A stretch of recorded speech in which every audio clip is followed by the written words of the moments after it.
A dissatisfied voice echoed through the cave, where instead of stone, the gaze everywhere rested on mountains of books. A modestly dressed man with a staff could not understand why the temporary invisibility spell had failed again. It was enough to add a time limit formula, and the invisible object somehow became semi-transparent. Islai carefully refined the spell, but Pachai interrupted his thoughts with a suggestion to finally go out into the fresh air. 80 years in the cave seemed trivial to Islai, while Pachai considered this period enormous and reminded him that the master had not gone out even in the last 6 hours.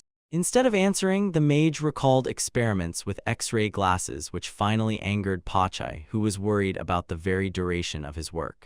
The previous study locked Islai in the cave for 120 years, but he only noted that Pachai went out alone all this time and inquired about his recent absence. It turned out that Pachai was looking for the master's glasses. The cracked item lay among the books, while the familiar reproached Islai for the habit of immediately starting a new project. As a friend, Pachai asked the mage to live at least a little like a human, but Islai only laughed at the demon's admonitions. Noticing how loudly Pachai expressed his feelings, Islai suspected that behind the grumbling was genuine concern. Islai's story began 5,000 years ago. At 10 he was orphaned, and at 15 he left unfriendly distant relatives. At 17 the young man accidentally created and drank the drops of eternity, gaining immortality as the only miracle in his life, since he had no talent for either magic or alchemy. Even the simplest spells took months from him, but endless life gave Islai 5,000 years to learn, although he progressed extremely slowly. One day Islai caught Pachai's mother fighting a monster and destroyed the enemy with an avalanche of ice spears which he had been practicing for 8 months, but he did not manage to save her and forever remembered the child's crying by the grave. Together they lived happily, but the immortal Islai was haunted by the fear of losing Pachai one day, whose life was supposed to last only a few decades. The mage offered his friend the remnants of the drops of eternity, but Pachai's hesitation only increased his anxiety. After 50 years, Islai noticed that the familiar had not aged at all and realized the drops had accidentally spilled into his food. Hearing the explanation, Pachai made such a funny grimace that this memory still amused Islai, even when the demon was pulling him out again. The attempt to pretend to be sick did not work. Pachai rejected all the master's excuses and insisted on leaving the cave.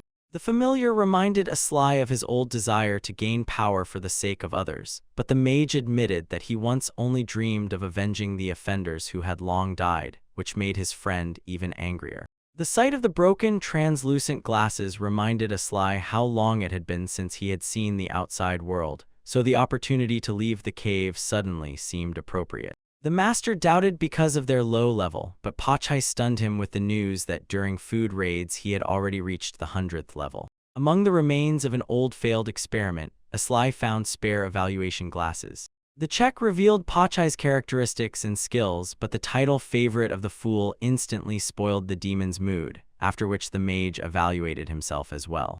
A huge reserve of mana turned out to be the result of the chase for knowledge, but endless experiments brought Islai humiliating titles of fool and madman.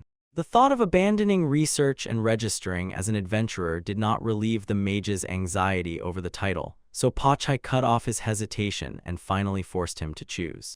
Islai set the departure for tomorrow, and the delighted Pachai immediately began packing and was already asking about the next destination. The next morning, sunlight greeted the travelers outside the cave, but the familiar once again demanded at least some plan from the master. In response, Islai solemnly named their journey the legendary adventure through the centuries. The loud title had no purpose, so the mage deferred the choice to Pachai, who recalled the Lord of Demons who existed somewhere in this world. Pachai wanted to meet him after a long journey to a high demonic level, while Islai suggested first visiting the Devil's Lair's largest dungeon with rare books and artifacts. Having not become a sage in 5,000 years, Islai at least intended to get rid of the title fool, and such a goal stunned his companion. Pachai explained that the bearer of this title would never achieve greatness, and then with horror realized his own status as the favorite of the fool could also be holding back his development. Obtaining the title of experienced adventurer seemed to the familiar a worthy way out, although he agreed only after a stern warning not to fail the plan. 4 roads lay before them: desert to the north, fields to the east, sea to the south, and mountains to the west. Rejecting the desert and mountains, Aslai narrowed the choice to meat or fish, and Pachai's love of meat led them to the eastern meadows. Soon travelers were surrounded by monsters, and the outraged Pachai could not believe that the master managed not to notice even the cyclopes. In response to the question about the plan, Aslai proposed the combination Pachai, rest in peace, but the potential victim immediately rejected this name. The familiar stopped the activation and instead baptized the move as Aslai's sacrifice, instantly angering the master. Rejecting this idea, the mage ordered Pachai to buy some time and began casting a spell while he held back the monster's onslaught. Completing the formula just above the enemies, Aslai warned his companion to immediately leave the damage zone. The sky exploded with a meteor shower that pierced the monsters and in moments annihilated everything within the strike radius. Among the remains of the enemies, a notification about a new level sounded in the exhausted Aslai's head, while nearby Pachai was already shouting that his master had gone mad. The excessive power of the spell angered the familiar, as a much weaker magic could have easily handled this threat. After long reflection, Aslai admitted that he simply did not know a more appropriate spell. Moreover, its power unexpectedly increased since the last use. Pachai was angry not because of his own weakness but out of fear for his master. The concern moved Aslai, although his friend's relentless worry was already beginning to tire him. On the way, the mage suddenly realized that he had no idea where to find either the Devil's Lair or the Demon Lord, which caused a new wave of grumbling from Pachai.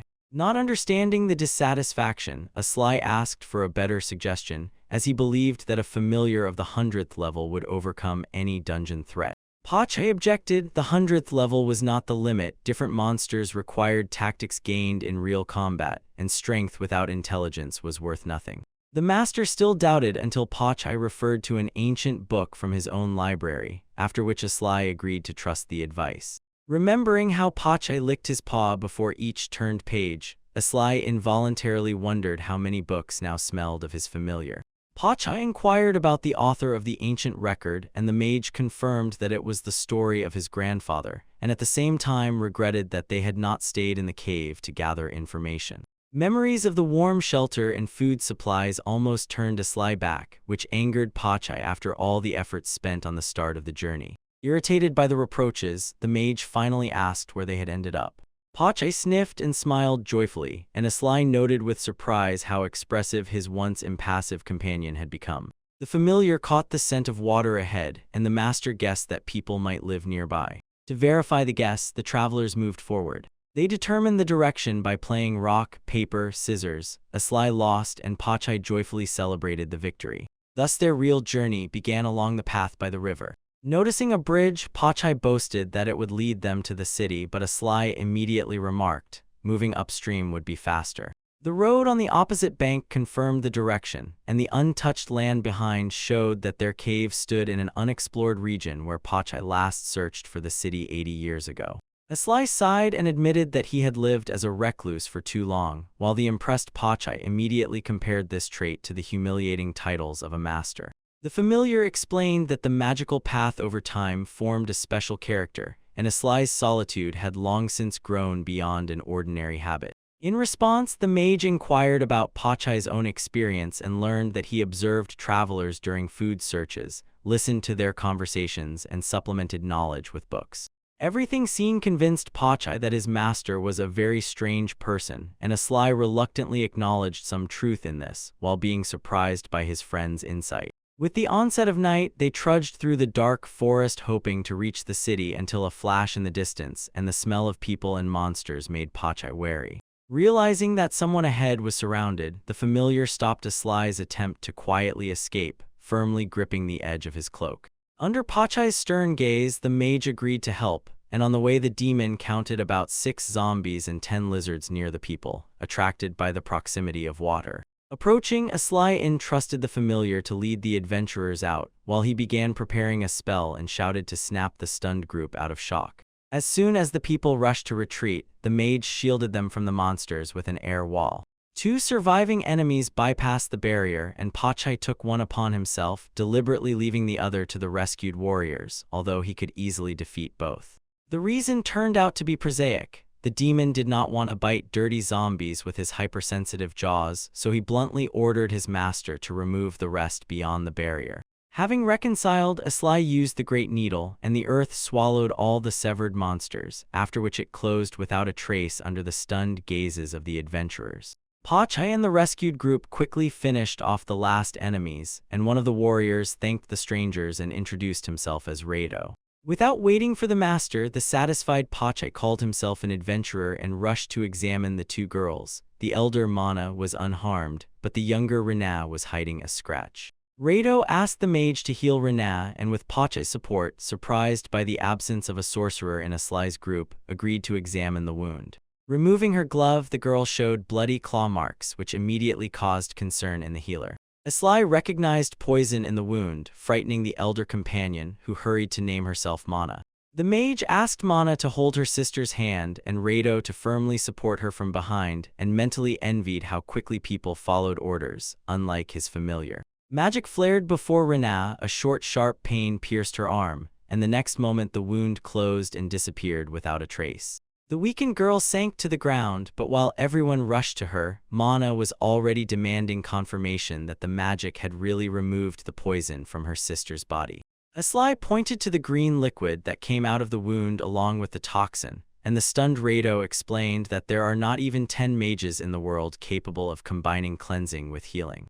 For Aslai himself, it was a usual casting of spells, but the incomprehensible explanation only strengthened the group's suspicion that reinforcements from the magical university were before them. While the mage was amazed at their conclusions, Rina asked him to explain exactly how he healed her arm. Aslai told that he combined local time return with control, since ordinary treatment could not restore the already lost blood. He only rewound the state of the wounded area to the moment of injury, but the confused faces of the warriors showed that they would not understand further details anyway.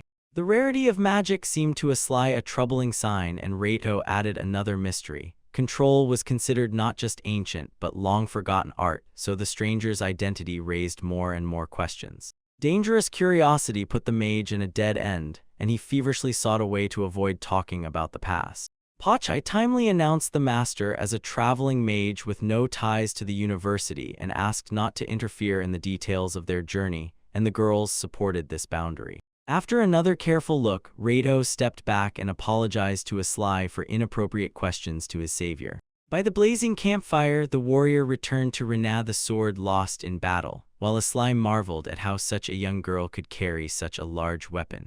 When Rina began to inquire about their appearance, Pachai again saved the master, explaining that they set out to gain glory, got lost on the border, and accidentally came out this way to the squad.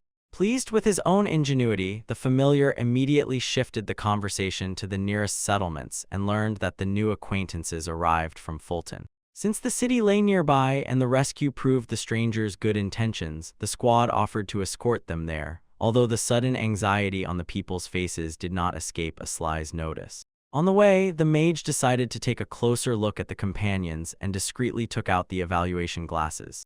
Through the lenses, he checked the characteristics of Rado and Mana, noticing their similarity, the warrior's original technique, and the significantly larger mana reserve in the girl.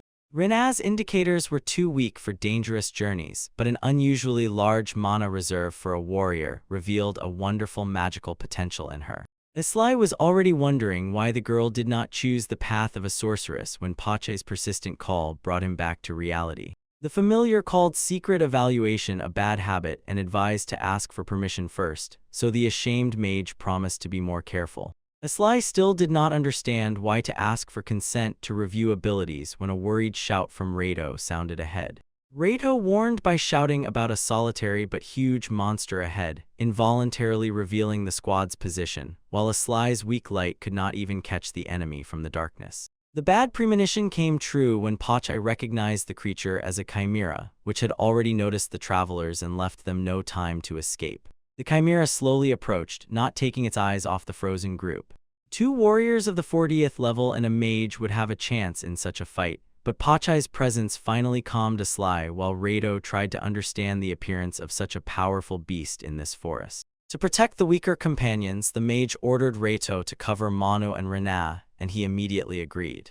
Aslai again asked the familiar to buy time, and Pachai, with a predatory gleam in his eyes, suddenly grew to gigantic size. Matching the chimera, the demon suppressed it with his fury, and the monster's first hesitation caused a satisfied smile on the master's face. While the enemy watched Pachai, the mage quickly created a shining spell under his paws. The hexagonal barrier trapped the chimera in place, and Aslai, not giving the stunned adventurers time to ask questions, ordered an immediate attack. The sight of friends next to the terrible monster broke Rina, but the mage helped her overcome fear, assuring that the right actions would bring them victory. Rado and Mana dealt significant blows to the chimera, but the restraining spells had already begun to weaken. Pachai suggested a combined spell, and although the complexity of this technique covered Aslai in cold sweat, a familiar formula surfaced in time in his memory. The ice block summoned by the mage fell from above and pierced the monster, after which he proudly pushed the stunned warriors toward the decisive strike. Rado and Mana simultaneously plunged their swords into the chimera, tearing out its last fierce roar. The defeated monster collapsed, Mana slipped right into Rado's arms, and in Aslai's ears, the notification of a level up rang again. The gained experience reminded the mage of a dangerous boundary. Such a large creature could have killed him before he managed to complete the spell. At the same time, millennia of research had developed some additional power in him, and Aslai suspected that this was the very advantage beyond levels that Pachai had spoken about. Noticing that Rina still had not recovered, the mage approached and patted her on the back, and the news of the battle's end returned consciousness to her nearly tearful eyes. Rising, the girl thanked her savior, but Aslai could no longer recall his own feelings at her age. 5,000 years had blurred two ancient memories.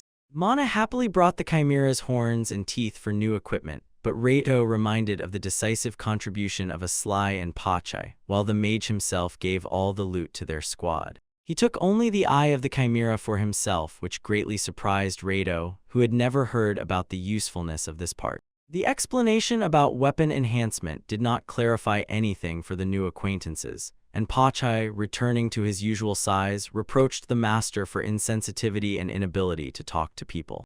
Only after the familiar's remark did Aslai realize that he should have at least somewhat explained his actions, and the ordinary conversation suddenly turned into a real headache for him. Mana thanked the mage not only for the rescue, but also for the victory over their father's enemy, which explained Rado's rage during the meeting with the chimera. A few years ago, the same monster attacked Fulton, and the strongest defender of the city at that time, their father, repelled the attack at the cost of severe injuries, but the girl could not finish speaking. Aslai tactlessly wondered how the chimera even got to the city and why the guild had not prepared a simple counterplan. Seeing the pain on people's faces, Pachai took the master aside, stopped the questioning, and suggested postponing everything until arrival in Fulton. Coming to his senses, the mage apologized and called everyone to move on, understanding that the familiar would not scold him without reason. On the way, Aslai scolded himself for his stupidity, but attentive Rina asked him not to torment himself over the mistake and once again impressed him with her kindness. After hesitating a little, the girl asked why the spell against the chimera had a different magical circle than the charms with which he healed her hand. Aslai explained that he used sorcery because the chimera's high resistance to ordinary magic required a different power. The 5-pointed star belonged to magic and the 6-pointed one to sorcery, and this distinction sparked genuine curiosity in Rina's eyes. The mage had already asked about her interest in witchcraft, but the confused girl did not have time to answer because Rado announced the arrival. Behind the ruined walls lay their native Fulton. Inside, there was the same devastation, and Aslai could not understand how the city mentioned by the companions had turned into uninhabitable ruins. The survivors explained that only 3 warriors remained in Fulton, the old, women, and children. The rest of the inhabitants had left, the merchants disappeared, and the state and guild responded to requests for help with empty promises while monster attacks only increased. Due to the lack of water and food, the men died one after another defending the city, leaving fewer and fewer who could hold weapons. Aslai saw for the first time a settlement abandoned by the guild despite receiving letters, but his thoughts were interrupted by Rado's call. The warrior invited the mage to meet with the city head, and he agreed, leaving Pachai to guard the girls.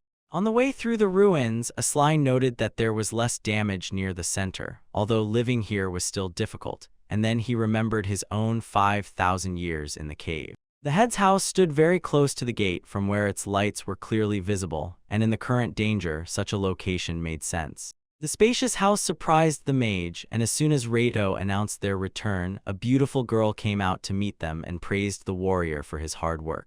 Asli was speechless from her beauty, while the companion reported an urgent report and the desire to introduce the savior to the city head. Hearing about the stranger, the girl instantly became stern and demanded an explanation of who he was. Reito told about the magic that saved the squad from inevitable death, and Asli's polite greeting immediately softened the wary hostess. Returning the kindness, the beauty bowed and apologized for her sharpness. After that, Rhina led the guests to the city head. The elder had already heard about the stranger's feat, so he first thanked Reito for the rescue, then introduced himself as Ryan.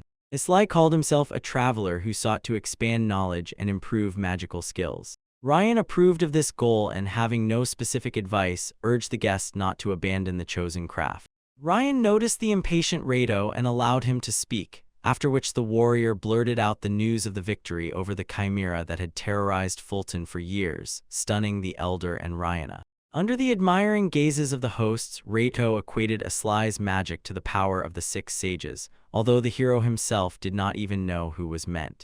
Ryan explained that this was the generation of the most powerful magicians of the Magic University, and Rhina reminded about the worldwide fame of the 6 heroes, whom Asli supposedly should remember but could not. The embarrassed traveler referred to a long isolation from the world, but the elder took the answer as a consequence of his own tactless question and immediately apologized. Asli admitted that he did not like apologies and was bad at handling them himself, which made Ryan laugh, who praised the rare upbringing of the guest for the new generation. Finishing the conversation, the city head asked Rhina to lead the mage to a free house in the western part. Outside, Reito set off to relieve Pache near the gate, while Asli and Rhina continued their journey under the full moon and clear stars. Near a small square, the girl recalled how over 10 years ago she used to play here, until the outflow of residents and lack of water turned the resting place into a center of daily struggle. The reason for the new gatherings was explained by her single glance at the half-ruined well in the center of the square. 10 kilometers away flowed a full-flowing river, but the dangerous road and limited number of carriers forced Reito and Ryan to deliver water to the city on their own several times a day. Asli remembered their exhausted faces and realized that the men had not slept for several days, but his sympathetic thoughts were interrupted by Pache's joyful call. The familiar ran up to them, looked at the girl in surprise, and after the introduction wagged his tail warmly, receiving the same warm greeting.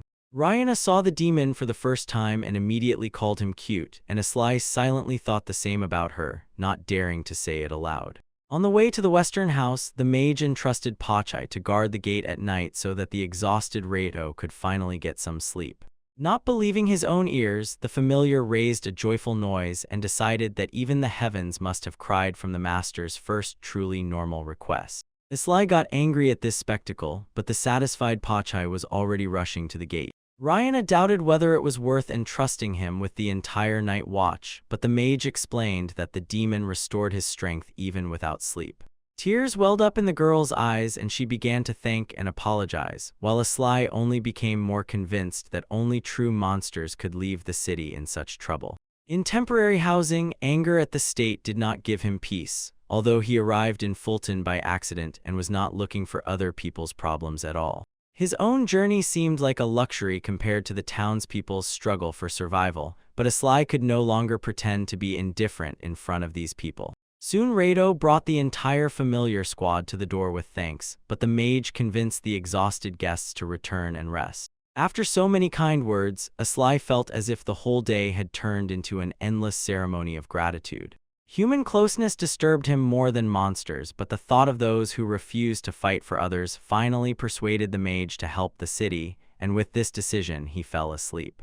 In the morning, an extremely dissatisfied Pache stood at the doorstep, who, after a cold night watch, did not appreciate the owner's complaint about the same coldness inside the house. The familiar rightly reminded him about the blanket, while Asli pondered that a demonic body without solar warmth endured the low temperature even worse. Reito carried out such watches without rest, although it was no warmer in the houses. Due to a shortage of firewood, the townspeople had long stopped even lighting the elder's stove. The long-lasting cold at about 10 degrees did not leave Asli's mind, and in response to Pache's concerned question, he decided to stay in Fulton for now. The mage entrusted the familiar with the city's protection, and he himself set about solving the cold problem. A remark about his quick change of character embarrassed him so much that he threw the blanket at Pachai and drove him to the gate. Afterwards, Aslai ordered the residents to gather in the square, and the demon rushed to carry out the task, not letting go of the gifted blanket. When the mage reached the well, people were already waiting, and he honestly explained his delay by saying he had gotten a little lost in the city. Raito thanked for the first peaceful sleep in a long time, and Aslai advised to tell this to Pachai, although the warrior confessed with laughter that the demon had complained to him about the same cold. The similarity of their words made the mage wonder whether he had adopted more of Pachai's habits over 800 shared years than both of them realized. The townspeople finally inquired about the purpose of the gathering, since the morning calm of the monsters was the only time to plan a dangerous water raid. Seeing very young girls among the carriers, Aslai canceled all trips to the river and ordered to come later for water directly to the well. Raito had never heard of water magic, so the traveler explained, without available water it would not help here, but the problem could be solved by other spells. The icicle spell stuck a huge piece of ice into the empty well, and while Raito doubted it would ever melt, the mage was already preparing the next step. A rain of shining swords shattered the block into small fragments, stunning Manu with the power of the spell that had pierced the chimera just yesterday, and Aslai promised to repeat the process until the well was filled. When the ice reached the edges and the captivated Rena could no longer take her eyes off it, the mage's final spell instantly turned the entire mass into water. Exhausted, Aslai surveyed the result, around which almost the entire Fulton had gathered during the work. He explained that from now on it was enough to regularly drop ice into the well and wait for natural melting, because he did not intend to repeat such large-scale magic daily, and the determined Raito accepted this condition. The square erupted with joyful shouts, and the warrior, overwhelmed with gratitude, hugged Aslai so tightly that the world spun and went dark. Coming to among worried friends, the mage saw Raito on his knees and did not understand the reason for his desperate apologies. It turned out that in a burst of joy the warrior squeezed Aslai's neck too hard and accidentally deprived him of consciousness. The pain was already gone, but Raito and Mana kept apologizing until the mage waved off the guilt, reminding again of his dislike for apologies. Aslai feared most that the water had disappeared, but the whole city was already using the well without any problems, and the knowledge from ancient books finally brought tangible benefits. He promised to replenish the supply if needed, and to Raito's joyful question confirmed that he would stay longer because he could no longer abandon Fulton to its fate.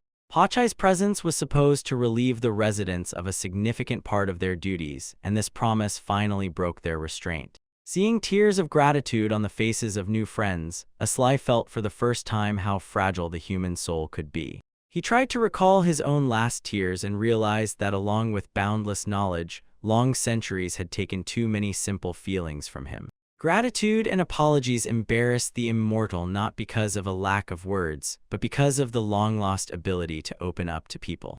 Unable to withstand the direct gaze of human gratitude, Aslai felt remnants of ancient anger within himself and began to believe that this journey would restore everything lost over years of loneliness. Replenishing the well had become a routine matter, so this time the mage immediately created a supply for several days, and after finishing he heard Pachai's voice. The familiar brought wood from the forest, and the master showed where to stack it. The townspeople were already waiting to unpack the logs, and Aslai sent Pachai to the forest again, only ordering to watch the remaining mana. The entire Fulton was working, and when Rena greeted on the way, the mage learned that she was carrying seeds of new fruits to the field. The joint cultivation of the land gave the girl hope for a rich harvest, and Aslai, watching her leave, counted the 6th day of his stay in the city. During this time, he established food supplies, returned some strength to the exhausted people, and helped gather meat, fruits, and herbs, although the central fields, dried out due to lack of water, had not yet yielded a harvest. Distrust of monster meat was first dispelled by Aslai, Raito, and Mana. The dish turned out to be tasty and nutritious, after which the rest of the inhabitants quickly ate everything to the last piece. For a former caveman, such food was everyday, but Ryan's words suggested that after times of plenty, this part of the culture had simply been forgotten. Reflecting on the elders' stories, Aslai increasingly saw how little the world had advanced. Perhaps the decline concerned only isolated Fulton, but Ryan hinted at a force that had long been hindering overall development. Rejecting unconfirmed guesses, the mage focused on the obvious threat: the ruined city walls. Ryan consciously became the main defender of Fulton, and now together with Asli taught the people who joined the guard. For those who had almost lost hope, work and responsibility could again become a reason to wake up every morning. Asli did not know if this would be enough to restore the townspeople's strength and return the usual order. However, even a small success could give others a reason to fight and launch a new life for the entire city. Having stretched, the mage returned to work among the ruined houses, where each solved problem opened several new ones. Fulton was a medium-sized town on the plain, divided into eastern, southern, western, and central districts, where fields once stretched. Each district had its own gate, but due to years of attacks, the path to the north turned into a long detour, and the lands beyond the southern sector became lairs of monsters. The southeast, southwest, eastern, northern, and western passages were blocked with stones and debris, so only the southern district remained habitable.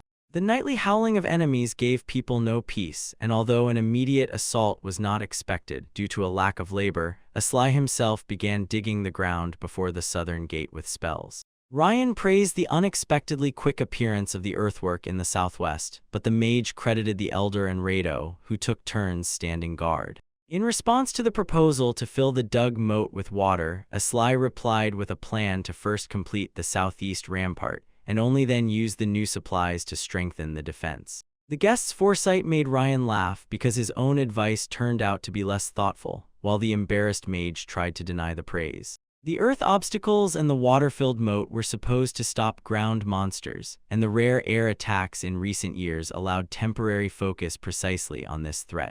The elder approved the plan, and Asli asked to point out any shortcomings, again earning a smiling remark about his own excessive modesty. The harder Ryan laughed, the more persistently the mage argued that he was not at all downplaying his merits.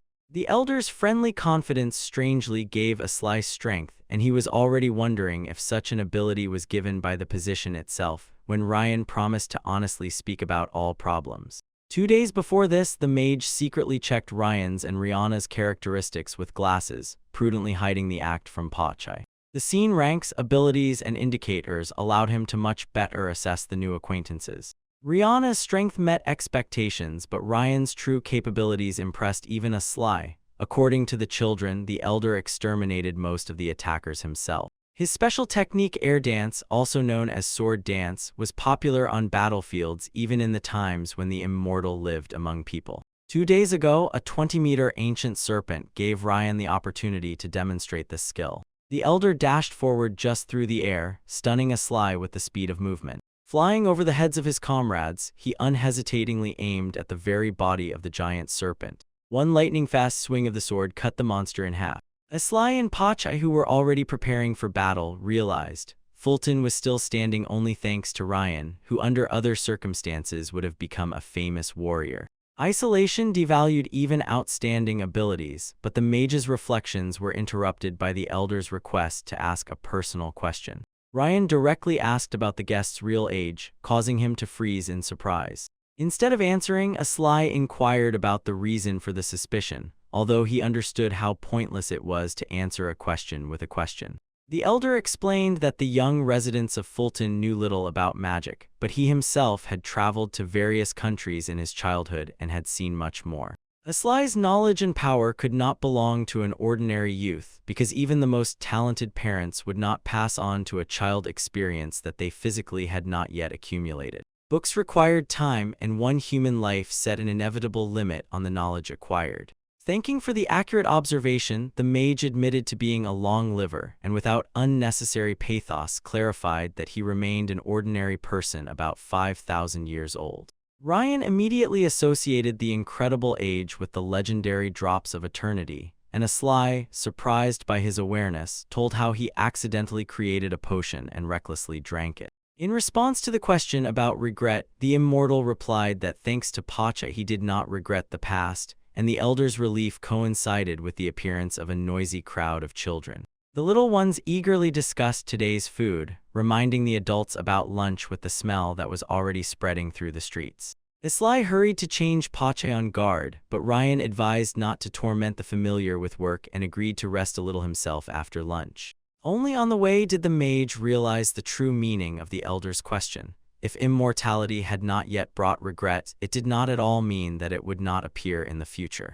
Millennial research had given Aslai a lot of knowledge, but now for the first time he wondered where the boundary of development accessible to a person in one short life lay. Trying to escape from heavy thoughts, Aslai quickened his pace and admitted his own naivety. Longevity did not make him invulnerable and did not give him power over life and death. The joyful Pache greeted his master with news about a great bull hunted by Rado, but the exhausted appearance of the mage instantly changed his mood. To hide the conversation with Ryan, Aslai pretended to be out for a run on an empty stomach, and the concerned familiar called him to dinner and offered to change the elder on guard. The promise to come soon and let Pache rest seemed so suspicious to the demon that he demanded to name the impostor in the master's body. The real Aslai never ordered him to rest, and the mage had to admit, despite their shared games and sleep, he had never shown such care before. An attempt at reconciliation with a bowl of soup only increased suspicion, and Pache was already growling at the unknown demon in front of him. The familiar suspected illusion and lies until the irritated Aslai cut off this performance and ordered the foolish companion to bring the soup. Pache asked again if he really heard an insult, and the mage angrily confirmed and once more sent the foolish dog for food. Instead of anger, the demon blossomed with joy, because only the real master treated him so roughly, leaving Aslai completely confused. Pache ran for the soup, continuing to complain about the fear he had experienced, and the mage raised his eyes to the sky and wondered where exactly he had made a mistake in raising the familiar. A piercing whistle echoed over the restored Fulton. From the top of the gate, Ryana and Aslai saw Rado running up, waving his hands joyfully, and signaling that everything was fine below. Now the guard only needed to watch the entrance from the nearest house, and the whistle successfully replaced the intended signal horn and for a time solved the communication problem. While Aslai and Ryana discussed the work of the city craftsmen, Rado came up to them, and all three inspected the completed moat and earthwork's minimal but tangible protection. The warrior thanked the mage for the new harvest, Ryana added the saving of drinking water, and the hero did not allow the work of the entire city to be attributed to himself. Aslai insisted that he only gave advice, while the residents achieved the real result with their own hands. Looking down from above at Fulton, he noticed that the path of the revived city was only beginning. There was already enough food for distribution, but later Aslai wanted to establish full-fledged trade and even return monetary circulation, although that was still far off. The northern district remained uninhabitable, so everyone crowded in the south, but someday people had to return for the abandoned walls. Rado reminded about the lesson time, Aslai agreed, and Ryana entrusted the warrior with the rest of the tasks at the gate. Rado and Ryan continued to stand guard together with Pache, while the elder's secretary Ryana took on any work required by the circumstances. Aslai became a teacher, and that day again came to two little pupils to study the basics of the 4 elements of magic. Only these 2 children attended the special class, because even at that age they already had a chance to grow into real sorceresses. Talent was not mandatory for learning, as Aslai himself proved, but the mana reserve connected to the body gave Rena and Tifa excellent initial opportunities. Before the new topic, the teacher asked the pupils to recall the 4 main elements from the previous lesson. Rena flawlessly named fire, water, earth, and wind, and Tifa correctly identified water as the easiest element to control. Both thoroughly studied the published beginner's manual, especially the kind and sensitive Tifa, who after losing her parents did not feel lonely thanks to Manny and Rena. Tifa's decision to master the magic of her time surprised Aslai, but now after repetition he confidently led the students to a practical analysis of the first element. Showing the form of the spell Little Flame, the mage promised to teach its application, which simultaneously fascinated and frightened the girls. Proper handling made the little fire safe, although Aslai did not advise using it as recklessly as once to summon Pache. Rena did not understand whether the teacher was calming or frightening, but he assured good intentions and placed before the students 2 staffs borrowed from townspeople, more suitable for simple spells than magic wands. Positioning the girls in front of the wall, Aslai ordered them to imagine a pentagram, gather mana in the staffs, and draw a magic circle in the air with them, as if with an ordinary pen. The heavy staffs were allowed to be held with both hands, and the students diligently repeated each instruction, trying not to make mistakes. As soon as they pointed the tips to the centers of the ready pentagrams, small fireballs burst from both staffs. The girls rejoiced at their first success, and the impressed teacher sincerely praised them, since he once spent 2 weeks instead of 1 day on the same simple spell. Their talent brought Aslai back to his own studies at the magical university, where his failures at the time even worried the instructor. Admission required a large sum of money, and after 2 exam failures in half a year, it was necessary to pay again. Aslai did not pass the first test, and under the pressure of mockery left the university. Turning to alchemy related to magic, he accidentally purified the drops of eternity on the first try, but realized the true cost of the discovery only when everyone around aged and died. The joyful voice of Rena, who had once again created a flame, pulled the teacher out of gloomy memories. Aslai did not know what awaited him personally, but he could observe how these young lives confidently moved forward step by step. At the end of the lesson, he handed out simple magical formulas for memorization and forbade using fire without supervision, deliberately holding a chilling pause before punishment. The threat turned out to be the cessation of classes, and the girls immediately promised to obey, while Aslai, seeing them off, felt in this small classroom the first spark of the city's revival and the responsibility for its future. Due to the strict policy of the mages, their numbers were decreasing. The university issued official licenses, and self-taught individuals without documents were humiliated with contemptuous nicknames. Ryan explained that there was no direct punishment for unofficial magic, but in any dispute, the absence of a license put the magician in a vulnerable position. Aslai warned Rena and Tifa in advance to enroll in the university in the future, and only slightly lamented their significantly greater talent. After the lesson, he returned the borrowed staffs to their owner, thanked for the help, and at the request, put them back into the barrel. On the way, the mage noticed that the young warrior's training was still ongoing, and decided to stay for a short while. Mana was just checking if all the children had chosen weapons and was calling the hesitant to her when Aslai greeted her from behind. The girl responded just as warmly and learned that today's magical lesson had ended earlier, while her students were only finishing selecting their equipment. The warriors trained at the edge of the square under the supervision of elders and women, and the participation of children remained voluntary so that no family was forced to take risks. Mana wanted to teach the children strong techniques for city defense as quickly as possible, so she prepared them for continuous training, and Aslai approved of her determination. Watching the class, the mage recalled an old theory according to which the path of a warrior or a wizard was determined not only by abilities but also by character traits. A sudden scream made both teachers flinch. Mana immediately separated the 2 students, scolded them for careless sword swinging, and examined the injured one's bruise, maintaining an unusually warm atmosphere in the group. Despite her young age, the girl had already become a wonderful mentor who sincerely cared about the children. To show the students more than explanations could provide, Mana suggested to Aslai to conduct a demonstration duel. The mage warned about weak combat skills, but the opponent did not believe it after seeing the earlier moves, so he modestly admitted the level was slightly above average. Mana rushed forward without hesitation, and Aslai managed to place his staff under her sword and explained his quick reaction by a millennia-old habit with his weapon. Jumping back, the warrior changed stance and attacked again, forcing the mage to dodge without any chance to respond. He barely blocked the next kick with his staff, but Mana did not leave even a moment to rest and was already preparing a new attack. Aslai ducked under the opponent's spin and caught her leg with his staff, but the brief confusion did not prevent the girl from instantly jumping up. She lunged at him from above. The mage rolled to the side at the last moment, increased the distance, and went on the offensive before Mana could react. The rivals were already preparing to truly cross weapons when Reito intervened between them and ended the demonstration fight.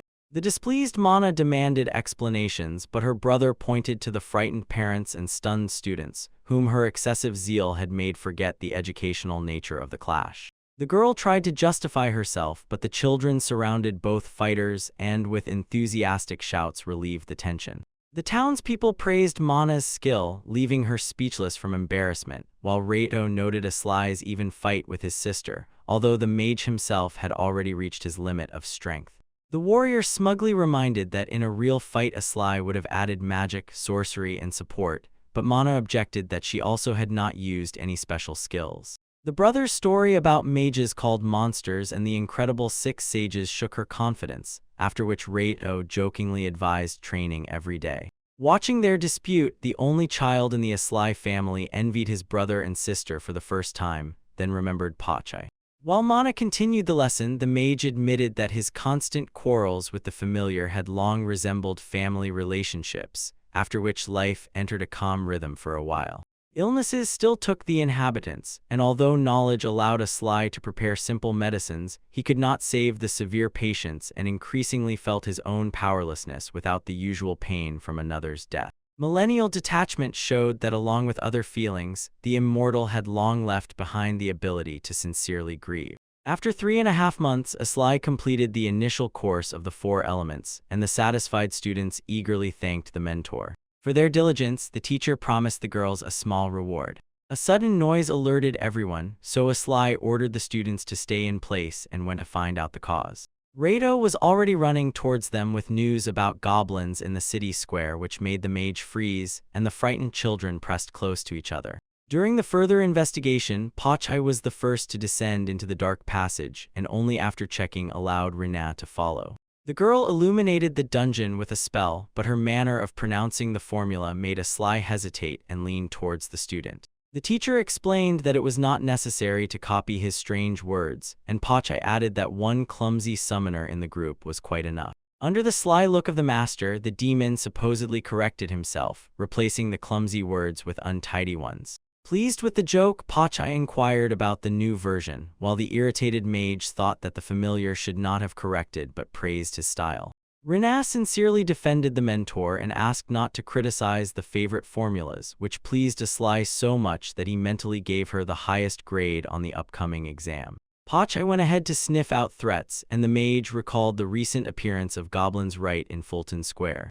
Before his arrival, Mana with the students had already destroyed the attackers, but witnesses pointed to a ruined church in the northeast and a hidden pit in its basement, so Ryan tasked them with finding the enemy's path. The passage led to the Eastern District, and after the first report to the Elder, Aslai continued the investigation together with Rina and Pachai. Under normal circumstances, the girl remained a student, but in the dangerous dungeon, the mage did not want formality to interfere with communication. Pachai noticed a small hole in the ceiling, and the mentor's attempt to cheer Rina up with a question about Reito succeeded. She immediately imagined how her burly brother would get stuck there. The familiar himself squeezed upwards for reconnaissance, since the underground passage ended right under this hole and the monsters most likely came from there. Returning, the demon reported ruins of a house in the open part of the Eastern District, where he did not sense any enemies nearby. Before entering the dangerous area, Aslai decided to prepare and took out the evaluation glasses.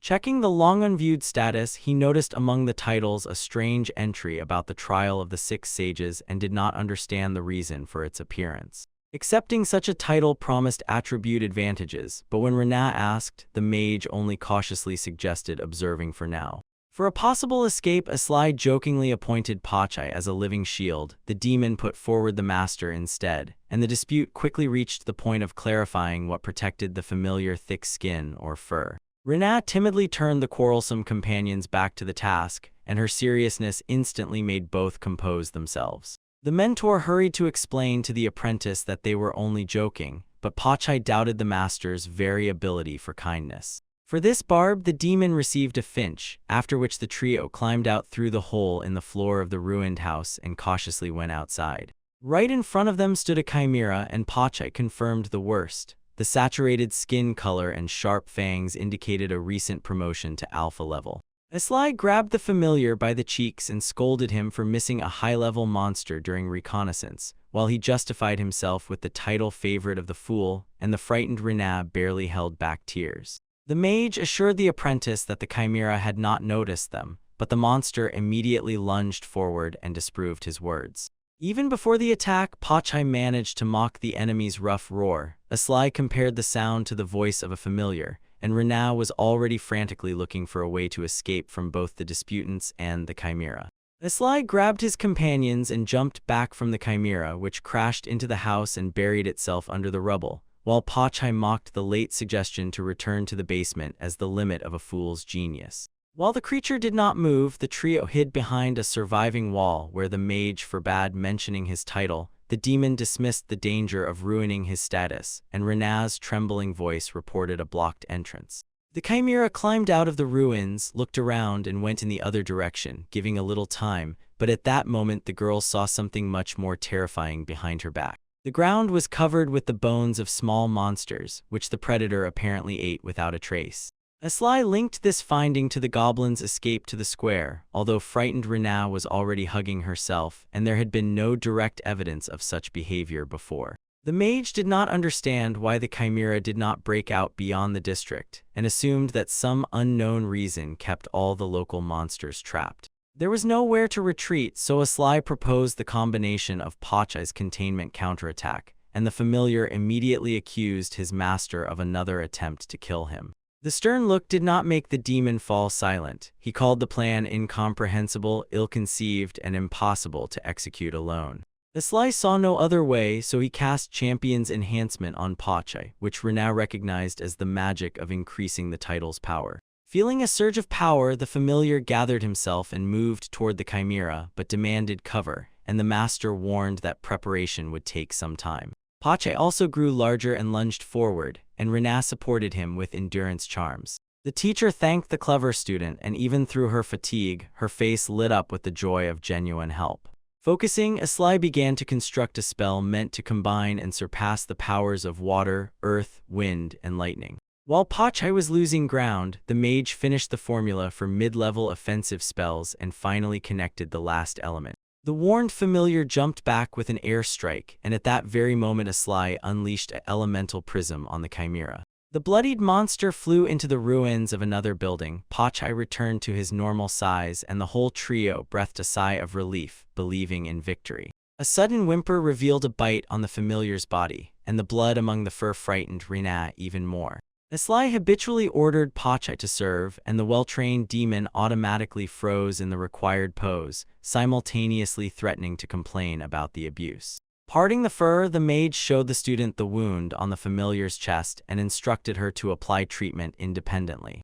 Rena's minor healing quickly drew the edges of the bite together and closed the damage. Freed from pain, Pachai thanked the girl, and she proudly informed the mentor about her first independent healing. Asli spent a whole month on the same spells, while Rena needed only half a day, and her future as a great sorceress was no longer in doubt. The teacher was about to praise the student, but the noise from under the ruined house made everyone sharply turn around. The chimera rose from the rubble, and the exhausted Pachai could no longer enlarge his body, so Asli was forced to abandon the previous plan and look for a new way to finish off the enemy. At the demand to fight seriously, the mage sincerely asked what exactly that meant, finally depriving the familiar of hope, while the chimera rushed at them, and Rena watched the mentor's improvisation with horror. Opening the storage portal, Asli knelt down and feverishly rummaged through things, unable to find the needed one. The wounded monster slowed down but almost caught up with them, and Pachai nervously counted the last moments. Finally, the mage pulled out the TNT, ordered everyone to run away and cover their ears, as only a moment remained before the chimera's leap. Asli attached spells to the charges, and with all his might threw the explosive right at the monster. All the bombs detonated simultaneously, and the deafening explosion made the mage press his palms to his ears even tighter. A severed paw fell nearby, the entrails scattered like ruins, and blood gushed from the decapitated body. Against this background, Asli's bloodied mad smile of victory for justice scared his friends more than the chimera itself. The companions said something to the mage, but due to damaged hearing, their voices merged into unbearable noise. Realizing the problem, Asli applied medium healing to himself, removed the ringing in his ears, and finally heard Pachai's demand to explain the explosion.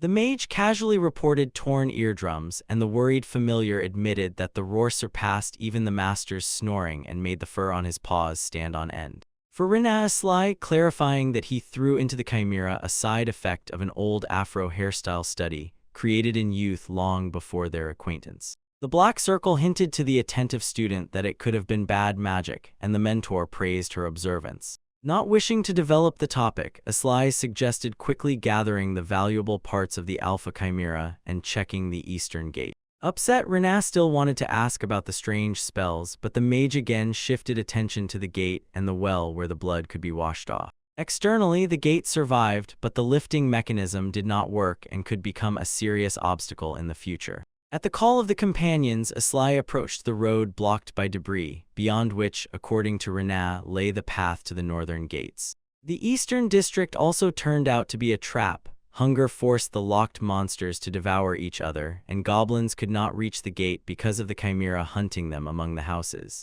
Pachai found the explanation logical. Rena was fascinated by the teacher's mind, but as soon as Aslai asked not to overpraise him, both demonstratively fell silent and suggested returning.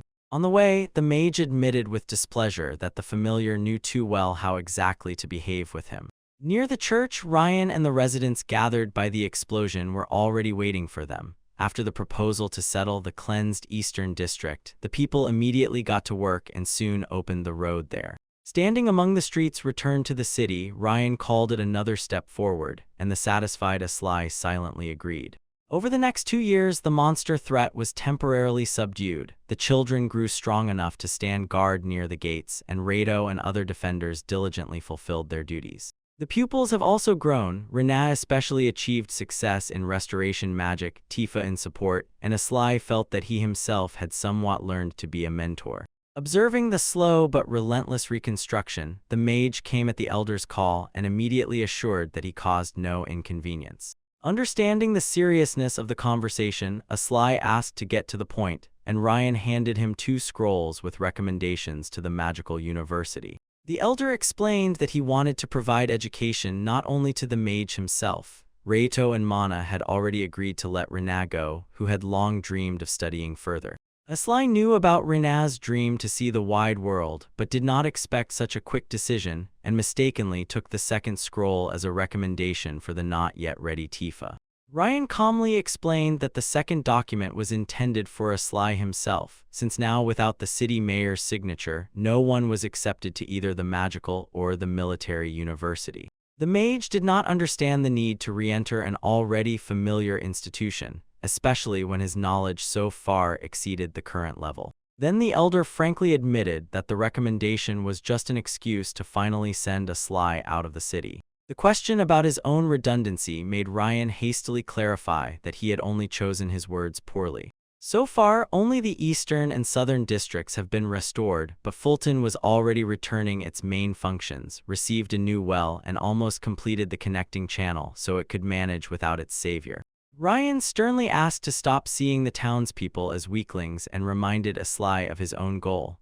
The universities of Balon preserved a wealth of knowledge that he could share before continuing the search for the Demon Lord. The best time to set out together with Rena was now, when the inhabitants already had enough strength to rebuild the city independently, so the elder asked to fulfill the wish of both of them. The upset mage continued listening, while Ryan explained that even a large community did not prepare a person for the entire boundless world. Adventures gave courage, strength, and inner maturity, which the elder wanted to see in every resident of Fulton. That very Ryan wished the same for Aslai.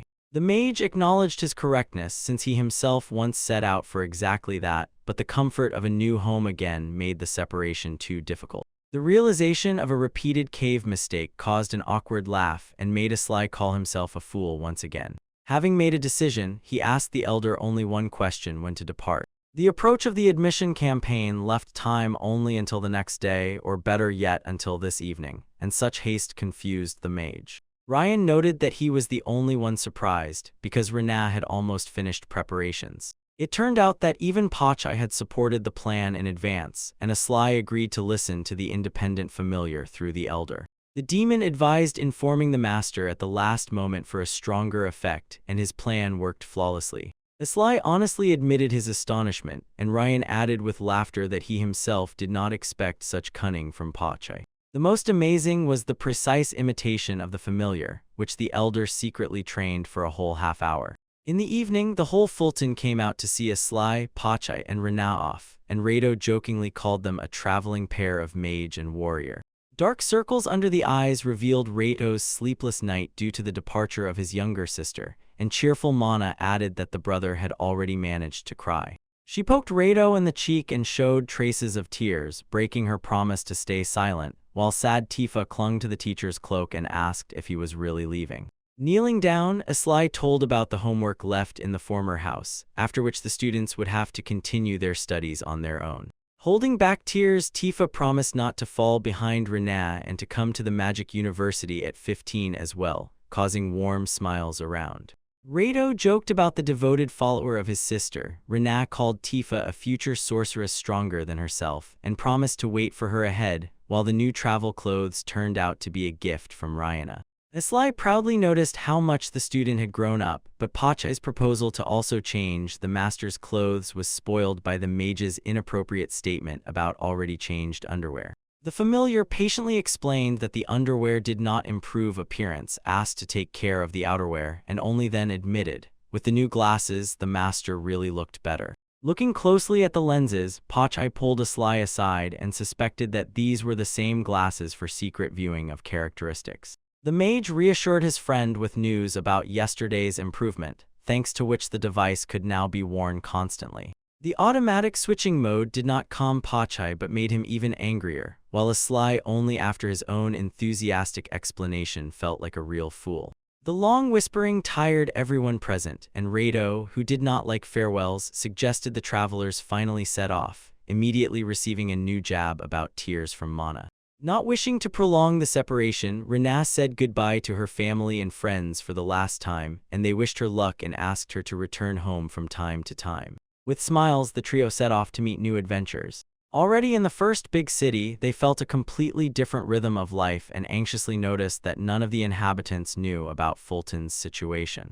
The travelers began keeping a battle journal. A week had passed since departure. It was the 1st of January, 91st year, and the path led north from the eastern gate. The weed-overgrown road from Fulton was barely visible and resembled an abandoned trace of the past, along which they continued moving north. After a few days, the trio reached Iberial, where Aslai finished another entry and closed the notebook. Everyone questioned claimed that Fulton had existed only about 10 years ago, and Pachai was already ironically wondering whether the truth was being hidden from them. Tired, Aslai realized that the recommendations about the supposedly non-existent city might have been invalid. The harshness of the situation depressed Rena, and the mage faced exactly the danger he had feared from the beginning, until he supposed that the magical university might hold other information.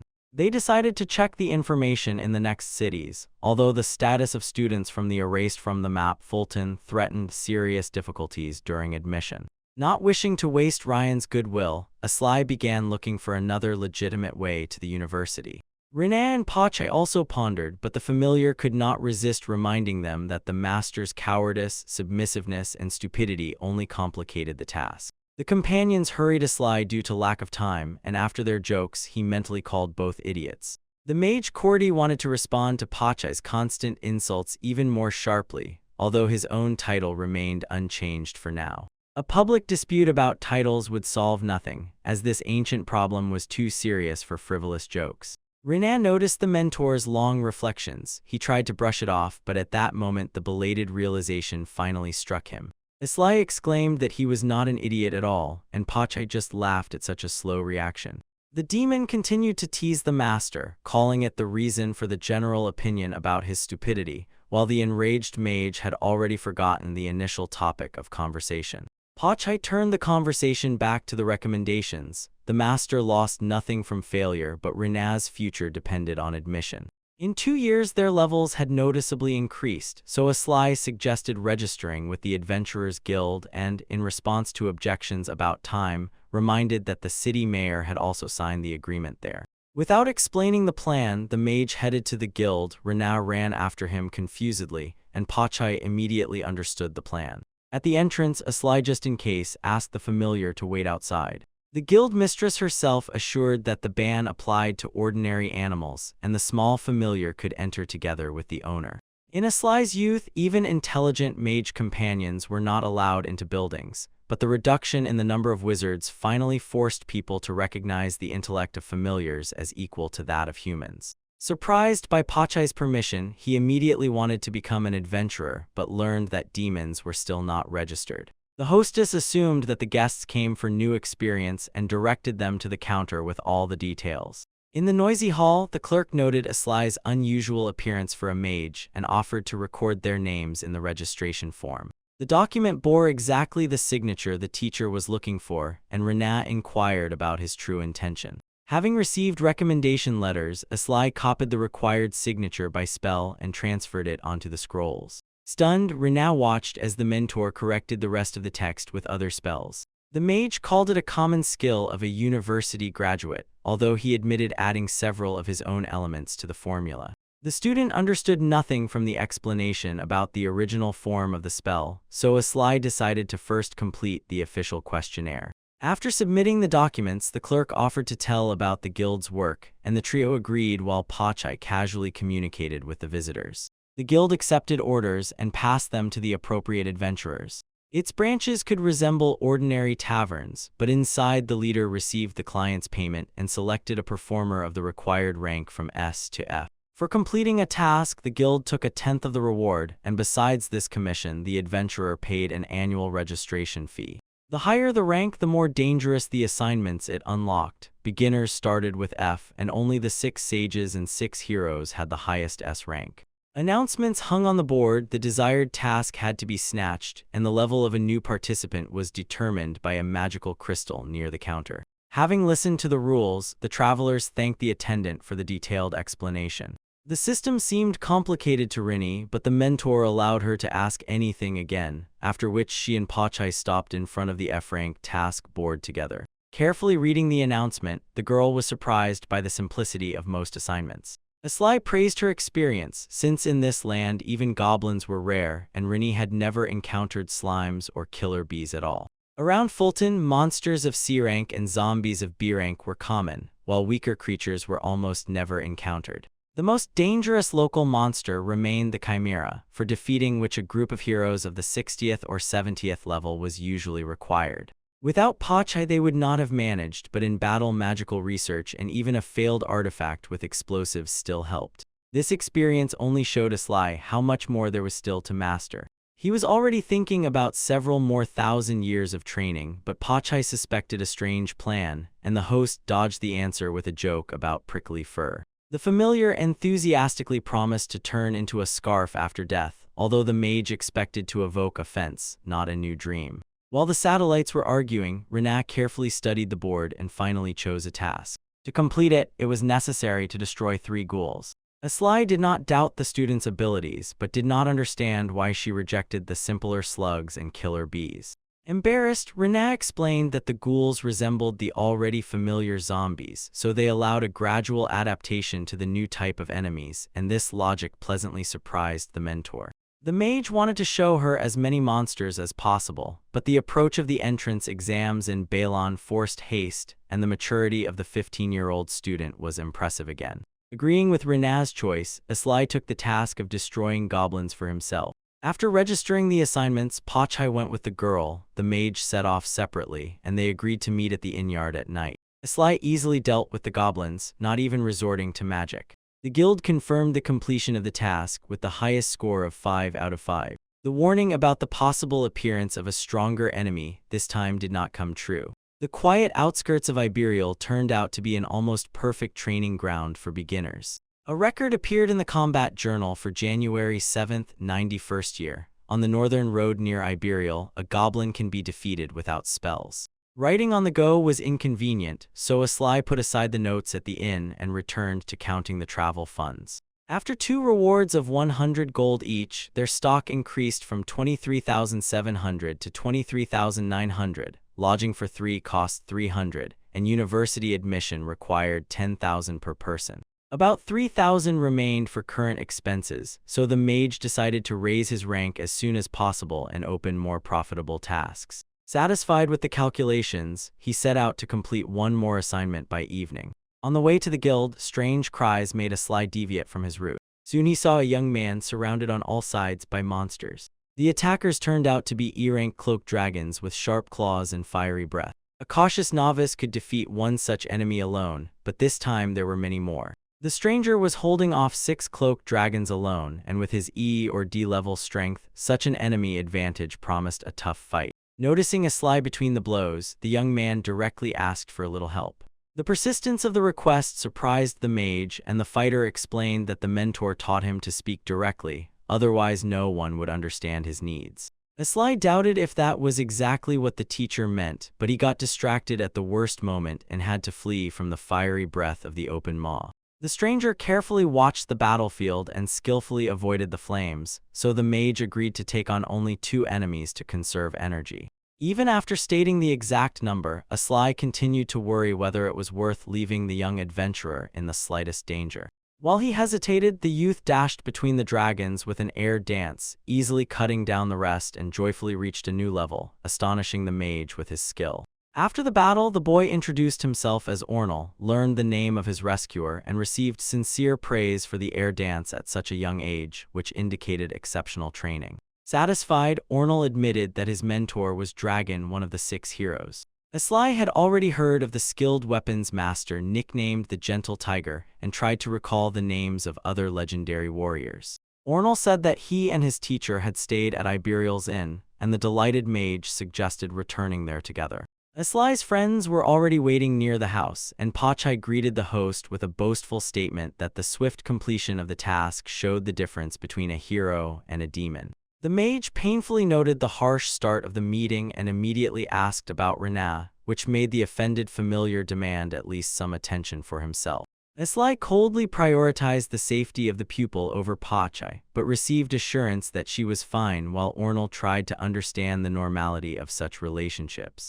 Seeing Rena, the youth looked at her embarrassed, and when the girl noticed the stranger's gaze, he turned away too late and revealed his feelings to Aslai. At Pachai's question, the boy barely gave his name, asked Rena's name again, and blushing, greeted her so loudly that the girl almost fainted from embarrassment. The familiar also tried to introduce himself, but Ornal did not hear him and was already comparing Rena's reddish chestnut hair to the droppings of a red dragon. Pachai's second attempt drowned in a new dubious compliment about white skin, as if healed by high magic after a poisonous swamp. The offended demon asked the master about the invisibility imposed on him. Aslai called it a good idea, and a familiar suspicion of substitution made the mage immediately stop repeating the old performance. Only now did the mentor notice how the compliments tormented Rena, and was already about to save her when someone called Ornal. Behind the boy stood a tall man in armor, whom he joyfully called teacher, and during the report about the skirmish Aslai finally realized the stranger's identity.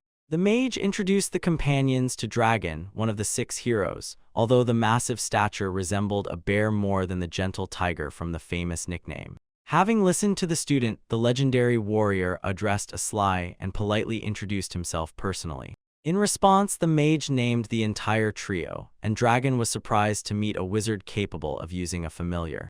A stern question about graduation from the magical university embarrassed Aslai because summoning seemed simple to him, and the confession about the upcoming admission already stunned the hero himself. Even the 6 sages mastered familiars only after several years of study, and such attention to abilities did not please the immortal at all. When Dragon returned to the student, Aslai managed to think that fame could still help change his unsuccessful title. The reflections were interrupted by the unexpected teaching of the legendary warrior, who advised Ornal during a conversation with a woman to tilt his face about 2 degrees closer. To this were added precise instructions not to lean on the heels, to widen the eyes by a millimeter, and to raise the corners of the mouth by 2, while the stunned trio silently watched how seriously the student practiced this subtle technique. Remembering the guests, Dragon reported that he usually lived in Balon and suggested meeting there. Having escorted the teacher and student to the stairs, Aslai managed to secretly check both with evaluation glasses. Ornal really turned out to be an outstanding student, and the list of the mentor's special skills occupied almost the entire status. Dragon looked about 30 and seemed the living embodiment of talent until Pachai's voice tore the mage from his thoughts. Not wanting to admit his own admiration, Aslai only called the hero very tall, which led the familiar to a strange conclusion about expanding knowledge. Pachai suggested not to delay and to take the next task, and the rest supported him without objection. On December 19th at 6 in the morning, Aslai was again updating the battle log. After leaving Iberial, they passed many towns and villages and were now walking the giant road along the northern mountain ridge. At Rena's call, the travelers saw Balon ahead and realized they would reach the destination a day earlier than planned. Pachai called the past month pure suffering. The student agreed, and both without hesitation blamed the surprised Aslai. The mage was outraged by the fabricated accusations, which he did not remember at all, so the familiar willingly took on refreshing his memory. 3 weeks ago, Asly's curiosity dragged them into a randomly found dungeon, where silence suddenly turned into a trap with a whole crowd of B-rank monsters. A week later, they found weeping mushrooms, and the mage, out of research interest, cooked them for dinner, after which the whole group cried uncontrollably. In the city of Roman, several extermination tasks ended in a new trouble when the number of defeated monsters turned out to be one less than expected.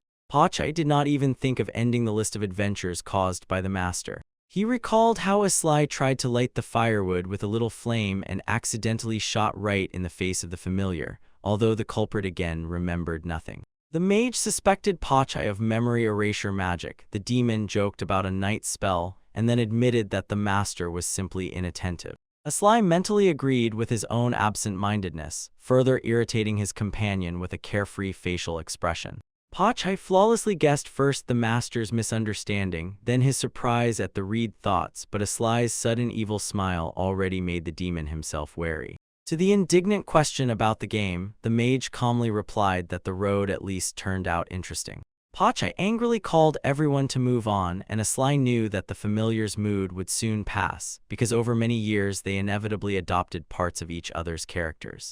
Watching Pachai and Rina, the mage noticed how quickly he himself shifted from anger to reconciliation, and admitted the familiar was a much better companion in his boundless quests for knowledge than he was used to showing. Asking his friends to wait, Asly finished writing in his notebook a thought about how easily people forgot the past with true desire, and joyfully prepared to reveal his work to Rina's curiosity. Shining with pride, he raised the manuscript biography of the sage Asly, but the pupil had already run to catch up with Pachai, and the indifference to the great work painfully struck the author. The familiar praised Rina for escaping explanations, explained nothing to her, and called the master, who was still standing with a book above his head and a mad gleam in his eyes. Only late at night did the exhausted travelers finally reach Balon. There was no strength left to explore the city, so everyone stopped at the inn yard, agreeing to take the entrance exam by noon, and only then to stroll, but even in sleep someone continued to call Asly. An unknown voice allowed not to wake up, but persistently demanded to listen to every word. Pachai irritably wondered how the master managed to sleep even in his own dream, and nearby a mysterious silhouette appeared while Asly dreamed only of silence. The figure in the cloak rejoiced at his awakening, although the mage himself did not understand at all what was happening. Asly reproached the stranger for intruding on a tired person, received an apology due to an urgent matter, and in response inquired about the identity of the strange old man. He even offered the guest to sit on the cushion that Pachai brought, but the figure only apologized again. The features under the hood remained invisible, and the stranger confirmed that the mage would not see them by any ordinary means. The evaluation glasses also concealed all information, leaving only the title grandfather, although the artifact itself aroused the guest's curiosity. The stranger noted the skill of using magic in sleep, and Asly explained it by dream research conducted 2,000 years ago. Then he sought protection from nightmare demons and learned to create images in dreams using his own power. To prove it, the mage materialized a table with drinks, pleasantly surprised the guest, and again asked about his nature, to which he heard the assumption that before him might stand a messenger of God. Pachai immediately called the stranger stranger than his own master, and although Asly was mentally offended by the rudeness, such an answer made him seriously think. The mage offered the guest the prepared drink, after which all three took cups and proceeded to business.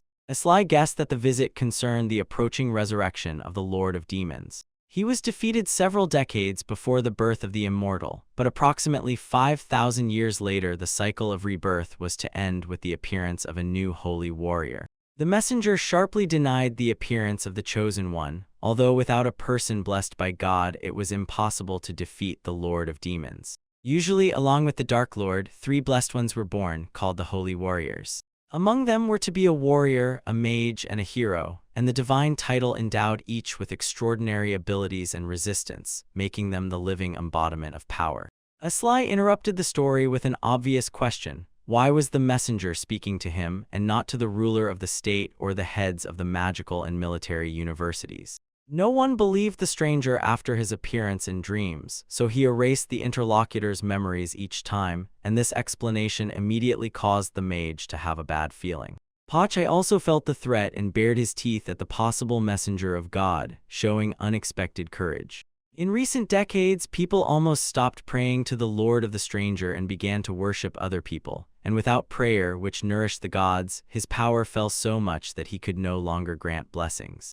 Asli struck the table, realizing that the people now bowed before the rulers of states, but to the repeated question about the purpose, he heard only the desire to speak with the person closest to divinity. Pache rolled on the floor with hysterical laughter. The host uncertainly recalled his own long life, and the envoy simply suggested checking the status. At first, the mage noticed only a promotion to rank D, but a more attentive look at the titles revealed the record candidate for the immortals.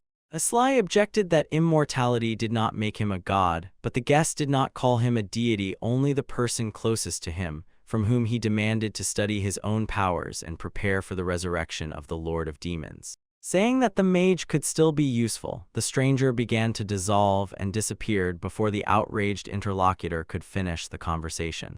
Asli was angry at the guest who expressed everything necessary and left no time for a response when Pache called him. The familiar asked for more of the dreamlike drink. The mage irritably asked who he was at all and sharply opened his eyes.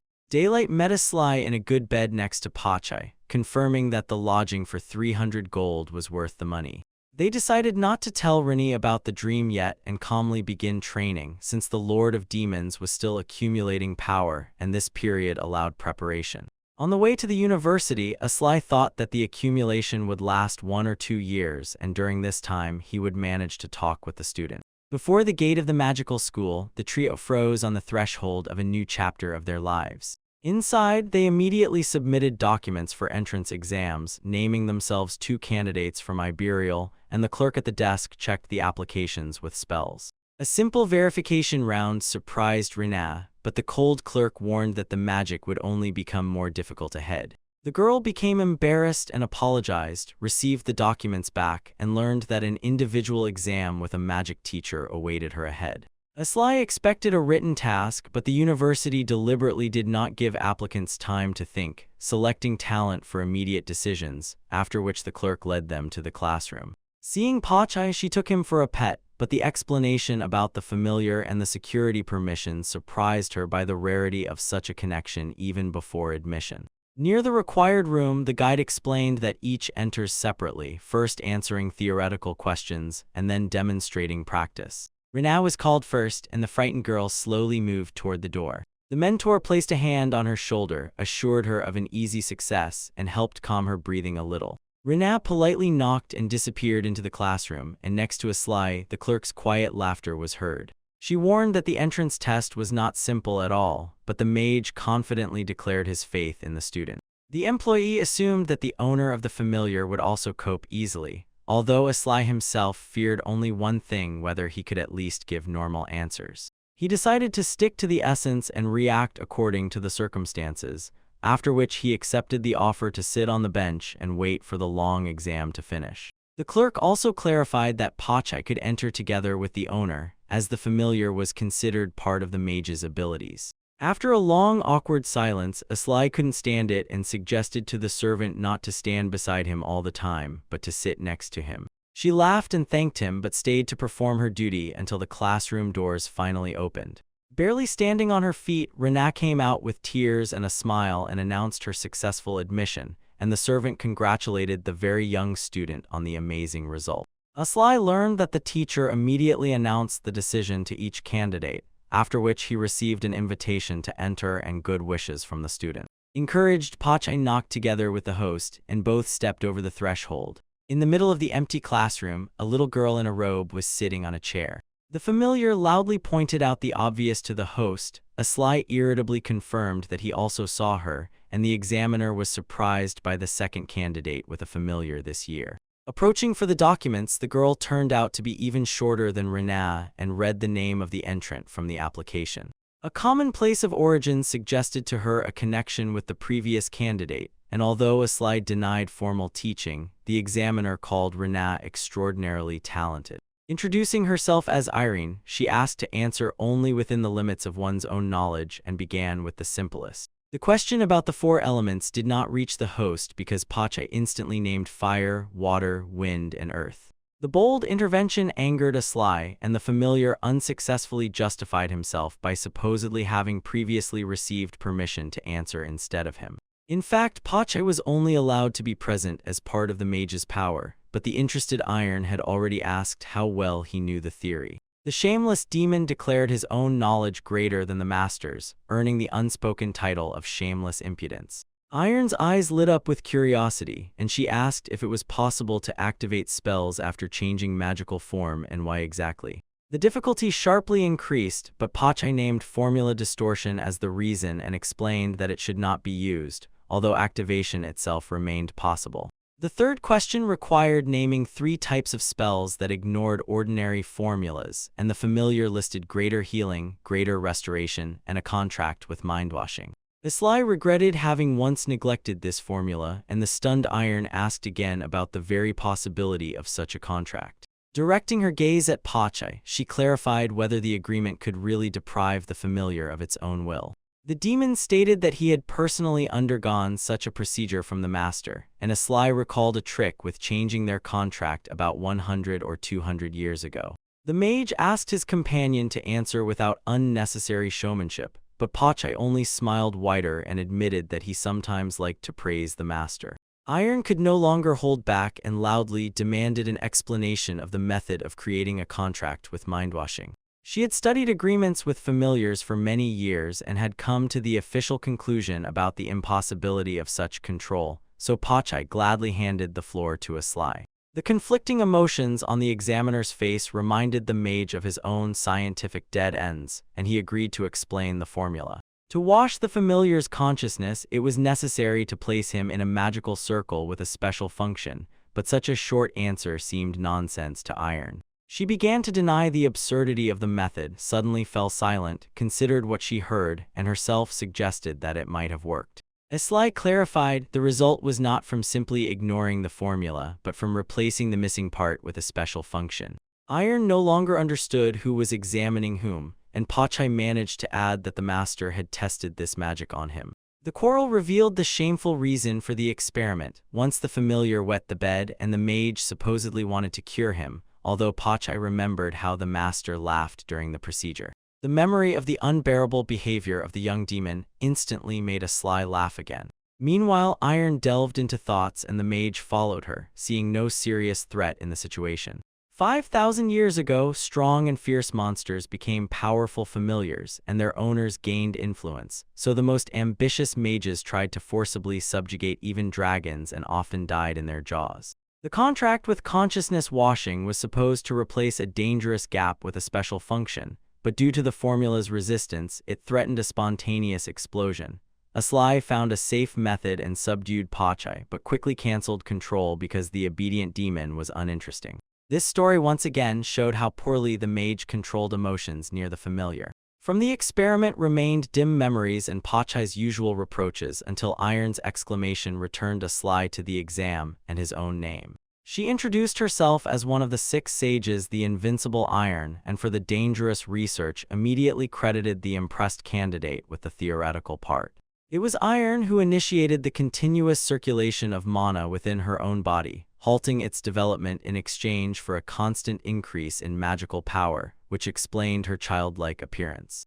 Aslai's reserve was also steadily increasing, but consciously repeating the method required a completely different mindset and immense courage. At the suggestion to ask a question, the mage inquired about the practical part, and Iron agreed to test the teacher's abilities as honestly as she had just tested his student. The trial began with standard exercises described in several official manuals of the magical university.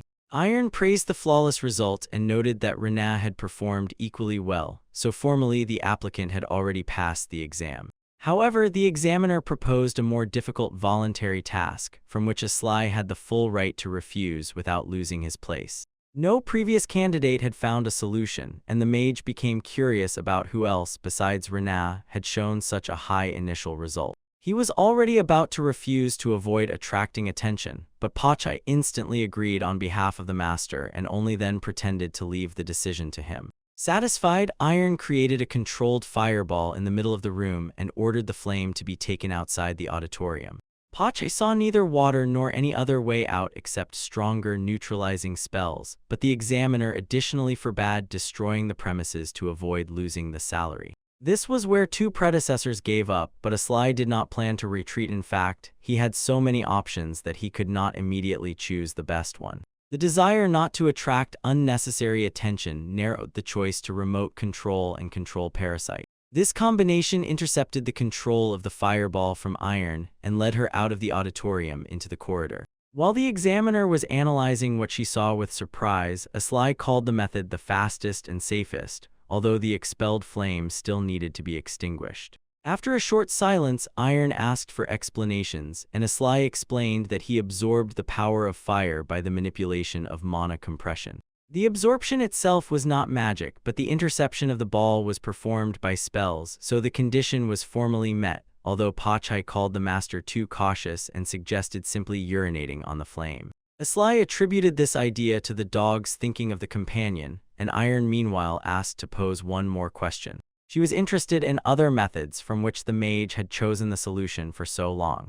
Aslai named increasing the amount of saliva, cutting the flame with wind, blowing out and creating a partial vacuum, but the sparkle in Iron's eyes suddenly made him stop. He declared the rest of the methods a secret, and the examiner was outraged by such unfairness. The mage saw no reason to teach a little girl his own techniques for free and advised to figure it out after his admission, but Iron reminded that she was the one deciding the candidate's fate.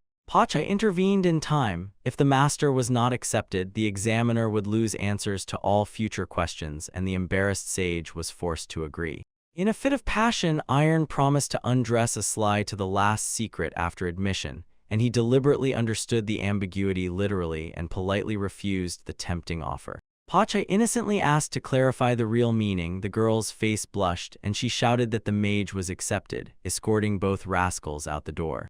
In the empty corridor, the master and the familiar glanced at each other and together realized that the exam was passed. Rena immediately ran up to them and eagerly began to ask about the results. Hearing about the success, the student sincerely rejoiced and declared that it simply could not have been otherwise. Pachai attributed half the victory to himself and received praise from Rena, but Aslai harshly stopped his attempt to add that the master was only prolonging the exam. While the mage tried to understand the unconsciously acquired knowledge about mana absorption, his companions were already celebrating the joint admission. A servant of Tor's approached them, greeted the talented magicians, and confirmed that she had believed Rena's words about the mentor from the very beginning. Tor's was introduced to Aslai again, explained that this year she would be responsible for the freshmen, and left behind a pleasant scent of perfume. Realizing that the curator was in front of them, all three politely promised to rely on her, after which the girl led the new students to complete the admission process. Looking at the ceiling of the university, Aslai was pleased with the finally passed exam, which this time seemed surprisingly easy. After thousands of years, his second student life was beginning in this very place. The main market was bustling with a crowd, which quickly made the mage feel sick, while the enthusiastic Rena was already calling to explore another street. Pachai noticed that the master's old clothes stood out too much and made people avoid them, but Aslai pretended complete indifference. In fact, he guessed that the familiar supported the walk only for the sake of changing his appearance. The demon did not even bother to deny this obvious intention. Together with Rena, he happily ran ahead and begged permission to independently choose a new outfit for the master. They spent the whole day moving between shops, selecting shoes, clothes, and other items, until Aslai's exit from the fitting room finally brought satisfaction to both. The choice was made unanimously, and although the mage considered the colors too bright, Pachai solemnly reminded that it is the clothes that make the man. Most of all, Aslai wanted to get rid of the burgundy mantle, but friends called it perfect for a great mage, and the suspicion of a demonic conspiracy only intensified.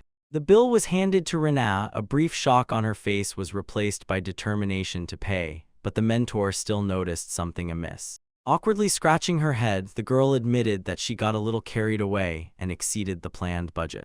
After the purchase, Pachai suggested returning to the inn, but Aslai asked his companions to go without him because he had one more matter to attend to. The new clothes made the mage feel awkward on the way to the university, where the admissions office briefly reminded him of the 3 main conditions for enrollment.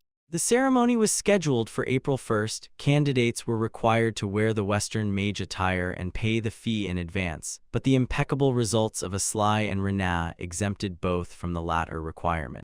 Irene had already reported Aslai's highest score, but free admission was usually granted to only one perfect candidate, whereas this year there turned out to be several. Rena burst into tears of joy. Pachai contentedly pointed at them with his paw, and the mage pondered whether the entire difference really lay in one variable of the formula, before Iron promised to wait for him at the training. The sage left immediately, leaving the rest of the arrangements to Torsu, which somewhat surprised the entrant. Only then did Aslai notice the trembling of his own hands, and suspected that Iron's words had called him out.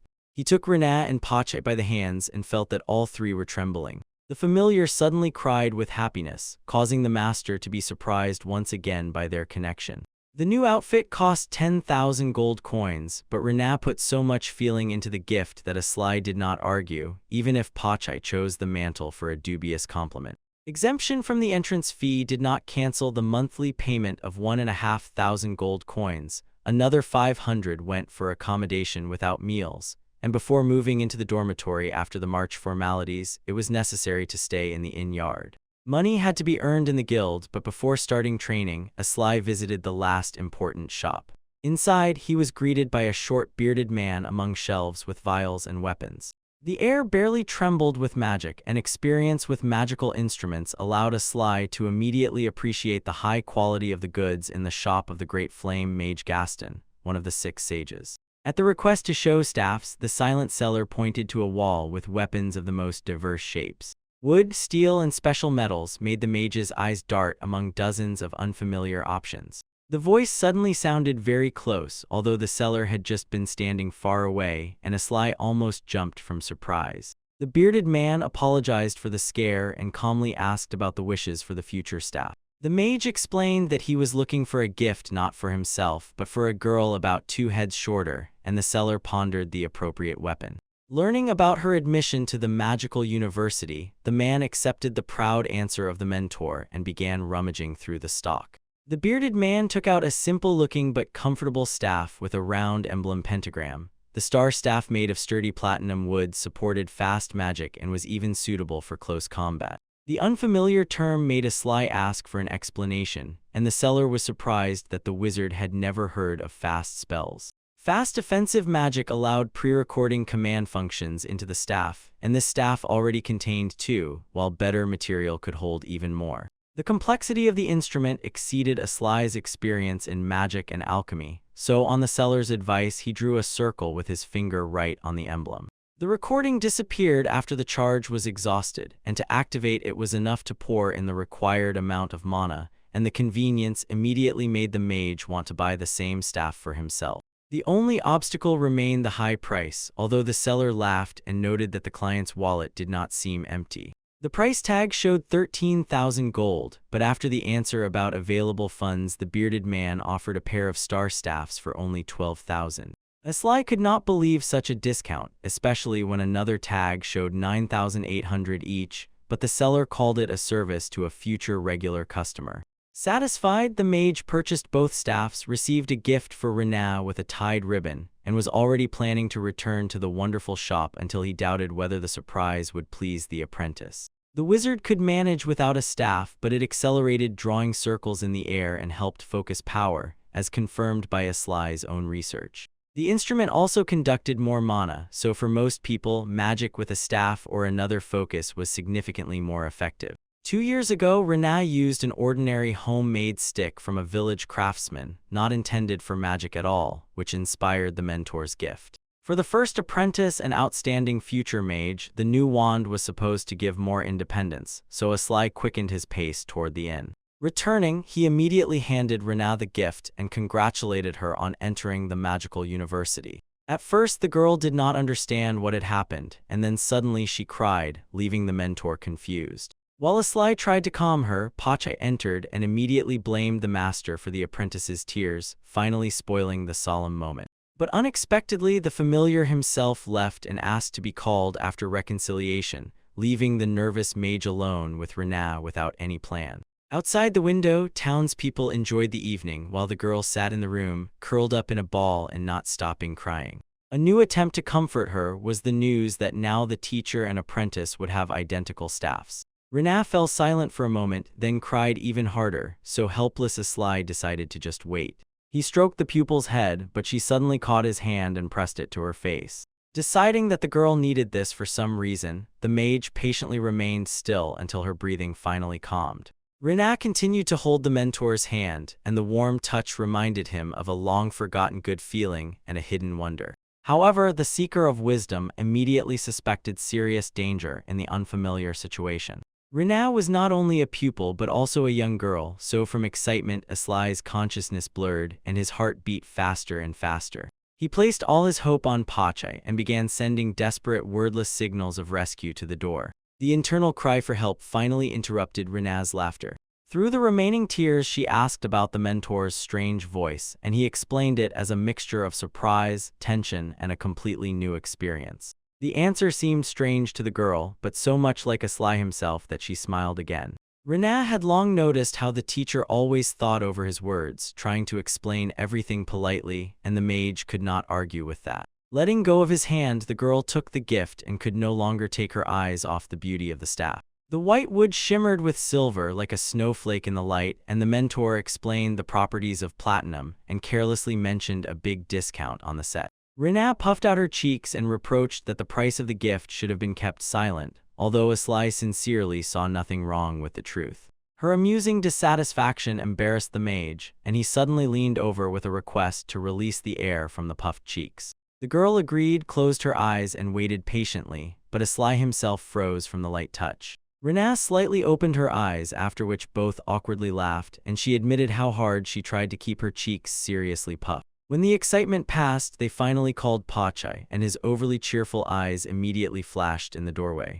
The familiar almost died from suppressed laughter because he was eavesdropping the whole time, and the master was already mentally buying earplugs for this dog. Another check of characteristics showed Aslai that the state of the assigned title had changed. A little later, the friends sat together and counted all the available savings. That day they had to move to a cheaper inn for 200 coins per person, but Pacha was also counted as a resident, so the night still cost 600 gold. The money was melting too quickly, and Aslai firmly announced the need to immediately find a side job.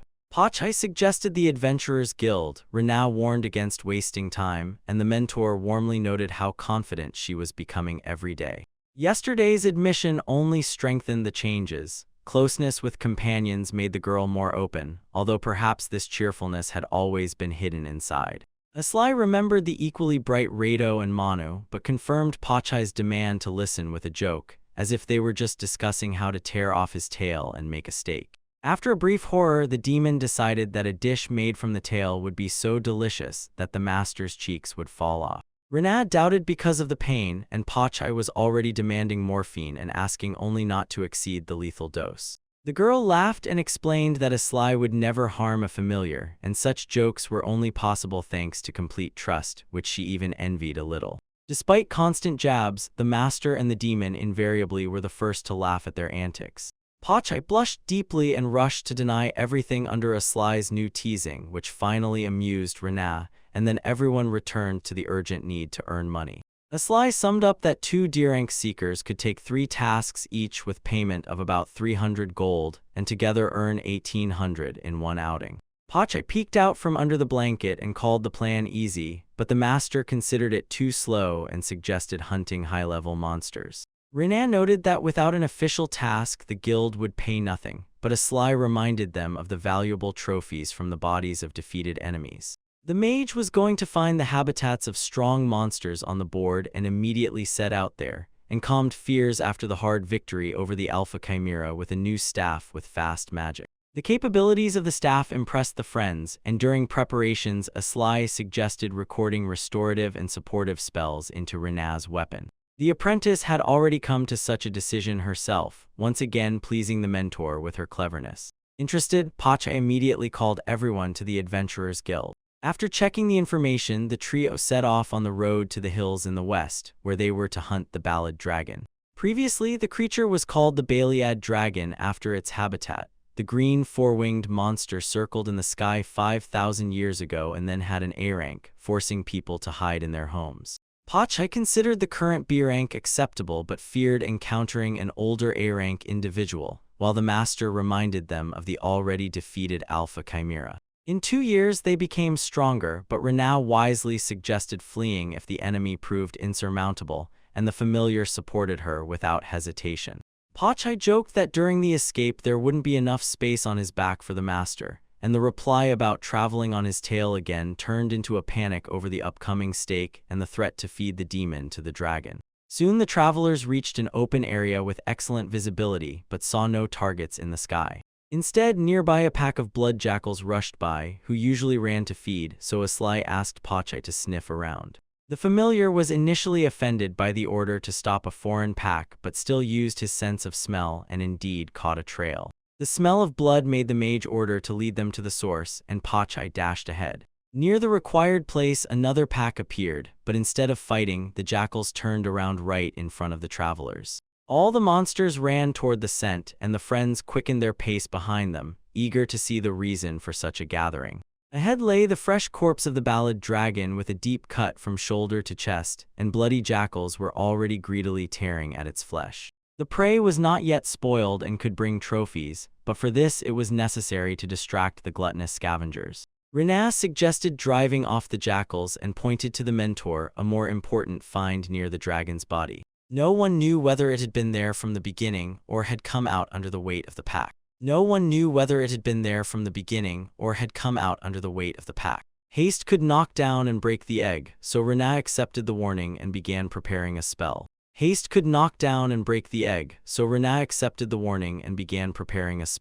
The mage tried to pull out the heavy egg with one hand. Renau was already losing strength and urged him on, and the idle Pacha received an extremely displeased look. Finally freeing the find, Aslai asked the apprentice to hold on a little longer and began reciting a new formula, mentally preparing the familiar's work.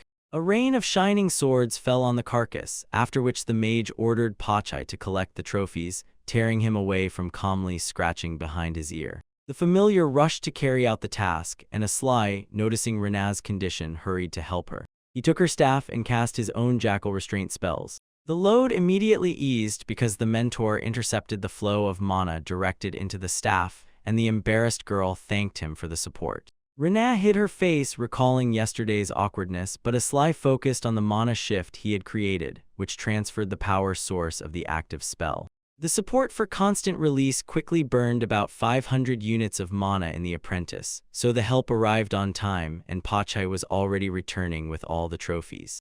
The freed jackals fell back and immediately resumed devouring the dragon as if nothing had happened, ultimately proving the victory of appetite over curiosity. Under normal conditions, the blood jackals did not attack people without extreme hunger, and Renau was glad to have avoided the fight, consciously choosing harmless spells. Having finished the task, the friends sat around the saved egg and began to decide its fate. Aslai gave the choice to Renau as the rescuer of the find, naming selling, cooking, or preserving as equally natural options, although the answer already seemed obvious. A joking suggestion to hatch the egg sparked genuine enthusiasm in the apprentice, while Pacha carefully chased butterflies. The glow in Renau's eyes left no doubt about her determination. The mage thought that the desire to raise a monster from an egg at least once was quite natural. The first creature seen after hatching became apparent to the hatchling, which simplified taming, but such eggs were often stolen, so Renau's kindness also created a new responsibility. Suddenly Aslai found the perfect warmer to warm Pacha. The demon first heard about his destiny, but after brief consideration agreed to incubate the egg if 2 people earned money. The skeptical look of the master showed that he perfectly recognized the familiar's usual desire to loaf around. The dragon slayer's figure remained much more serious. One precise strike, abandoned trophies, and the egg indicated a warrior of approximately the 100th level who destroyed the creature merely to demonstrate power. Aslai recalled the unknown swordsman among the 6 heroes and admitted that he himself would also defeat the flying monster after preparation, especially if he finally got rid of the fool title. But assumptions changed nothing, so the mage returned to the tasks he could perform right now and heard the familiar's call.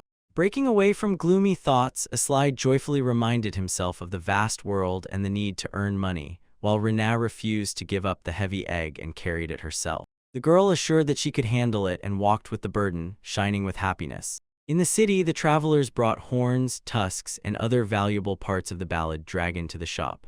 The merchant decided that the trio had defeated the four-winged dragon themselves. Aslai modestly attributed it to luck and received the first offer of 38,000 gold. The mage calmly noted that even at 40,000 the seller would make a profit, and in response to a cunning look explained his knowledge from many years of research. When the merchant did not hurry to raise the bid, Aslai went to another shop and heard a new price called after him, 41,000 gold. The amount exceeded even his demand, but the man called the extra 1,000 an apology for bargaining and asked to bring all trophies here in the future. Having achieved the best price without losing the goods, Aslai saw that the sun was still high and decided to earn some extra gold.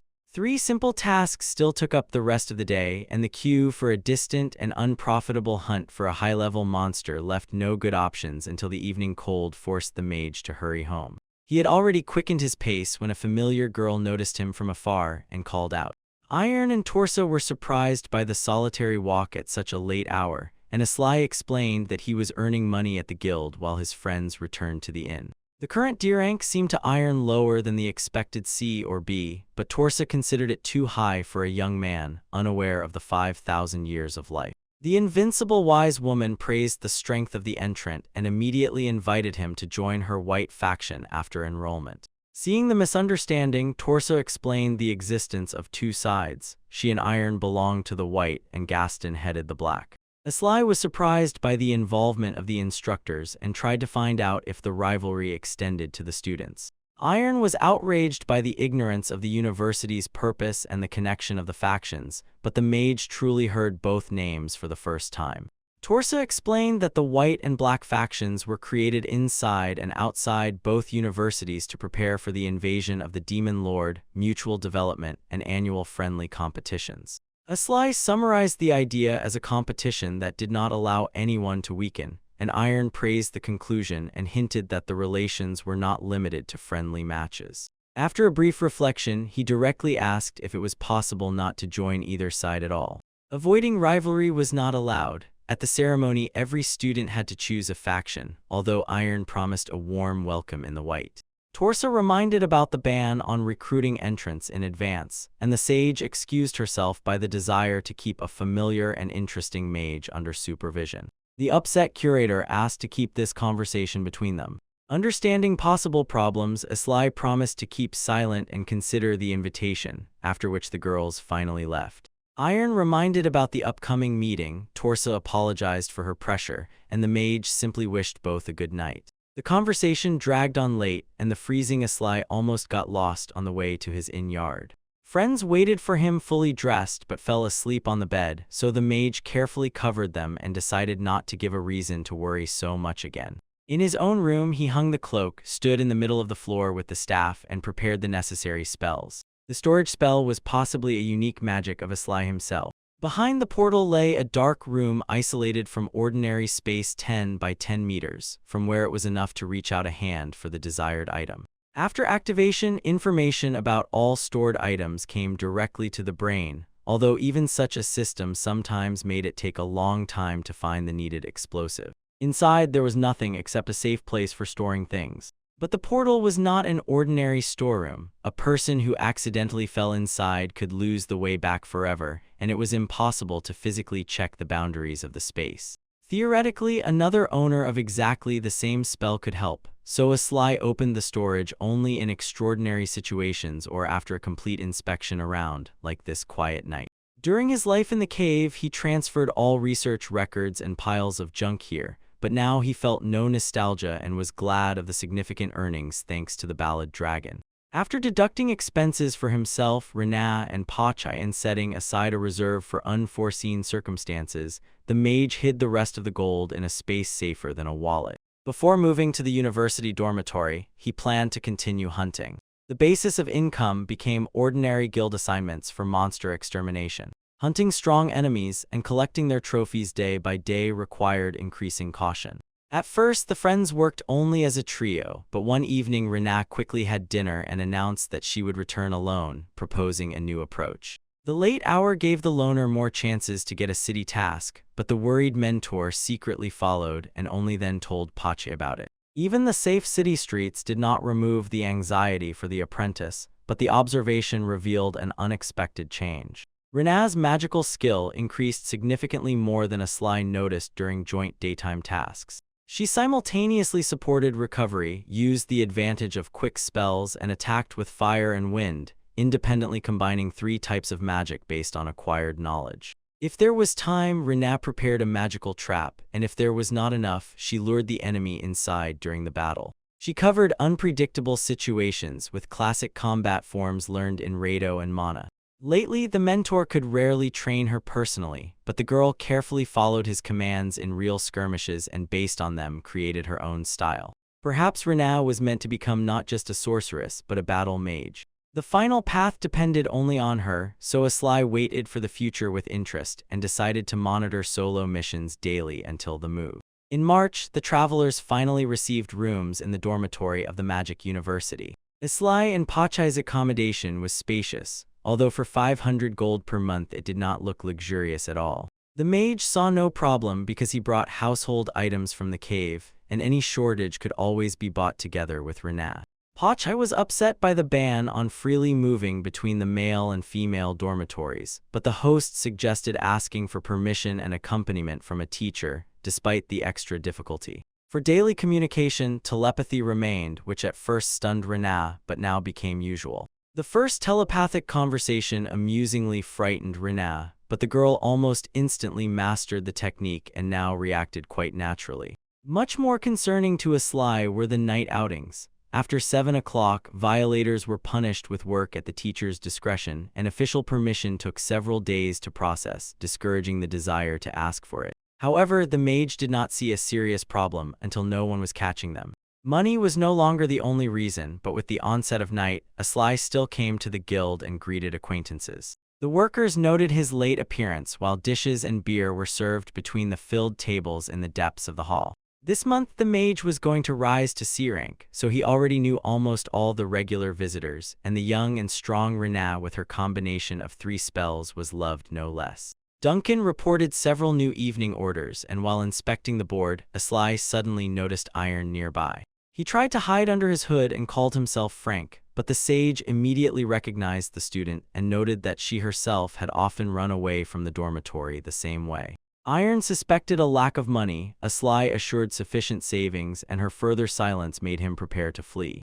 But the girl proudly offered help to the S-rank mage and received an immediate refusal. From the sharpness, Iron blushed deeply. Even the workers sympathized with her, and Asli had already passed the selected announcement to Duncan and warmly thanked him for the support. The man blossomed with gratitude, theatrically propped his chin, and immediately began processing the assignment. In manners, Duncan more resembled a caring older sister, although he remained a man and a guild secret, where his talent for the most difficult work earned the trust of adventurers. Since his appearance, the number of orders sharply increased, but Asli did not have time to think over the rumors because Duncan returned with the documents, wished caution, and immediately heard a stranger's scream. Enraged, Iron demanded to name the new task, while the mage only regretted the wasted opportunity to escape earlier.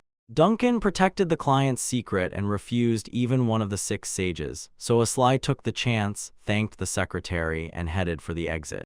Iron declared that she would go with him, was refused again, and remained angrily snorting in front of the door closed right before her nose. Her new shout promised to join equally, and since then the sage awaited Asli every evening at the guild and voluntarily monitored all the tasks. The sale of trophies of the Ballad Dragon began with the trader's offer to pay 38,000 gold for horns, tusks, and teeth. Asli proved that even 40,000 would leave a profit for the buyer, referred to research knowledge, and was already going to look for a better price when the man stopped him. The trader agreed to 40,000 and asked to bring future loot to him specifically, after which the satisfied mage continued earning. Even 3 simple tasks took the rest of the day, and the queue for high-level assignments at the guild remained long until late evening. On the cold street, Aslai met Iron and Torsa and explained that he himself was delayed for the sake of earning money, while the companions had already returned to the inn. His D rank seemed to Iron lower than the proper C or B, and Torsa was impressed by such power at a young age, although before them stood a 5,000-year-old immortal. The girls introduced the white and black factions, to the first of which they belonged themselves, and Aslai's complete ignorance of the modern university structure surprised Iron.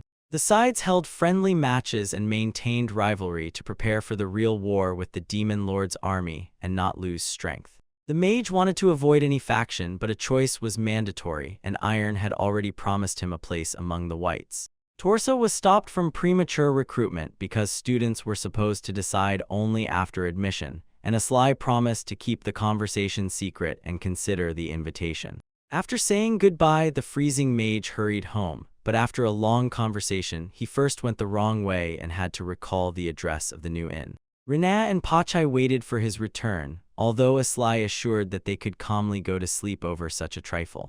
In his own room, he opened the hidden vault, a dark space 10 by 10 meters, where even searching for the needed dynamite sometimes took too much time. The magical storeroom required complete safety during opening, as a person could fall inside with no way back, and the spell itself remained difficult to control.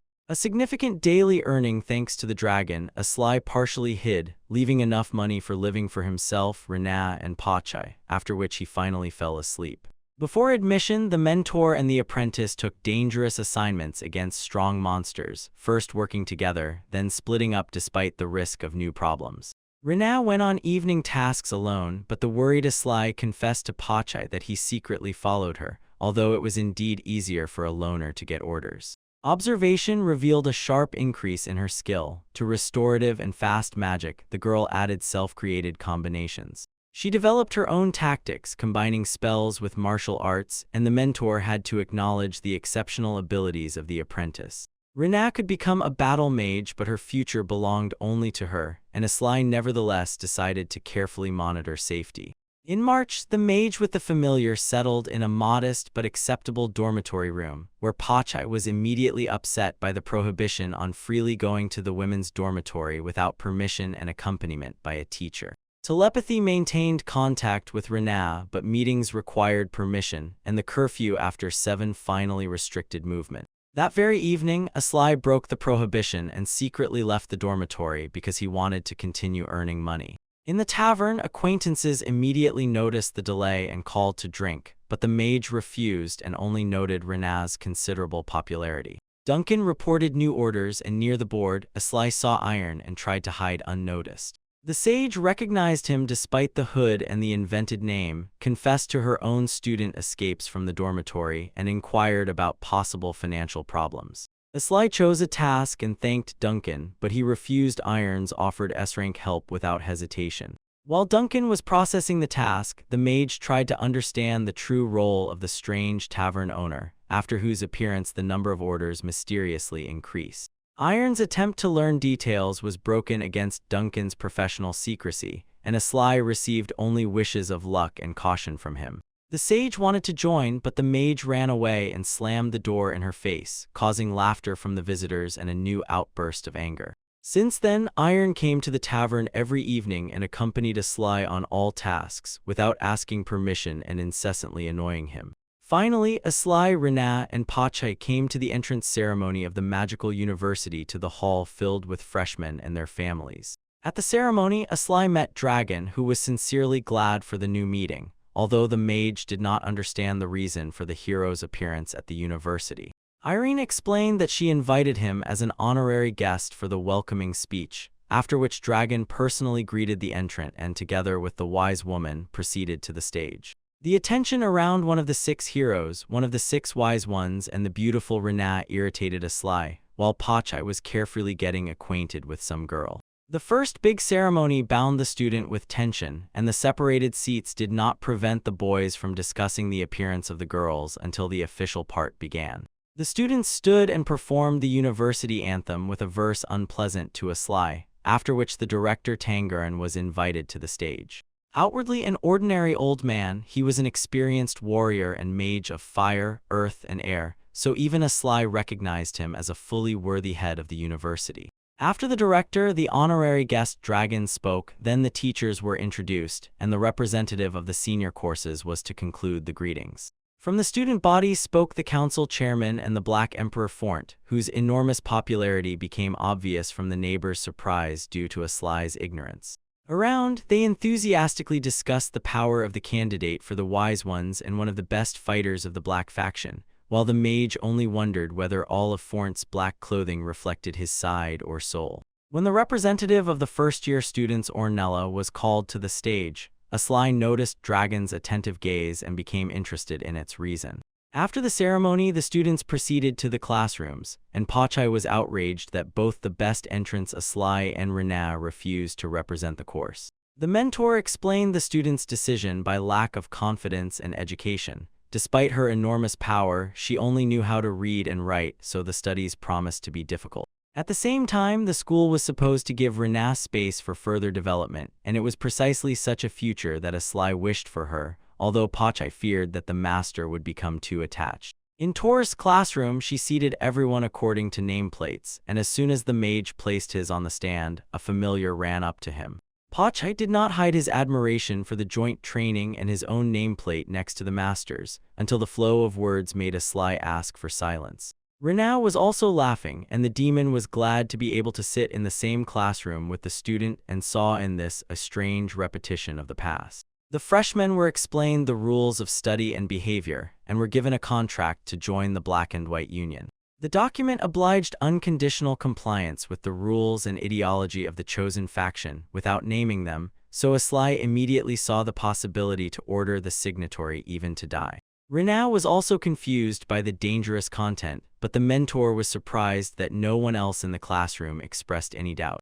Tors ordered to put the completed contracts into the white or black box, and Asly, before the final choice, decided to subtly change the conditions. He began to correct not only his own document but also Rena's, whose surprised exclamation immediately attracted the curator's attention. While the student was justifying the dropped pen, the mage replaced the student's symbols in the clauses with the designation of the faction itself. Such magic worked only when the editor was stronger than the author of the contract. Asly created it for Pachai's contract and since then never signed unclear obligations. The familiar feared the consequences of forgery for Rena. The mentor shared the concern but saw no safer way out and joined the queue for the boxes. Asly lowered his contract into the white box and was already contemplating the magical return of the documents, as the responsibility for the apprentice complicated every decision. Rena unexpectedly chose the Black faction for the sake of a future friendly duel with the mentor, while Torsa silently watched the distribution of students. Ornel was outraged by the frivolous attitude towards the competition, and another freshman supported the warning.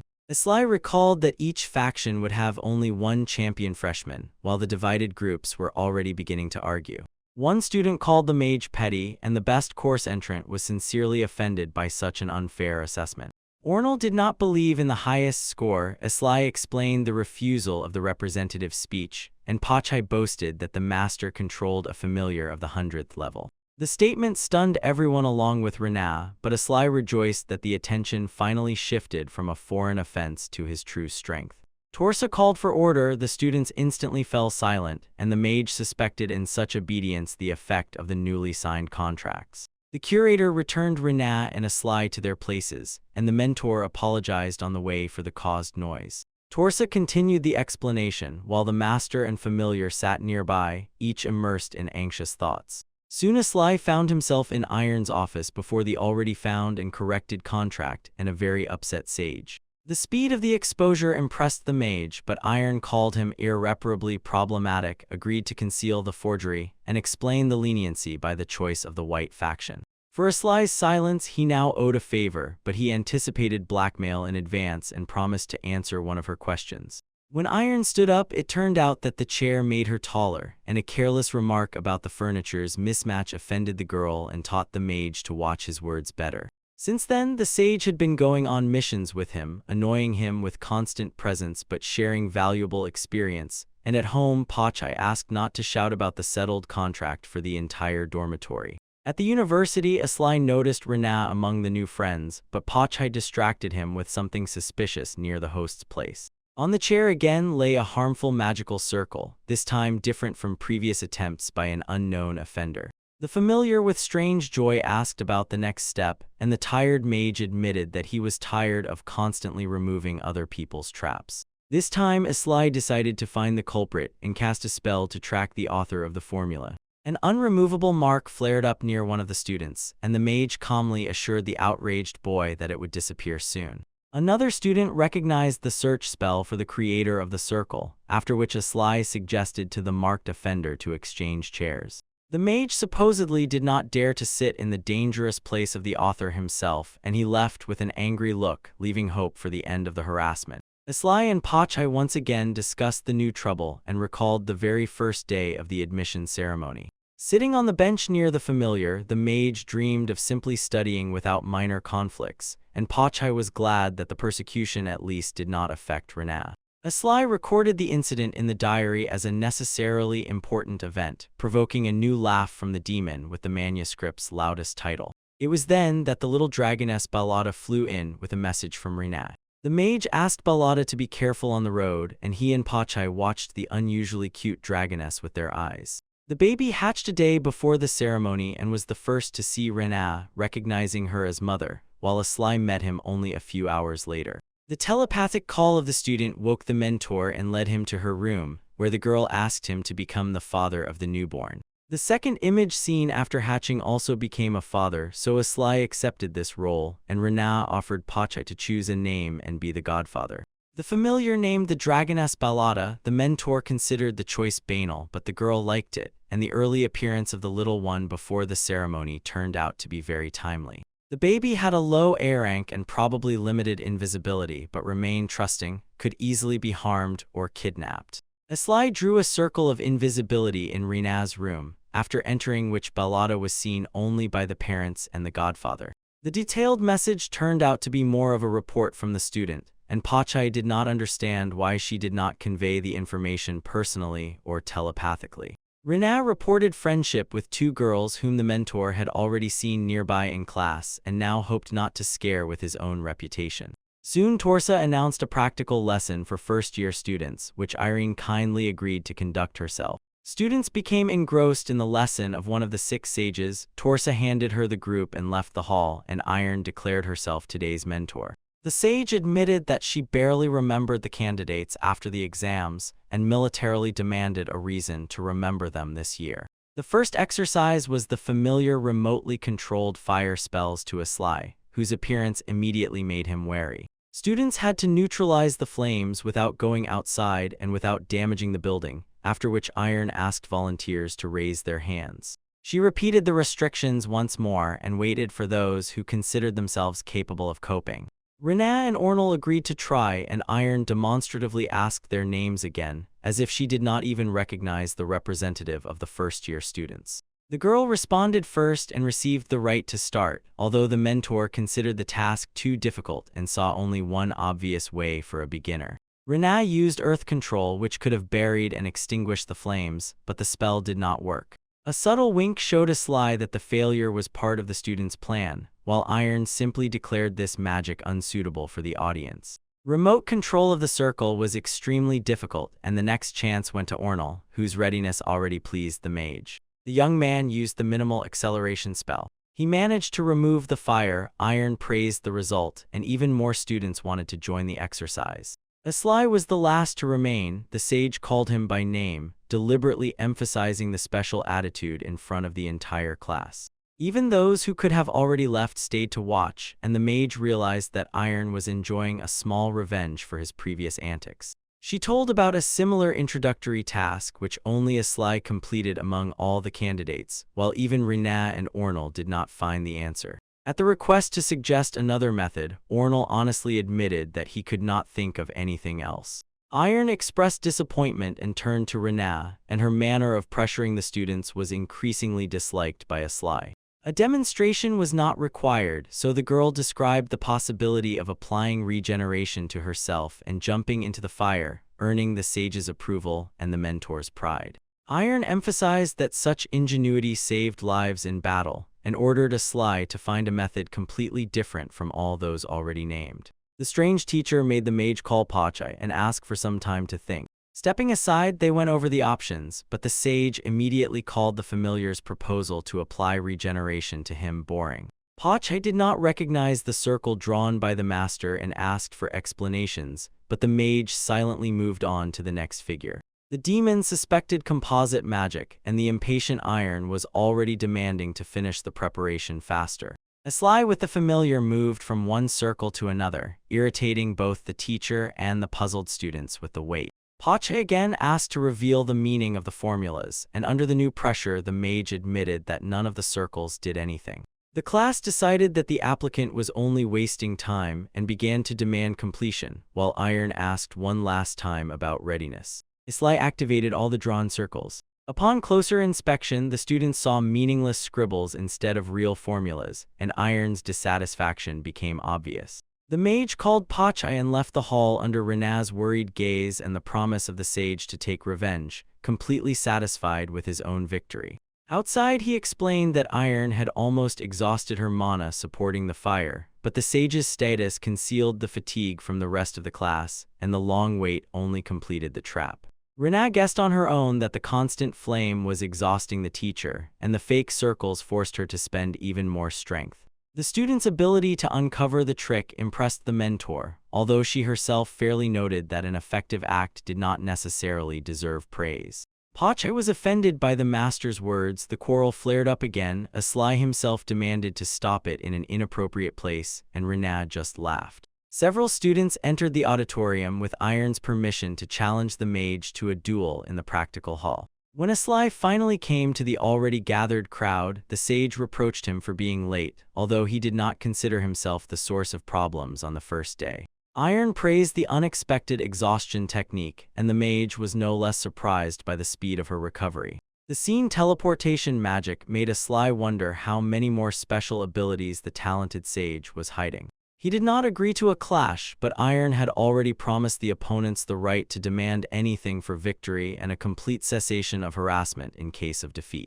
The three contenders were the strongest after Asli and Rena, so a change in their attitude could make the whole course retreat as well. Knowing the circumstances and equally insisting on the fight, Iron achieved the reluctant mage's consent with a charming promise to finally stop the persecution. Pachai offered help against the three opponents, but the host chose a more spectacular solo victory and, touching the familiar's nose, noticed an unusual aura around him. Rena recognized the protective barrier for the spectators, and Iron allowed to start immediately after both sides were ready.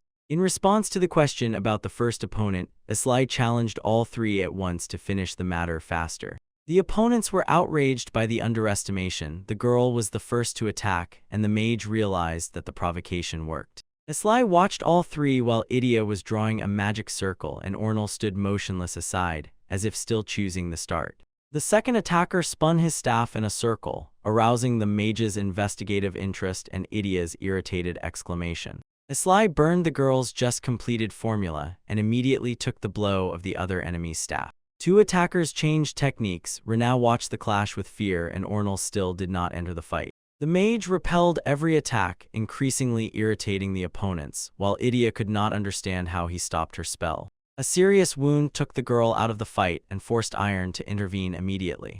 Pachai took the injured one. The sage noted that the technique used by the master was not taught in classes, and the second opponent already doubted his own chances of breaking the defense. Asli's own combination quickly neutralized the next attacker, leaving Iron with no memory of such use of magic. The mage explained the unfamiliar combination of formulas he created and did not understand the instructor's dissatisfaction, who had never seen this technique before. The only opponent left was Ornal, but he also stood motionless aside and did not know what to do at all. The young man did not even respond to his name, so Asli approached closer and only then realized the strangeness of his condition. Ornal had been unconscious all this time, which stunned the hall and made Pachai giggle behind his covered paw. Asli carried the boy to the infirmary on his back, and in response to the familiar's comment, he suggested better help with the heavy load. While the mage was dragging Ornal himself, Iron demanded an explanation of the unfamiliar flame, but received only the name of the special fire. She asked to at least show the formula, but Asli refused due to the risk of instant memorization and regretted the extra attention too late. Then the mage decided to turn the unwanted mystery into a step toward the sage title, but Iron immediately recognized the facial expression that preceded his strange plans. In the infirmary, they were met by the elderly healer Billy, who joked about the first victim fainted by Iron, and she promised not to take on students until she buried the oldest one herself. Billy introduced the sage as the country's best specialist in healing magic, after which Aslai explained that Ornal fainted during a practical duel. The healer criticized the early fights of the freshmen, but the mage clarified the personal nature of the conflict and the teacher's permission, then laid the boy on the couch. Billy immediately became interested in Pachai and could not determine whether it was a wolf or a dog, and Aslai explained that he himself did not let the familiar into the medical room. The healer allowed the demon to enter. Iron revealed the old man's love for animals, and Billy sincerely admired Pachai's beauty. Praise for good manners surprised the owner, who had never instilled them, but the familiar confirmed his excellent manners without hesitation. Billy invited Pachai to come for treats in his free time, and after a brief hesitation, Aslai dared to make an important request. The healer agreed to teach him healing magic, but Iron opposed transferring the student of the white faction to a mentor from the black faction. Billy was surprised by the first freshman who asked to attend classes himself, and the sage grabbed Aslai's hand and refused to let go, as if he had already become her property. Iron pulled the mage along despite protests, and Pachai kindly revealed all his plans about the evening guild tasks. The familiar returned to the infirmary for treats, while the sage forcibly led the owner to the student council room. Fort was sitting at the table, and for several seconds both silently looked at each other with the same surprise. Aslai introduced himself, but the head of the council had already listed his achievements, including the killing of the ballad dragon, which the newcomer did not expect to hear about here. Fort wanted to know the method of victory, and Iron suggested the involvement of a properly used familiar, capable of leveling the odds against such a monster. The matter-of-fact tone of the conversation about Pachai displeased the host, but the real reason for the summons turned out to be an invitation to the student council, which he immediately declined. Fort asked not to rush and took a document from the drawer that could change the steadfast decision. It was Rena's contract, whose exposed forgery could have ended in expulsion, so the head of the council suggested finding a way out together. Unlike Aslai's crudely altered contract, the student's document showed almost no traces of interference, which Tors and Iron had already discussed. Fort spent 2 days searching for the substitution and now admired the newcomer's skill, while the latter was finally convinced of the black soul of his interlocutor. The council was supposed to maintain the balance of white and black magic, but the graduation of the senior course disrupted the necessary ratio. Iron proposed officially supervising the talented but problematic best freshman, and Aslai agreed to join the council only in exchange for Rena's contract. Fort handed over the document and expressed satisfaction at the appearance of such a promising new member. In the corridor, Pachai lay on his back, chewed up with a swollen belly and heavy breathing. The familiar could not get up but purred contentedly under the master's hand. Having discussed the new troubles, they together went to the room where Pachai corrected Aslai's complaint. He was not unlucky, just pathetic. A distressed Ballada rushed out to meet them and began to apologize for missing the time to return to the circle of invisibility and barely managed to hide in Aslai's room. The mage calmed the dragoness and promised to help her return to Rena. Ballada grew incredibly fast, flew away the day after hatching, understood human speech, and accepted the death of her real parents, although the main care remained with Rena. On the night before the ceremony, Aslai helped the student make a familiar contract with the little one and established a limited circle of invisibility in her room. Now he asked Ballada to wait in the same kind of circle in her room and was surprised how she even got through the door that Pachai definitely locked. Ballada explained that interference magic allowed penetration anywhere, while Aslai was drawing a second limited circle of invisibility in his room. The dragoness flew inside and disappeared from the mirror, although Aslai, like Rena, continued to see her thanks to the parental bond. The little one said goodbye and flew home, instantly leaving recent sadness behind. Pachai was moved by her beauty, and the master announced he would have a snack and head to the guild. Having received a new task, Aslai walked down an empty night street, turned to a wasteland, and saw the needed silhouette in the darkness. The monster quickly died, the mage gained the next level and began updating the records. Iron glanced over her shoulder, but in response to the complaint about the complete lack of help, she said that a single strike victor does not need support and demanded to name the next target. On the way, Aslai recalled a recent B-rank ogre fighter, and both noted the dangerous increase in the number of monsters and their clustering into groups. The sage inquired about the research and personal observations of the mage, but he denied having any concrete conclusions. Iron did not believe it, but changed the subject and found out that the result of the next rank trial would be announced that evening. A higher rank promised greater rewards, and Aslai was already dreaming of earning enough without daily exhaustion. Iron tried to gain his trust and did not understand how a freshman managed to simultaneously complete assignments, study, and work in the student council. The mage sometimes regretted not being born in the times of the trend for early graduation, but then he would never have met his current close ones and friends. He still kept in touch with Ryana and hoped to uncover secrets through the university and the council that were tied to his past. The mention of the upcoming Capital Festival and the requirements for participants suggested to Aslai a possible path to his own goals. Torsa and Iron could not provide the necessary information, so the mage suspected that the truth was being hidden even from the 6 sages. Walking further, he returned in thought to the messenger of God and the sad connection between the demon lord and their former dungeon. The list of unresolved matters only grew, but the ogre noticed by Iron forced him to postpone his reflections and prepare for battle. After the victory, they returned to the tavern, where Duncan congratulated Aslai on his new rank, more stable income, and the possibility to work less frequently in the guild. The owner called the mage for a private conversation and offered a personally assigned task. It was necessary to find the labyrinth from which the previous search party did not return, and the entrusted place in the new squad demonstrated Duncan's respect. The reward was 15,000 gold coins, and the difficulty promised useful experience, so Aslai agreed. In the student council, an extremely beautiful girl spoke to him, whose keen attention immediately embarrassed the newcomer. Dinia openly flirted, asked about sympathies, and complained about the boring representatives of the white faction. Throughout the entire conversation, she touched Aslai, and even a direct question about the reason did not stop the persistent game. Iron entered just when Dinia was almost sitting helplessly on the mage's lap and kicked the temptress out the door with one strike of her leg.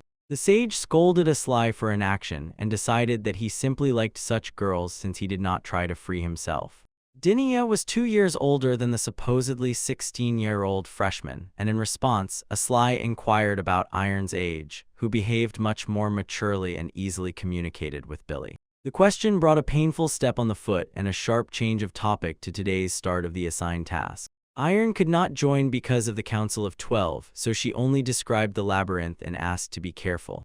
Aslai threatened to appear as a ghost by her bed in case of death, then said goodbye to Renaa and asked her not to quarrel with Pachai during his absence. The mentor wished the student diligence and success in practice, while noticing Irene's incomprehensible sadness during the farewell. It was time to set off. Pachai was found in a deep sleep, and the loud shout of the master made the familiar jump on the spot. Aslai proclaimed him the king of snoring, and the outraged demon responded with a complaint about the cruel awakening. The mage tickled his companion and accused the appearance of the title Fool, which supposedly held only because of Pachai's unchanging opinion about the master. Their dispute turned to the human habit of shifting blame and the conclusion that the future sage should act contrary to the advice of his own diary. By the city gate, they were the first to reach the meeting place and stayed to wait for the other participants. The two early arrival quickly became annoying, and a simultaneous yawn sparked a new argument about who infected whom.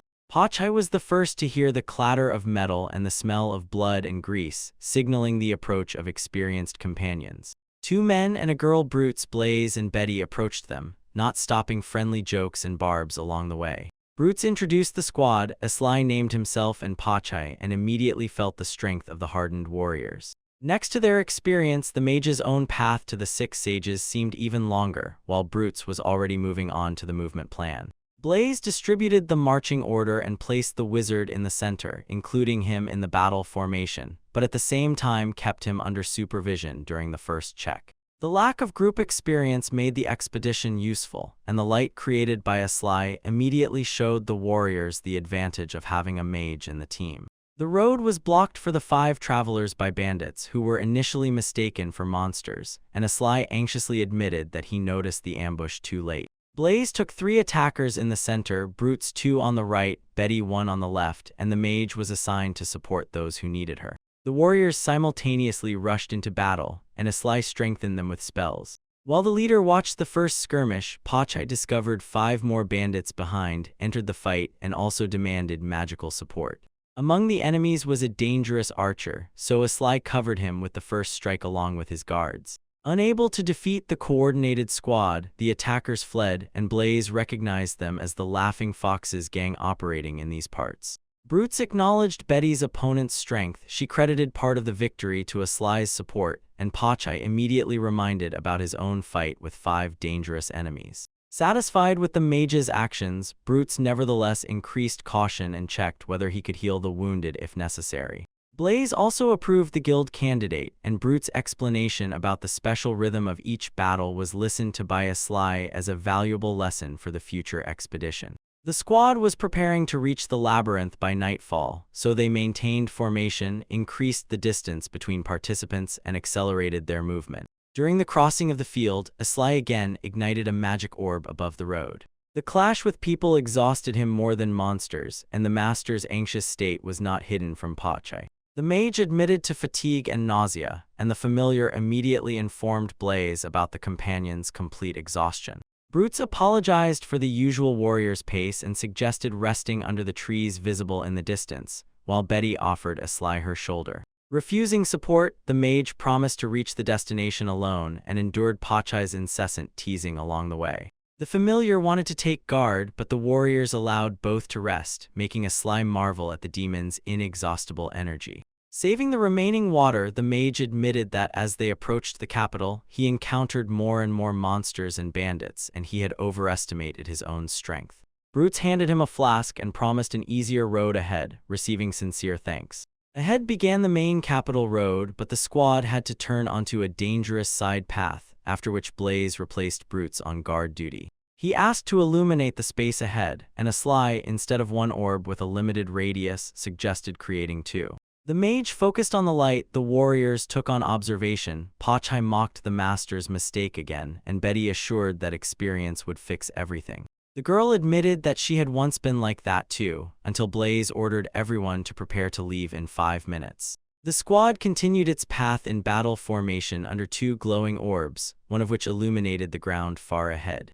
2 formidable statues stood near the entrance to the labyrinth, and the travelers decided to start exploring in the morning and spend the night on alternating watch. Blaze inquired about the familiar's need for sleep, but Pachai explained that rest hardly affected his body. During this conversation, Aslai drew a strange figure and called it not a finished circle, but an attempt to understand the university research. It was about spatial transfer, which many mages, including Iron, whose office showed significant progress, had long dreamed of creating. The technique required an extremely complex combination of sorcery and magic, and ordinary formulas could not work in real conditions. According to Aslai's theory, the 4 main elements were first transformed into a magical structure and then restored through the circle. Illusion and fire in the composed formulas were supposed to materialize the body simply from the flame. While this remained a fresh theory, the mage was already about to test it in practice when Pachai categorically forbade continuing. Aslai was outraged by the interrupted explanation. The familiar declared a guaranteed disaster, and Blaze laughed at the usual quarrel. In the morning, the mage woke up last, while Blaze had already managed to scout the beginning of the labyrinth, and the rest greeted the sleepyhead. Brutes joked about the intention to use the wizard to the fullest and ordered everyone to stay cheerful, but the commander immediately extended this demand to the Joker himself. Blaze led everyone to the place from which no explorer had returned, and Aslai noticed how the commander's care was supported by the mutual attention of the entire squad. The warriors shouted a slogan about death on their side and the absence of fear for life, stunning the mage with the familiar. Aslai and Pachai repeated the words after them, earned approving glances from the trio, and together entered the labyrinth. At the very threshold, the mage stopped, feeling in the new step another boundary on the way to his own goal. Hesitation did not allow him to move forward until Pachai called him. The familiar simply pushed the hesitant master inside. Pachai ran to catch up with the squad, leaving the grumbling Aslai last, as if that was exactly how they were supposed to make the important step.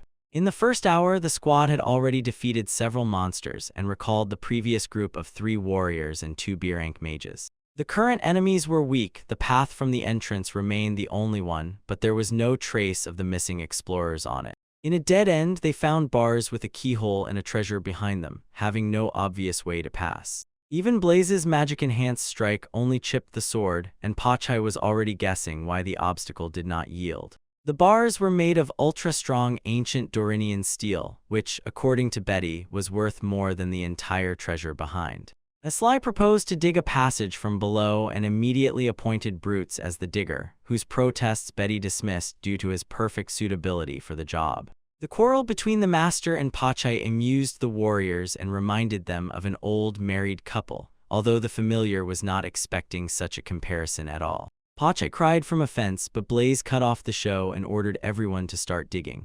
After 2 hours, the exhausted Brutes finished the tunnel, received general praise, and immediately asked Betty to carry him on her back. The girl refused. Blaze allowed his comrade to rest a little, and Pachai gladly noted the warm relations in the squad. Fatigue did not let Brutes lie down for long because the commander ordered to leave the precious bars and prepare to return, although he jokingly dreamed of sleeping first. Blaze insisted on the exit. Brutes feigned remembering the goal, and a slight movement of air suggested to everyone the proximity of the surface. The return path seemed faster due to the complete absence of monsters, but near the very exit, Brutes suddenly stopped the squad. The labyrinth was surrounded by the same bandits who attacked on the way, and now the numerical advantage was much greater. While the group was looking for a way out of the trap, Aslai had already seen a possible breakthrough plan. Aslai proposed to leave Pachai as bait for the escape of the rest, causing the familiar's outrage, and Blaze prepared to fight to the death to at least weaken the enemy for the next group. At the request to name the real plan, the mage seriously repeated the bait proposal, and the commander had to demand the full plan once again. The warriors had to buy time for drawing the circle, and Pachai, enhanced by spells, was to join the battle and help hold the pressure. The squad surrounded the mage with protection, took a defensive stance, and was the first to meet the bandits' attack. Blaze allowed Aslai to act freely, fully trusting his decision, but the enemy's huge advantage forced them to hurry.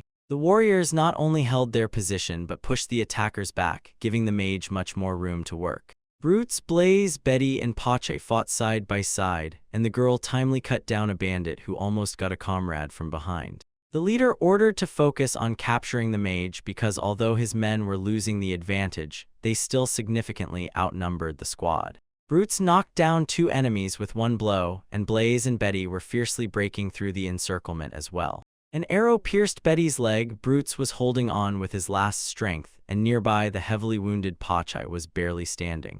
Aslai activated the completed circles, and their effect made Betty and Brutes freeze in amazement. The bandits fell. Their leader tried to get up, but the mage warned about the danger of moving while Blaze clarified the duration of the spells. The prisoner turned out to be Mouse, the leader of the Laughing Foxes from the wanted posters, who grimly hinted at the question about the previous squad that Blaze already knew the answer.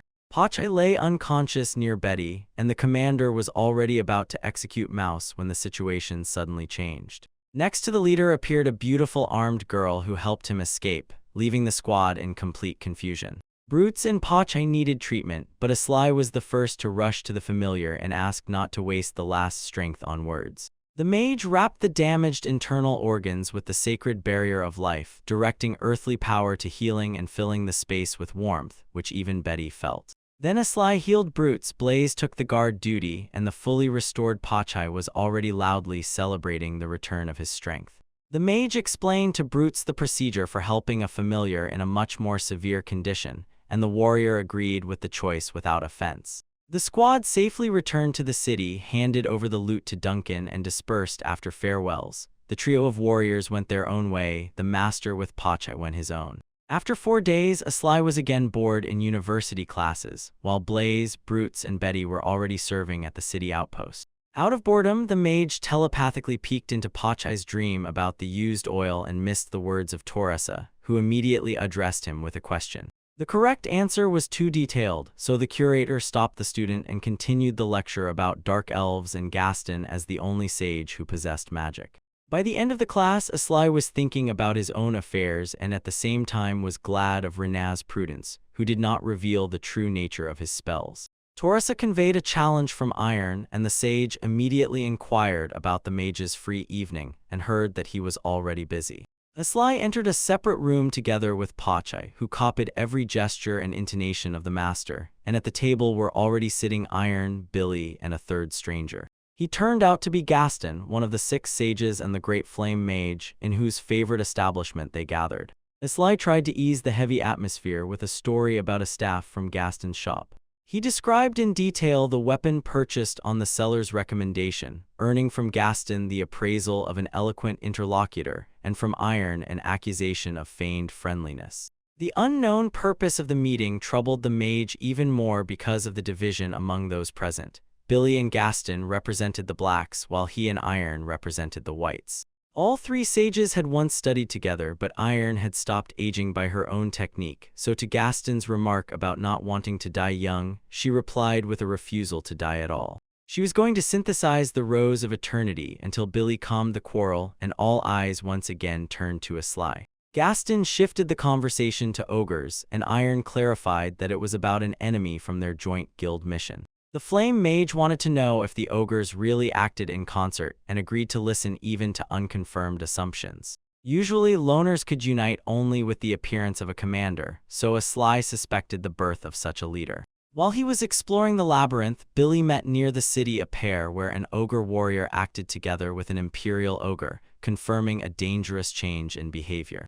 New groups threatened an attack on Balon, so the sages were preparing a punitive operation, and the city's defense at that time was to be taken over by the military university. With the help of the Doll of Loyalty, they planned to find the ogres as servants of the Lord of Demons and act as soon as enough people gathered. Aslai also entered the plan thanks to knowledge of the enemy, a position in the student council, a familiar of the 100th level, and a guild B rank. To the objection, the sages replied that they did not have time to wait for consent and simply ended the discussion. In the dormitory, the exhausted mage again replayed the meeting with the 3 representatives of the 6 sages and felt the unbearable pressure of others' expectations. Added to this was a quarrel with Pachai, who silently chewed throughout the conversation and did not help the master, and before sleep Aslai still returned to the reason for the sudden activity of the ogres. He pondered the cooperation of the sages and heroes, his own place in the future war, and Fornt, whom he considered the most likely next sage.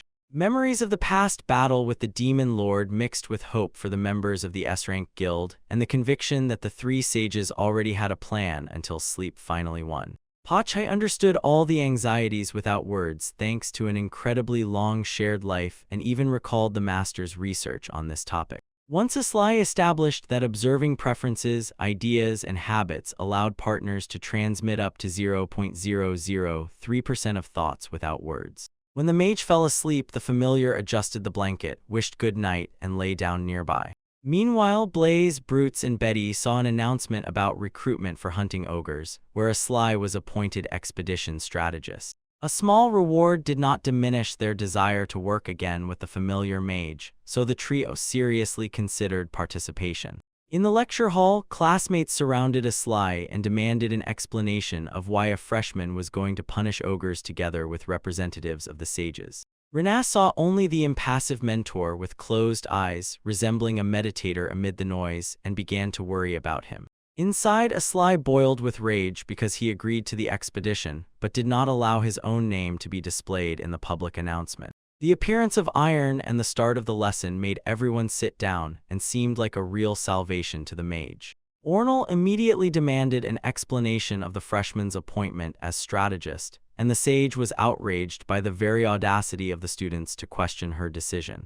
Iron ordered to watch their words and realize the difference between them and Aslai, although the hero himself considered such pressure excessive for a class of teenagers. The mage also got it for silence. He explained that he was choosing his answer but could not prepare it in advance, not knowing about the announcement. Iron confirmed the obvious involvement of the familiar and activated an unfamiliar circle, which reminded Aslai of the archive portal. Espero appeared in the room, and to the owner's surprise, the sage calmly introduced the bird as her own familiar. Aslai immediately began to analyze the summoning formula and understood the absence of other familiars in the lessons, while Pachai was already demanding to roast the bird. Before the expedition, the mage met Fornt, who also joined the journey and acknowledged the guild system as a completely expected part of Aslai's life. The head of the council called the students the future of the university, smiled in his strange manner, and revealed that there would be more than one freshman in the squad. Blaze, Brutes, and Betty joyfully greeted the familiar mage after a long break and noted how many events he had managed to attract, which Aslai himself did not expect either. When Iron approached, Brutes carelessly inquired about the little girl, and Blaze immediately apologized and expressed willingness to work together. Aslai introduced the warriors. The sage doubted only Brutes, but the mage personally vouched for the entire trio. Having learned about each one's A rank, Iron called them with her because the expedition lacked commanders of the required level. Blaze, Brutes, Betty, Iron, Fornt, Red Sword, and Gaston were appointed as squad leaders. The warriors met the Sage and Red Sword, whose nickname, according to Blaze's explanation, came from the blood of slain monsters. Gaston noted Fornt's arrogant behavior, introduced himself, listened to a stream of courtesies, and asked Aslai to outline the route. The commanders discussed the data obtained by Billy with the help of the Doll of Loyalty, after which they distributed tasks among the squads. A large number of students with minimal combat experience worried everyone, and Fornt confirmed the same problem in his own unit. The squads of Iron, Blaze, and Brutes were to attack first, while the others provided support, and Betty led one of the covering groups. Brutes doubted that the students could handle the Imperial Ogres, but the help of Gaston and Billy was supposed to even the odds, although Aslai considered the king the real target. The army set out and for some time saw no ogres, with Iron riding at the very front. She encouraged the fighters with a passionate speech from her horse, received a joyful roar in response, and was the first to notice the enemy. Irene began the attack earlier than planned, which did not surprise Gaston, familiar with her style, and the squads of Blaze and Brutes immediately supported the offensive. Fornt promised cover from the rear, and the sage demanded continuous magical support. The sight of the ogres momentarily stopped the people, but the council leader dismounted, cast aside fear, and returned everyone to the fight. About every 10th enemy was an Imperial Ogre, but the king and queen had not yet appeared when Irene struck with wind magic. The ogres ruthlessly charged forward, smashing and killing everything in their path without distinction between strangers and their own. The spells reduced their numbers but did not cause fear, so Irene hoped at least to slow the onslaught, while Billy was already beginning support. Brute's squad engaged in combat, and the commander himself was among the first to reach the enemy, covering a wounded warrior along the way. The courage and skill of Brutes and Blaze attracted the attention of the sages, as both managed to regroup without a single scratch. The commanders led the people into a new attack, and Pachai shouted demanding to give their all while the warriors fought side by side. Blaze and Brutes stood back to back, advised each other not to die, and together faced the next wave. Strange cries announced the retreat of the rear ranks of the ogres, although the overall battle was just heating up. New enemy forces forced Gaston to advance the squads of Billy and Betty and simultaneously order Fornt not to stretch the cover. Iron regrouped the fighters to assist the wounded and open the way for the 7th squad, while Blaze continued to press forward. The roar of the Ogre King raised the fighting spirit of his warriors and announced the appearance of the leader. The Giant King personally stepped onto the field, and his very strength stopped the human offensive. With one blow, he cut down 2 warriors, sowing terror in the nearest ranks. The people fled, and the stunned Betty remained right in front of the king until someone's shout brought her attention back. Finding herself alone with the monster, the girl accepted the fight but was quickly forced to retreat.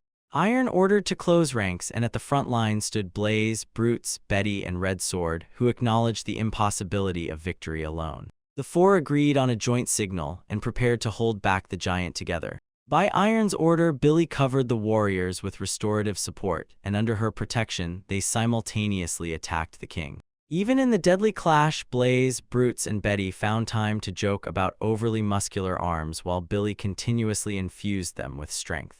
The Ogre Queen also stepped onto the field accompanied by the Imperial Guard, and Iron responded with a dazzling magical glow. A new wave of enemies forced Gaston to personally join the fight to support Billy, and Pachai wished everyone good luck. The frontline troops were assigned to cover the healer's squad, while Gaston, Aslai, and Pachai rushed forward, and the vanguard was ordered to withstand 3 more strikes from the king. The queen stepped out right before Gaston and Aslai, and the sage acknowledged that only an enormous level allowed her to survive the previous attacks. Gaston deployed an octagonal barrier, significantly stronger than Aslai's hexagonal boundary, which caused an admiring exclamation from Pachai. The sage ordered the junior mage to also join the battle. The barrier was already cracking and Aslai was still preparing, so under the new order, they and Pachai engaged in the skirmish, although Gaston felt this was insufficient to finish it. Even playful criticism did not please the mage, and he cast a health reduction spell on the queen. The next acceleration surprised Gaston with an inappropriately looking delay, but Pachai warned that it was only the beginning. The queen's power was melting faster and faster. Instead of 10 units per second, the combination took 100, and the sage ordered to immediately finish off the weakened enemy. Pachai delivered the final blow, surprised by Gaston's ability to command it, and seeing danger to Irene, the fiery mage hurried to help her. Billy supported the exhausted warriors, while Blaze, Betty, Brutes, and the Red Sword repelled the 10th attack instead of the promised 3. A dangerous flare forced Blaze to await disaster, and Irene ordered everyone to retreat except the A-rank fighters. The quartet continued to hold back the enemy until the sage was warned to close his eyes and blinded the ogres. Gaston launched an assault on Aslai despite protests about the B-rank, calling it insignificant, and saw Brutes among the first to rush forward. With the magical support of Blaze, he was breaking through the enraged ogres in the very heart of the fierce battle. Betty and the Red Sword did not stop attacking, and the wizards supported every one of their moves. The combined strike of Billy and Irene finally forced the Ogre King to kneel. The leader had already regained his sight, so Gaston again set up an octagonal barrier, warned about its short lifespan, and passed the next move to Irene. Aslai added his own hexagonal defense and a rain of shining swords, surprising Gaston with such a complex barrier at a young age, but received a demand to show full power. Under the supervision of Billy and Irene, his barrier held the weakened king, and the warriors rushed to take advantage of the brief opportunity before the defense fell. The limit of human strength was approaching, and Gaston noticed that Aslai, instead of a direct attack, was drawing an extremely complex and unfamiliar circle. Upon learning the plan, Pachai was outraged by the use of his own stomach acid, but the master decided to ignore the protests and take the reagent anyway. Amid Gaston's cries about haste, the mage ordered the familiar to use an air strike, and the latter was already complaining about inevitable claw damage. Irene and Gaston were holding the monster with their last strength. The warriors were also exhausted, but Aslai did not allow haste to ruin the necessary concentration. Only after Irene's new shout did he activate the formula, the result of which puzzled the warriors and forced the sages to feverishly determine the nature of the magic. Created by magic, the acid dragon lunged at the Ogre King. Brutes feared for everyone around, and Pachai suddenly began to calm the group with the power originating from his stomach. Sages and warriors were fascinated by Aslai's alchemy. Betty praised the dangerous acid, and Brutes regretted that without such technology he had to crawl through the labyrinth tunnels. Irene was irritated. The mage was looking for a new topic, and Gaston called the reagent extremely valuable and laughed at the faces of both its owners. Pachai's sudden growl stopped the jokes. The exhausted people did not notice the threat that the familiar already sensed nearby. Near the battlefield, a huge sorceress, not ordinary magical circle unfolded, and its nature stunned everyone. The invisible force of the formula deprived people of the ability to move. Aslai realized that the circle could not have appeared on its own, and at that moment an unknown figure in a cloak appeared before him. The stranger praised the mage's observance and promised that his favorite would soon fall along with everyone else. Aslai shared mana with Pachai, activated a protective shield, and demanded to name the target of the attack. The glasses revealed the suspicious title of the enemy, so the mage ordered the familiar to carry out the unconscious while he himself would detain the stranger. He called the Ogre King a disappointment that ruined the plan, but in response to the assumption about his own familiar, he only demanded to stop the chatter. Aslai attacked first, but the opponent dodged and instantly responded with a strike. The mage healed the wounds and distracted the enemy with spells while Pachai skillfully grabbed people and carried them to a safe place. The exhausted familiar was already about to sleep, but the master forced him to hold on and gave precise further instructions. After that, Aslai strengthened himself with magic and went into close combat. The new attack caught both by surprise, but Pachai asked to postpone healing and not lose momentum. The confident strike of the mage finally hit the target. The defeated enemy was immediately locked inside a barrier by Aslai. After finishing the skirmish, he healed Pachai and thanked him for the decisive help.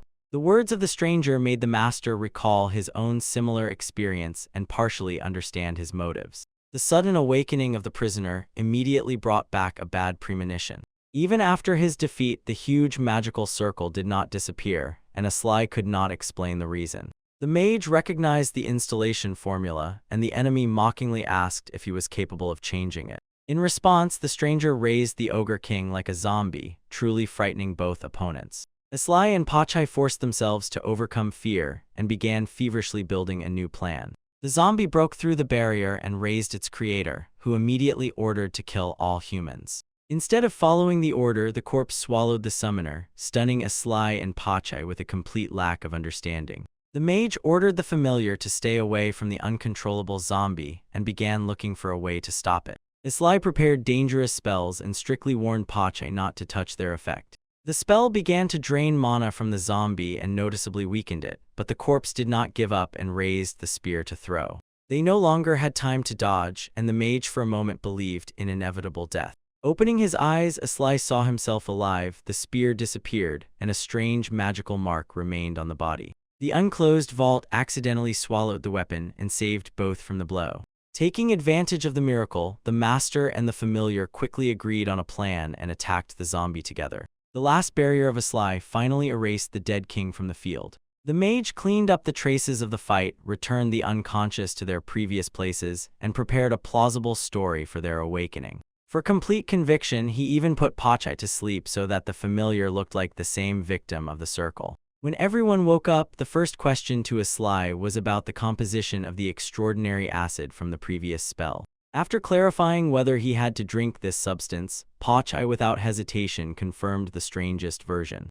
Gaston finally understood the unfamiliar magic because one of its components, Spinako, was exterminated over 1,000 years ago, but Aslai did not understand how the sage calculated this. Irene demanded a full story without any evasions. The mage began listing the ingredients, but to the surprised question explained that he accidentally switched to the cake recipe. Adding a special liquid was supposed to turn the mixture into a finished potion, and such a recipe completely stunned the sage. After the conversation ended, the expedition members continued on their way. Pachai inquired about the possibility of adding the power of the title to the technique, but the master did not see good prospects in this. Returning to training, Aslai practiced transferring the familiar inside and outside through the magic circle. After stable movement, he moved on to the real teleportation of Pachai. The master's questions only further frightened the demon, who decided that he had ended up in another world. The series of trials ended successfully and brought the mage one step closer to the goal.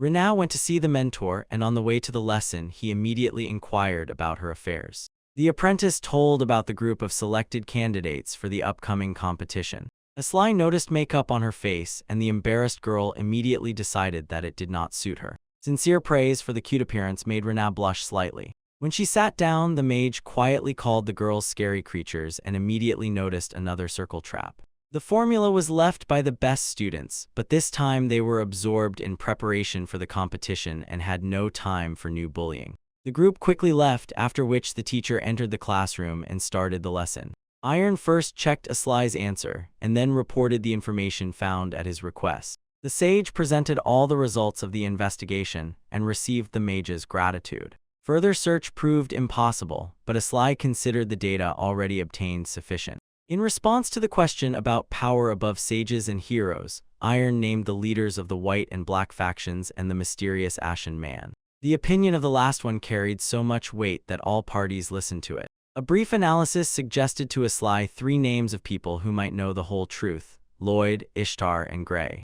Irene warned about possible execution even for the familiar naming of these figures, and the mage in response boasted of completed teleportation. The news angered the researcher, who needed not just the result itself, but a full report on the path to it. When Irene also learned about the time spent, her anger only intensified. Despite the student's hunger, she dragged him to the laboratory and demanded to reveal every detail. During further work, Dinia again began persistently clinging to Aslai. Vorn stopped the girl with a direct threat of punishment. Returning to the upcoming friendly match, the mage asked to show the ratings of all participants. Ornal's analysis did not provoke a strong reaction, so Aslai decided to additionally verify information about Forn himself. The data seen made him regret his curiosity, although a direct comparison showed that the mage was not inferior to the head of the council.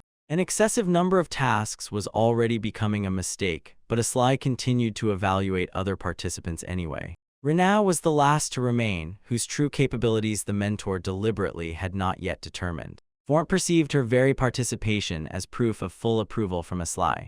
The next day, the announcement of the decisive battle set Rena against 3 other candidates. Seeing the conditions, the girl did not hide her astonishment. Aslai and Pache were already about to leave, but confident Rena stopped them. The 3 opponents approached the announcement and likewise froze at the unexpected format. Seeing the fighting spirit of all the candidates, Aslai eagerly prepared to watch the matches. For the first match, Rena came out with a thin sword in her hands. The unusual weapon reminded the mentor of his own advice to seek the right solution among the most unexpected ideas. Aaron appeared near the field and set up half of the protective barrier. Forn completed the other half. Pacha inquired about the absence of qualifying fights, and the host explained that most candidates had already received enough recommendations. Rena's rival began the duel with a lightning strike. The girl rushed after her, but the apprentice responded with a magic circle. The speed boost caught the opponent by surprise and brought Rena her first victory. Aslai noticed the use of fast magic and realized that the thin sword was actually a disguised staff.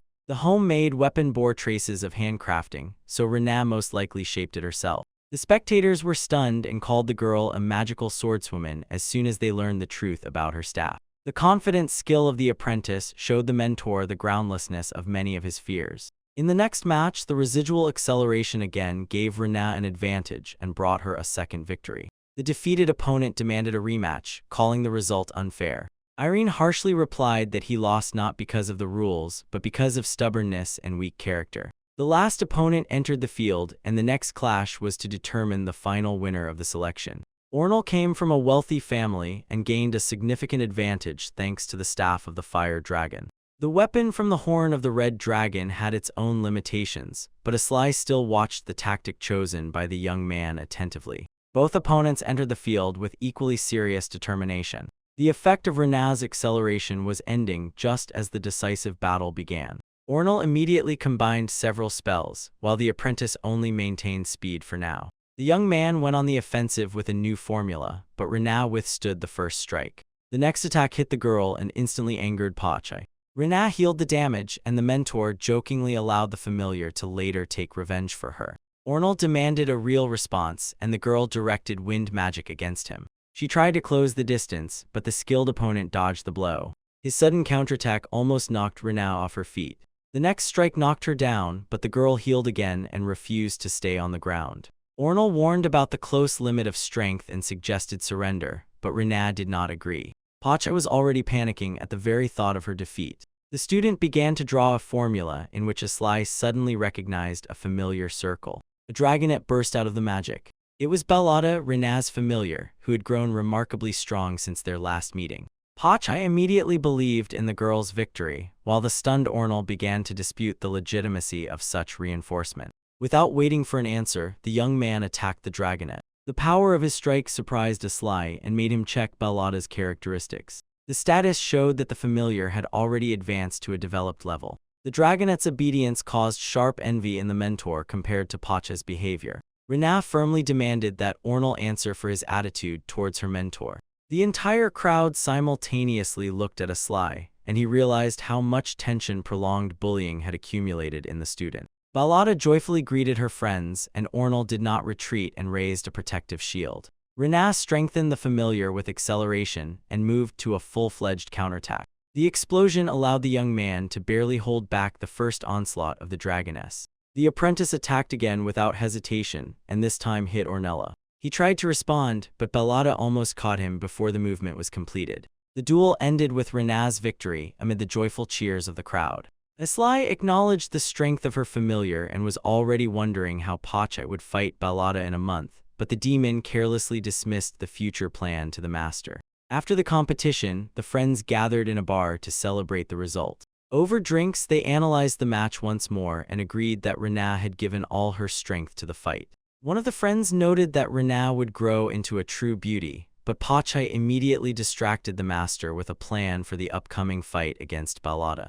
Aslai invited his comrades to cheer for him, surprising everyone who expected Rena's new participation. In the evening, the friends secretly led the mage in an unknown direction, and he finally demanded an explanation for the purpose of the walk. Receiving no answer, Aslai began aloud to consider all possible options. The road ended in the adult entertainment district, and the stunned virgin mage immediately became embarrassed. The guide promised to sort everything out, and the researcher was already delighted at the opportunity to study the structure of living human skin, completely misunderstanding his friend's true intention.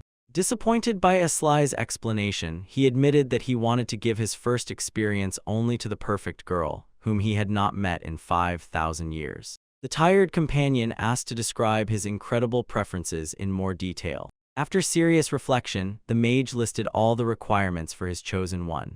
The friend suggested that such a girl might unexpectedly be very close by. Aslai did not understand the hint and continued to ask for a specific name. It was then that they reached the desired place. The mage called the district by the old word Hanamachi, but the companion corrected the outdated name and led him further. Even among the bright lights and entertainment, Aslai saw people who worked hard behind the scenes of the city. Finally, the group found the right establishment and went inside. The nervousness of the newcomer was caused by the assurance that at first only a serious conversation awaited them.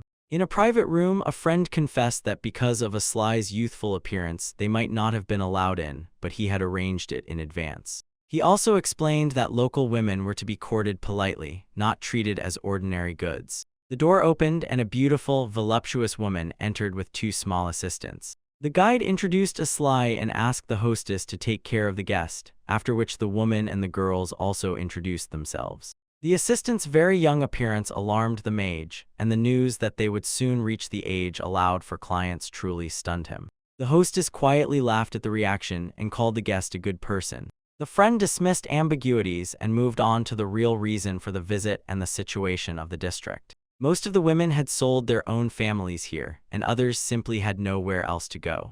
In response to the question about release, the hostess answered with the only available way to fully buy a person from the owner. Sending the assistants for sake, the woman warned that the price for both would be double. The permission of the establishment's owner was also not guaranteed, but Aslai's companion did not consider this an obstacle.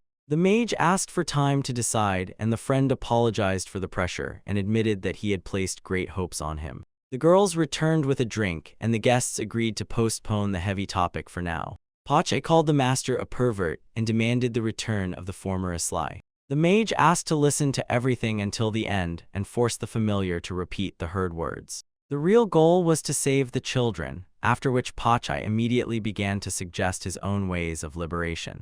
Unexpectedly, Rena appeared, and the friends congratulated her on the victory in the match. The girl joined the tea party and asked to explain the subject of the conversation. Pache solemnly spoke about the master's desire to save the children and give them a future. Rena compared the plan to the revival of Fulton, and the mentor immediately asked for her honest opinion. Having listened to the student, Aslai took off his glasses and doubted again, but she directly urged him to act. The girl believed that the mentor's desire to help had never led him astray. The embarrassed agreement was interrupted by Pache, who reminded of the master's many mistakes in the past. Rena equally advised to try if he could help, but Aslai did not want to limit himself to kidnapping the children and fleeing. Therefore, next he asked Iron about the fastest way to earn huge money. The named amount stunned the sage until the mage explained why he needed it.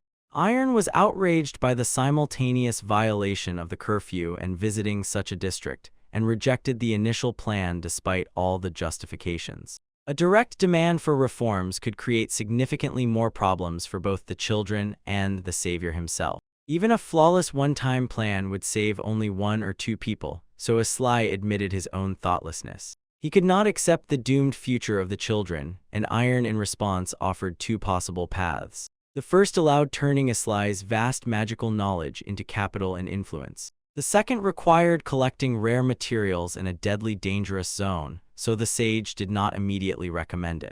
Iron ordered to abandon reckless adventures, perform well in the match, and thanks to fame find a wealthy patron. Having received real options, the mage sincerely thanked and went to consider the next step. Leaving the office, Aslai felt sincere gratitude to Iron for the real paths she offered. He carefully weighed each option, trying to turn a good intention into a feasible plan. Soon Irene was already irritably rereading the application he submitted for the auction.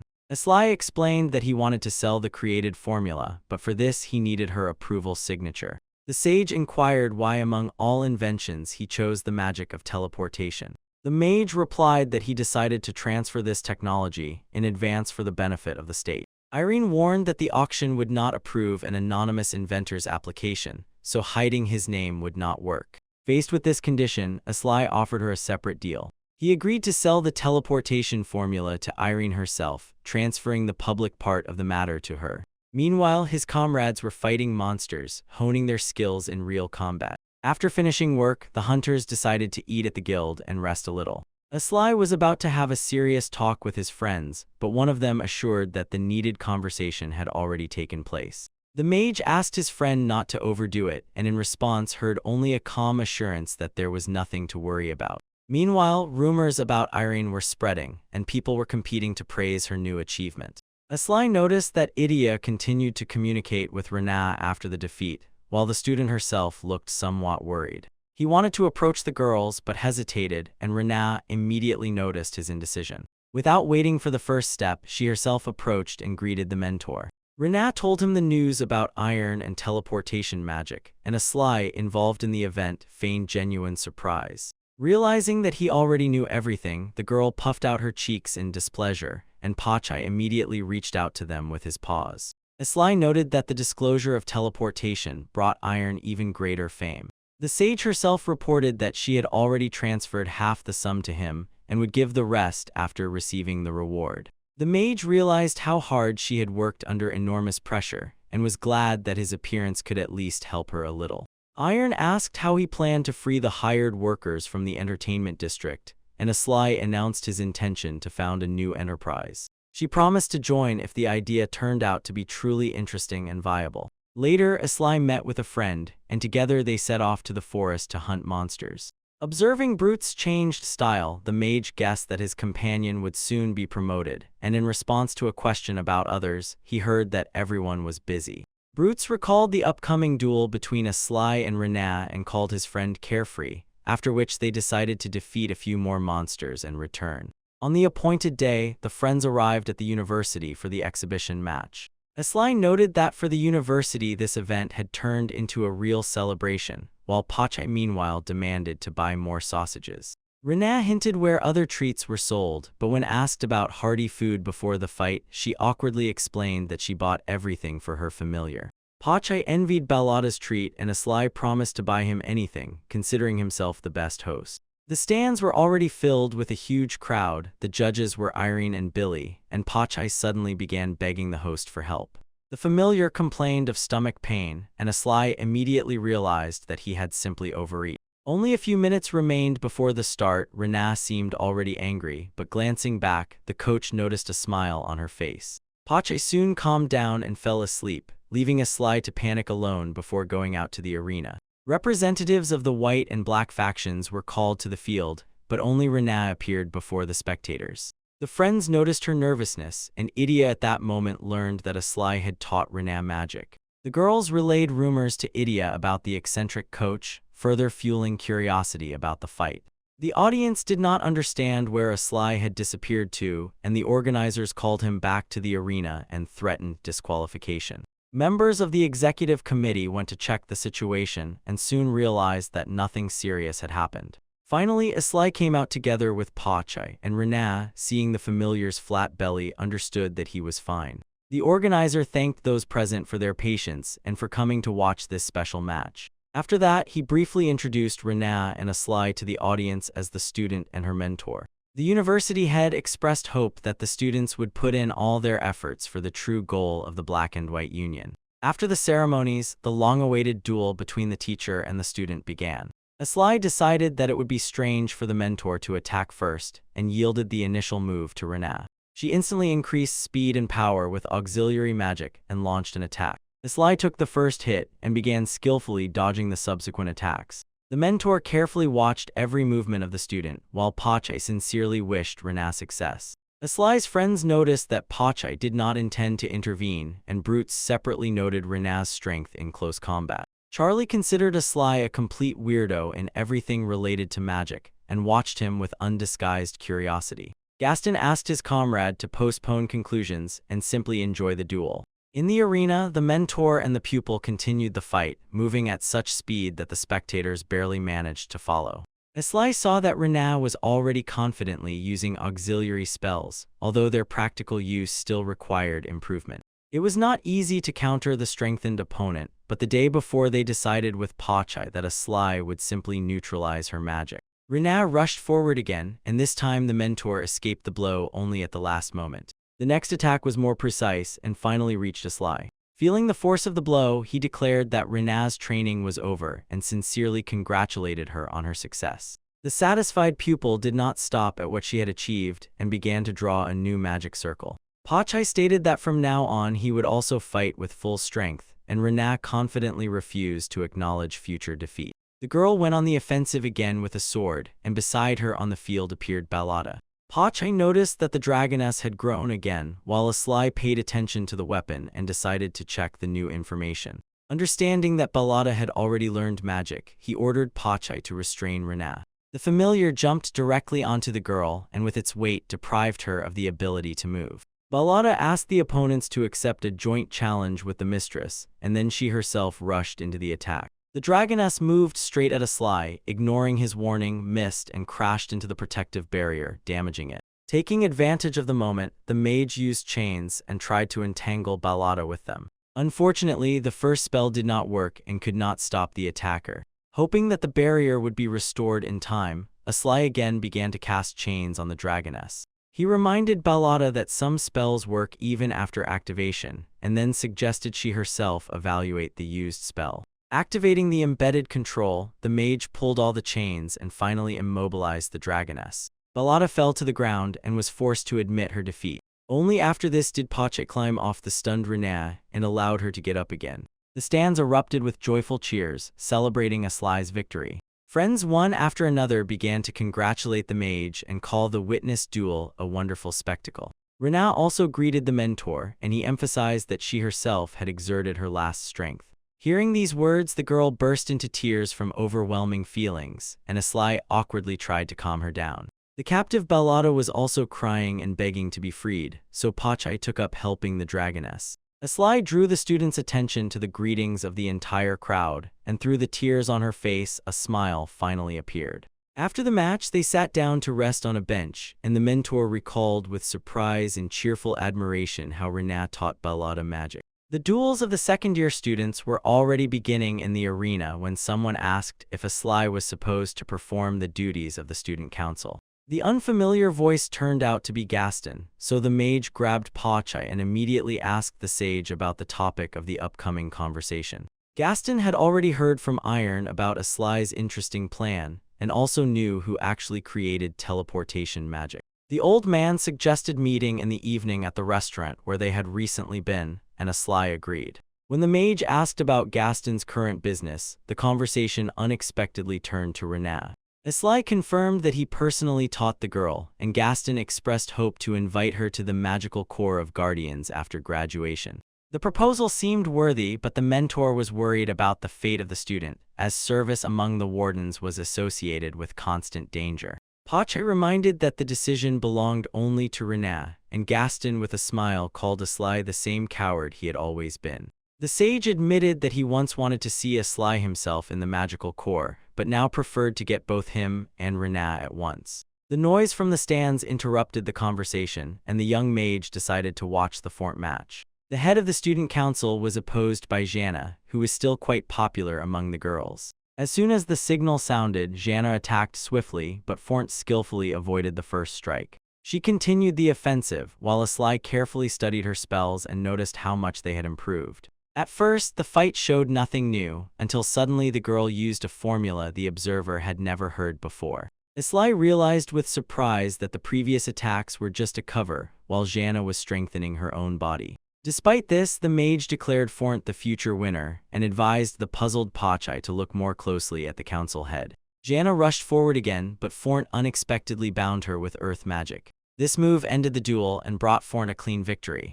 Pachai demanded explanations, and the host revealed to him the hidden sequence of actions in the arena. During the next meeting of the student council, Fornt was not at all surprised that Aslai recognized his magic. Fornt inquired about Janna's absence, and Aslai explained without hesitation that the girl did not like the head of the council. The mage himself also did not feel any special affection for Fornt, but acknowledged his exceptional talent for using people.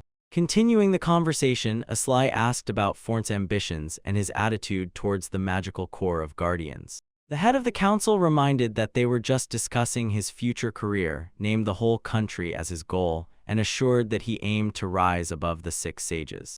Aslai had already heard about such intentions and asked for an explanation, but Fornt refused to reveal his true motives. Instead, he recalled an old brief report about a found dead dragon and informed that he had finally identified the victor of the monster. The dragon was killed by Charlie, and Fornt learned the truth from him during a conversation after the match. Finishing the conversation, the head of the council went about his own business and reminded Aslai to lock the door before leaving. The mage also decided to finish work as soon as possible and leave the premises. Soon he met Brutes, accepted congratulations on the victory, and invited his friend to join the planned meeting. Pachai immediately jumped on Brutes and began insisting on his consent, while Aslai clarified that they were heading to Gaston. After brief hesitation, the friends still agreed to go with them. The 3 of them arrived at the restaurant, where Gaston was already waiting for the guests. Brutes introduced himself, everyone sat at the table, and first of all, the sage congratulated Aslai on his victory in the exhibition match. The served dishes looked incredibly luxurious, and just from their aroma, Pachai's stomach loudly growled. The familiar assured that he was fine, but at the offer to eat, he immediately drooled, and Gaston placed a full plate in front of him. The food turned out to be so delicious that the little dog got sauce all over from head to paws, and Aslai unexpectedly saw a good person in the stern old man. Only after the treat did Gaston move on to the real reason for the meeting. Aslai asked for help with the employment of the rescued girls and detailed the conditions of his plan. The sage warned that even with his personal consent, the state would not allow such a scheme, so the mage acknowledged the problem, thanked for the time, and asked at least for mediation. He needed internal specialists capable of conducting the matter legally, and Gaston, understanding the true intention of the guest, promised to consider everything. The old man asked about the rest of the girls, heard about Brute's help, and demanded precise calculations, since not every ward could successfully complete the training. Brute supported the sage's warning because no one knew how many female students would cope and when the enterprise would start bringing decent profit. In response, Aslai calmly stated that he would get the necessary money from Gaston himself, stunning both interlocutors. He offered the sage to buy rare magical formulas from him. Ancient magic was up for sale, and along with the offer, Gaston received a pre-prepared list of prices. The old man was clearly pleased with what he saw and admitted that the young mage exceeded all his expectations. Aslai inquired whether other sages would join the deal, and Gaston, although he said he had not decided anything yet, could not hide his agreement on his face. When the business conversation finally ended, the satisfied Pachai immediately demanded dessert. After dinner, the friends felt exhausted but had overcome the first obstacle, so Aslai warned Brutes about hard work and primarily set himself the goal of achieving S rank. Since that evening, 2 months had quietly passed in the restaurant. Getting ready for the road, Aslai packed all his belongings into the backpack and was surprised at how few things he actually had. When it was time to leave, Pachai noticed Rena's sadness, but the mage assured the student that he was not leaving the university forever. Aslai called the new venture a ransom of people, argued a little with the familiar about a better name, and finally set off on the journey. Together with Pachai and Brutes, he arrived at the purchased establishment where the friends discussed the name, the number of rooms, and the possible number of residents. Brutes checked the remaining funds, after which the partners decided to focus on preparing the premises for opening for the time being. Blaze returned from shopping, accepted Brute's apology for the duties left to him, and assured that he had coped excellently. Inside, the friends faced a new problem, as openly advertising the operation of such an establishment was almost impossible. Betty asked the men not to block the door, ordered them to sit quietly in the dining room, and then leave without disturbing. Walking further, Brutes urged Aslai to be more sociable and recalled that their group had long dreamed of having their own base, but the further conversation was interrupted by a call to dinner. In the corridor, the young people met a girl surrounded by her little helpers. Brutes tried to find out today's menu from them, but the girls conspiratorially refused to reveal the secret. Everyone gathered at the table, and before eating said a grateful prayer together. After finishing the prayer, the residents joyfully began to eat the prepared dinner. Later, Aslai was about to leave alone and asked Pachai to wait at home, but the familiar refused to leave his master unprotected. Eventually, they reached an agreement, and on the way, the mage pondered how simple the new life turned out to be despite all his gloomy expectations. At first, everything was going according to plan, but the guild member Duncan spread a rumor about the adventurer who was buying people, and the growing fame of his friends attracted even more attention.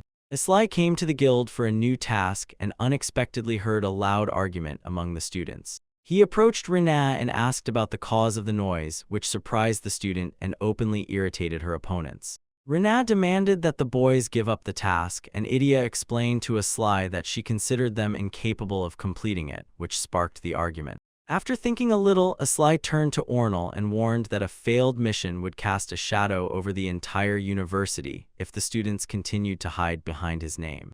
At the same time, he reproached Rina, since the boys would not have taken on the task without at least some confidence in their own abilities. The mage asked the student about the true goal of the expedition, and after the answer, he pondered for a long time.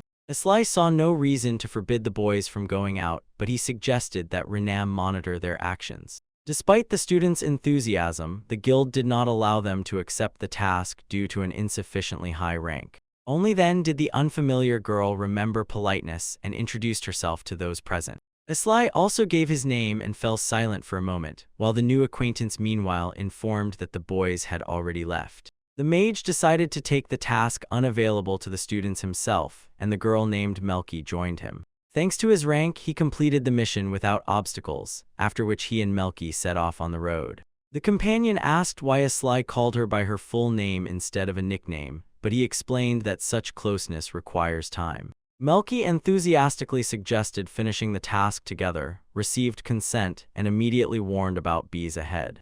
Facing a swarm, the partners engaged in battle, and the girl proposed destroying the insects with a surface explosion. Noticing zombies ahead, Melky decided to deal with the next threat alone. She instantly closed in on the enemy and skillfully destroyed it, making the surprised Aslai suspect she was an experienced warrior. Melky explained that in her country combat skills were instilled from childhood, so some sword mages could go their whole lives unaware of their own uniqueness. Interested in her origin, Aslai tried to analyze but for the first time could not read the obtained information. Melky noticed the very method of verification and directly pointed it out, surprising the mage even more. He was all explanations. She suggested Aslai hurry to help those ahead, with a reminder about the unfinished mission. Instead of explanations, she suggested Aslai hurry to help those ahead. What he saw unexpectedly made the mage remember how long it had been since he last cried. Once he often pondered his own loneliness, but since then he met many completely different people. Each new meeting helped him understand what millennia of solitude could not teach. Aslai himself did not know whether the experienced events truly shook his soul, as he did not remember tears with such deep meaning. Returning to danger, he ordered Rennie to release Ballad, and Melky recognized both the dragoness and the mage's plan as better than expected. Ballad rushed after the tiger-like monster, trying not to let it escape. Due to youth and lack of experience, the dragoness was struggling, but Aslai saw a chance and decided to distract the beasts while Melky destroyed at least one. The girl carefully followed the movement of magical power and waited for the perfect moment to strike. With one devastating blow, Melky shattered the tiger-like beast. Her part of the work was done, and the further rescue of the squad now depended on Aslai. He ordered Midaru to take on the strengthening magic, Idia to increase his speed, Ornella to assist her, and Rennie to watch the entire field. The students began to carry out the tasks assigned by the mentor without argument. Next, Ornella was to focus supportive spells on Midaru, and Idia to accelerate Ballad so that the dragoness finally caught up with the target. Aslai also took up the formulas and noted that Ornal, as expected, correctly chose the necessary action. Midor could not believe the seriousness of the order, but the mentor forced him to concentrate and not get distracted. Idia was assigned the task of not letting enemies through the fire walls, Rena covered the south, and Ornal took care of the wounded, buying everyone time despite Midor's inexperience. The preparations were completed just when Aslai reached the limit of his strength, so he hurried the students and helped set up the gravitational stop trap. The unusual formula turned out to be so interesting that even in the heat of danger it attracted general attention. As soon as the trap worked, Aslai ordered to finish off the beasts, and the students immediately went on the offensive. Ornal did not understand how the mage found them in the thickets, but heard the answer about ordinary intuition, after which Rena thanked for the rescue, the mentor praised the whole group, and Balada became interested in the bodies of the tigers. Melky interrupted the conversation with a question whether Aslai intended to leave everything as it was, but due to the close danger he found out that the students were 90 units to the south and decided to send them back. Ornal tried to find out what exact threat the mentor meant, but Melky sharply cut off his curiosity. She made the student recall the content of the task and clarified whether the group really intended to subdue all the encountered monsters. Having killed one beast, Rena completely lost vigilance, and Melky explained that such carelessness behind the city walls could cost the entire inexperienced squad their lives. After the harsh lesson, the students had to leave, but before departure Ornal asked Aslai to listen to him. The young man sincerely apologized for putting Rena in danger and stopped making excuses. Aslai noticed how much Ornal had matured, and just before parting, a sparrow flew to the group with a message from Nissan. The note reported the punishment of all 4 of Octopus's subordinates, and there was a separate address for the spectacled octopus. Something bad was happening in the entertainment district, so Aslai was warned to be careful if he decided to redeem the girl again, and the mage immediately understood the hint. The annoying sparrow only heightened the sense of danger, so Aslai decided to check everything later with Iron. But first, he demanded that Melky finally explain who she really was. Melky agreed to reveal the truth only in exchange for her own answers, and Aslai promised to tell everything he could. She turned out to be an agent of a secret organization that studied the completed spatial transfer magic in Balani, and explained her frankness by the absence of hostile intentions and the teacher's order. Melky's power was not inferior to the 6 sages, so the news about her mentor stunned Aslai, while the agent herself was meanwhile spying on the Adventurers Guild for information. It was there that she came across the mage, choosing this guild because of rumors that the creator of Iron's invention often appeared nearby. Melky did not expect such success, but now she almost did not doubt that Aslai was the target of the investigation. He froze under the gaze of her eyes, devoid of their usual warmth and sharpness, because he felt they saw right through him and could reveal his true nature. It turned out that the girl possessed special magical eyes. She herself carved and transplanted artificial eyes, angering the mentor, and called Aslai's analysis glasses imperfect because she temporarily blocked the flow of information about herself. The combination of signs made the mage suspect that she was a dark elf, but Melky insisted that she remained human. Her teacher was a sage from the Far East who was hiding for unknown reasons, and the girl was his student.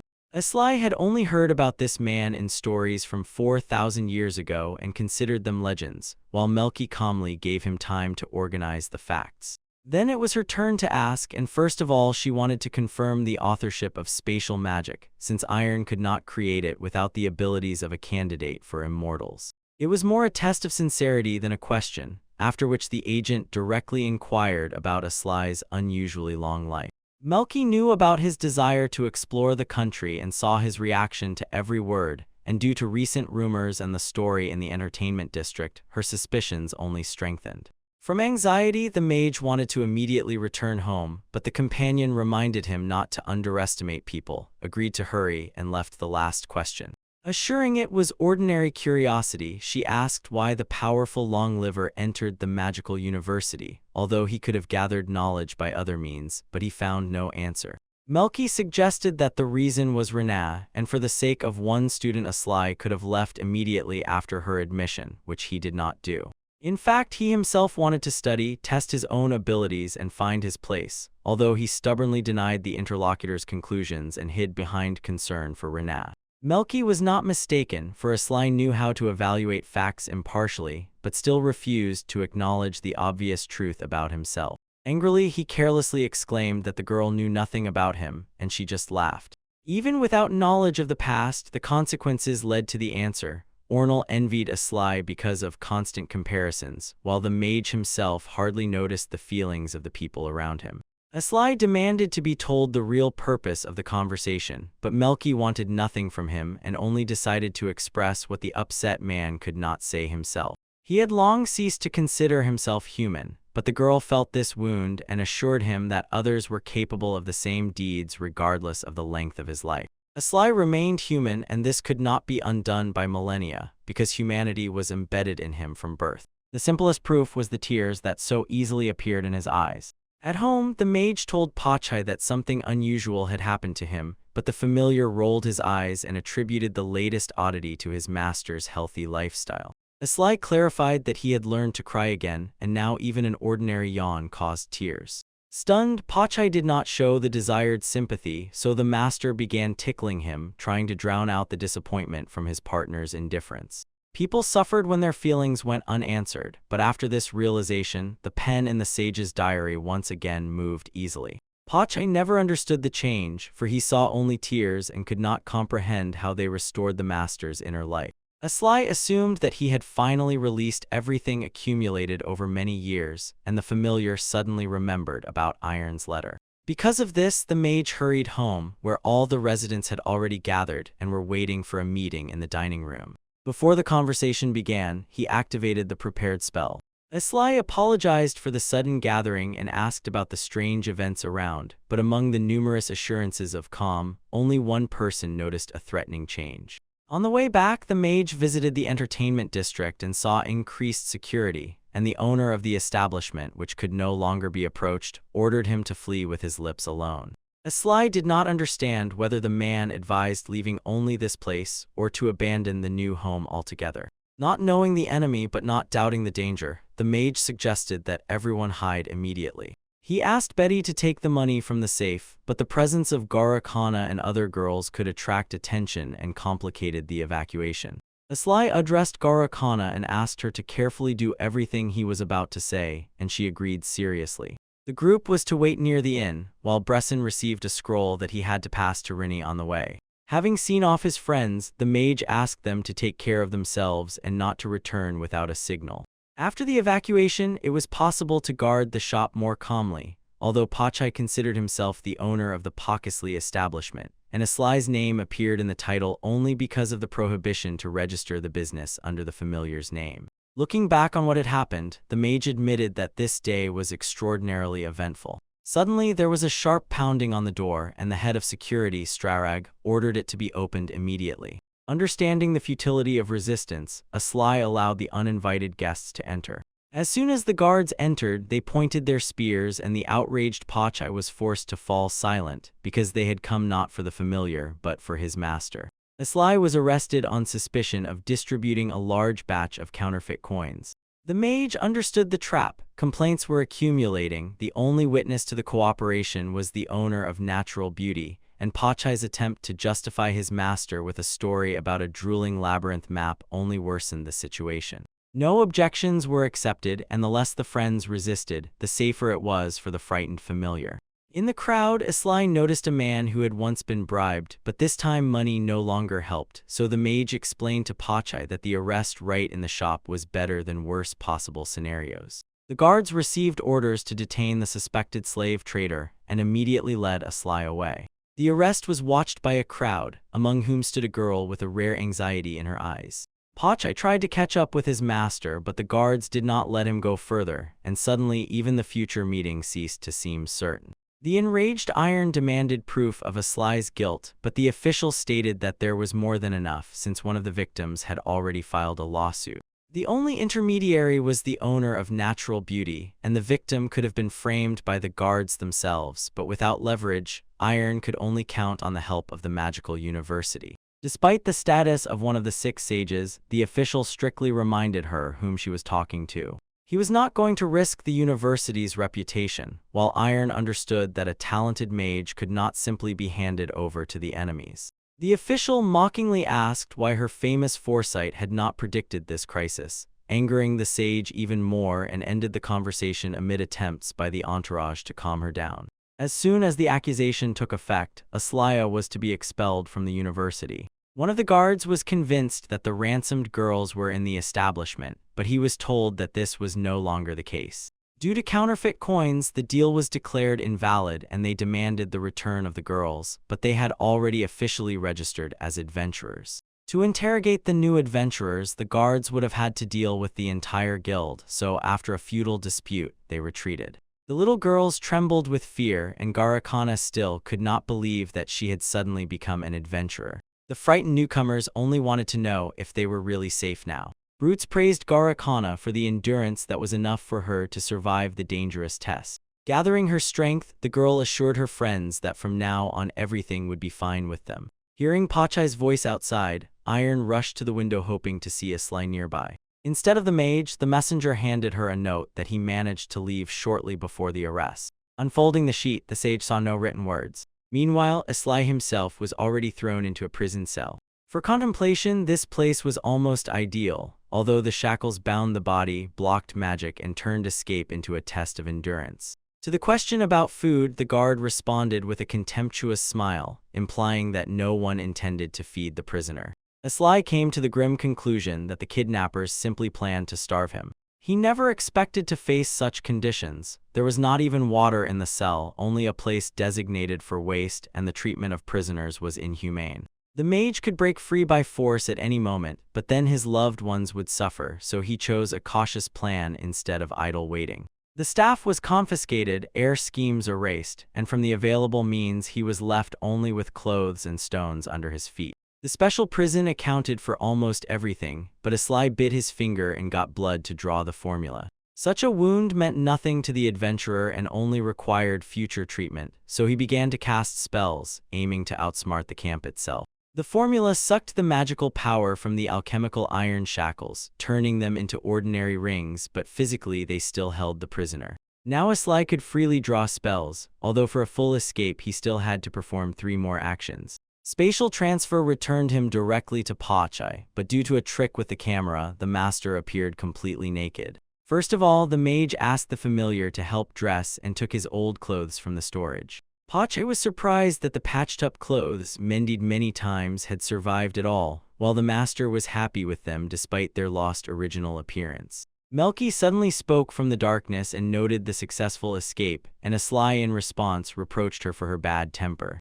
The girl apologized for spying and explained her behavior as ordinary curiosity about the familiar's actions. Pachai realized that the guest used invisibility imperfect even for his master, at first recklessly believed her, and then began to feverishly deny everything. Introducing herself as Melki, she called the technique merging with the shadow and explained the need to constantly stay in the dark, while Aslai noticed her unusual attitude towards Pachai as a separate personality. The agent was interested in the method of removing the prison lock, and after the explanation she admitted the plan was quite skillful. Aslai transferred to the magical circle previously left in the room, while the prison scheme was soon to disappear itself and leave no usable traces. Pachai feared the consequences of the escape being exposed, but the master assured that he was already dead to everyone, and explained to the panicked familiar the role of the bone doll dressed in his clothes of the same height. Only then did Pachai understand why the fugitive returned home without clothes. Overhearing this, Melki repeated the fact of Aslai's naked appearance with excessive enthusiasm and offered help in another circulation study. Pachai considered the skeleton's appearance premature, so the mage redid the absorption circle into a deliberately false acid formula and began explaining the unclear part of the performance. According to the plan, the acid was supposed to melt the lock, the false scheme to destroy the bone doll, and the invited expert had to take the remains for the body of Aslai, who died from his own spells. However, Pachai immediately found a weak spot, since the prisoner could not activate the spell at all in magical shackles. Unable to reveal the magic, Aslai admitted a foolish mistake and agreed to involve Billy, who could perform an autopsy, and in Pachai's eyes was trustworthy also because of sweets. A new plan was needed, and Melki suggested hiding in her teacher's place near the research object, but the interested mage still wanted to act at his own pace. He was worried about Rena and the entertainment district, but Brutes asked to entrust this matter to him, reminded about Betty and Blaze's help, and explained that the initial problem was the owner's inflated price. A friend advised Aslai to calm down and focus on what only he could do. Rena had already finished training and could get protection through the transferred sheet, and after Asly's inevitable exclusion, Gaston promised support along with the opportunity to join the magical corps of guardians. The entertainment district was already taken under the protection of the Silvers, so Asly could not worry, although he doubted his own usefulness and still wanted to pass on his knowledge to people. Weighing the circumstances, the young mage decided to leave Balon. They from Melky waited for Rena until the last moment, but could no longer delay despite her telepathic promise to come. Asly did not expect to set off on a journey so quickly with an almost unfamiliar agent, but she reminded him that for the human heart the length of acquaintance decided nothing. Pachai feverishly searched for sweets in the luggage and increasingly feared that the most important cargo had been forgotten at home. The treats were unexpectedly found attached to his tail, although the familiar never managed to get a confession of this joke from the owner. Melky was amused by their usual argument, and Asly realized that since the beginning of the travels he had hardly met other familiars. Finally, Rena approached them, but Pache sensed another familiar sent nearby iron. Melky decided to wait outside, and from her behavior Asly understood that the agent already knew the sage. Rena was glad she managed to say goodbye. Iron was angry about the fear experienced, and the fugitive asked both to worry less about him and take better care of themselves. The sage still hoped to remove the accusation if Asly stayed, but he preferred to take advantage of the crisis and see the wider world. Rena accepted his decision without former tears, showing her own maturity, while the mage could only imagine Iron's expression during his future trials. Before leaving, he saw something so touching that he involuntarily smiled, and the girls immediately demanded an explanation. Asly refused to reveal the reason, endured their persistence, and finally shifted the conversation to a small request. At farewell, he wanted once more to lightly touch the puffed cheeks of Rena with Pache. The pupil did not allow this and postponed the fun to the next meeting, while nearby Iron also demonstratively puffed her cheeks. The temptation to repeat the joke already with the sage proved almost irresistible for Asly.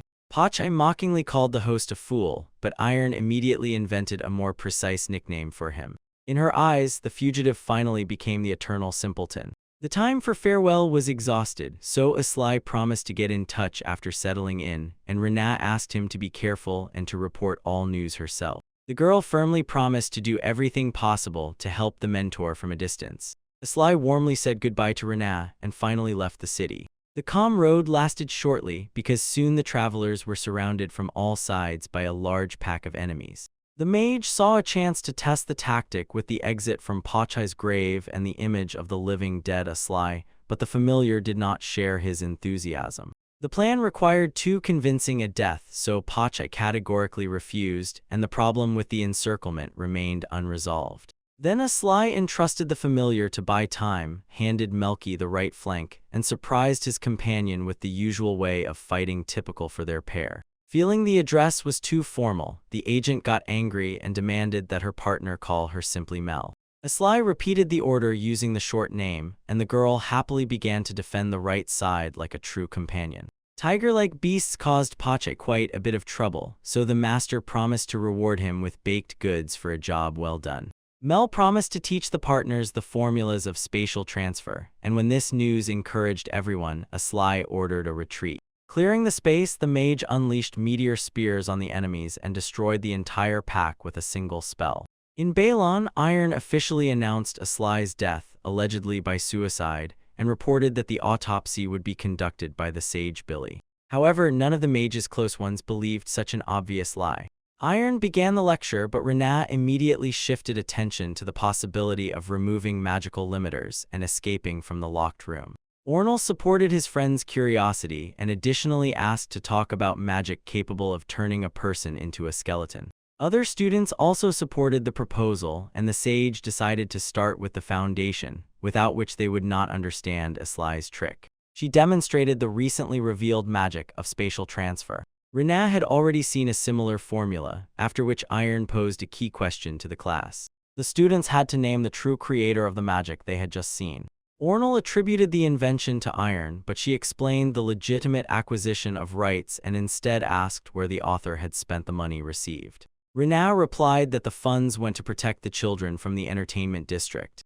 From this example, the sage moved on to the moral nature of agreements and asked the students to explain the difference between formal legality and justice. Iron made them compare the will of the savior with the university's decision to expel him and reflect on who actually fulfilled the just part of the social contract. After that, she emphasized the need to strengthen both body and mind and returned to explaining magical limiters. Numerous guards near Natural Beauty did not allow brutes to take the girls out, but Betty hoped that the news of Aslai's death would make the pursuers stop the pressure. Ari feared for the group's future, but Brutes and Betty remembered Aslai's identical request and prepared to see the matter through to the end. Brutes received a magical message from the fugitive, which surprised Betty and once again reminded how many secrets their friend still hid. Duncan called Brutes and ordered him to prepare because an important message had arrived from the main administration. The call was sent by the headquarters of the Adventurers Guild Academy. Brutes was invited to undergo an evaluation for promotion to S rank, but he did not believe in such a possibility and immediately asked about his current level. The current 85th level was formally too low, but the extraordinary number of tasks completed by Brutes allowed an exception to be made. Betty ordered him to stop chatting and prepare, as an S-rank companion would greatly ease her own work. She understood his anxiety for all the inhabitants but asked him to trust her, so Brutes said goodbye and wished his friend to take care of herself. Harry noticed Brutes' sincere joy, and Duncan considered this success well-deserved, as he knew the true cost of the adventurers' many years of work. A sudden knock made the girls exchange wary glances, but Irene was unexpectedly standing at the door.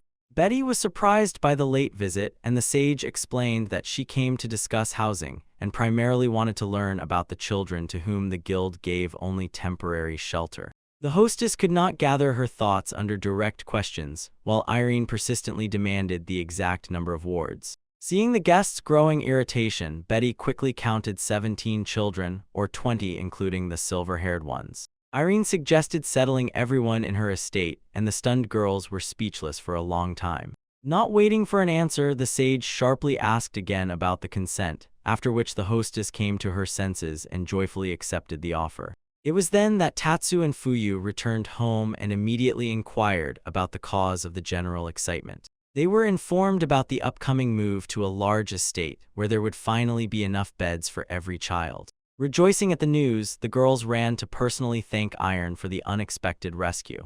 Far from Balon, the Eastern Sage forced Aslai to perform 10,000 squats, and the endless training left the student without strength and decent thoughts. Their mentor lived in the Far East, and during the first meeting, Pachai carelessly noted his resemblance to an ogre. The sage sensed the audacious thought, added another 10,000 squats, and for the attempt to object increased the punishment to 30,000. Aslai also prepared food, cleaned, weeded half the weeds, and increasingly thought that service in the magical corps of the Guardians would be easier. The first year of training gave him new magic and sorcery, but the difficult memorization took a lot of time, while the mentor absorbed everything instantly and constantly widened the gap.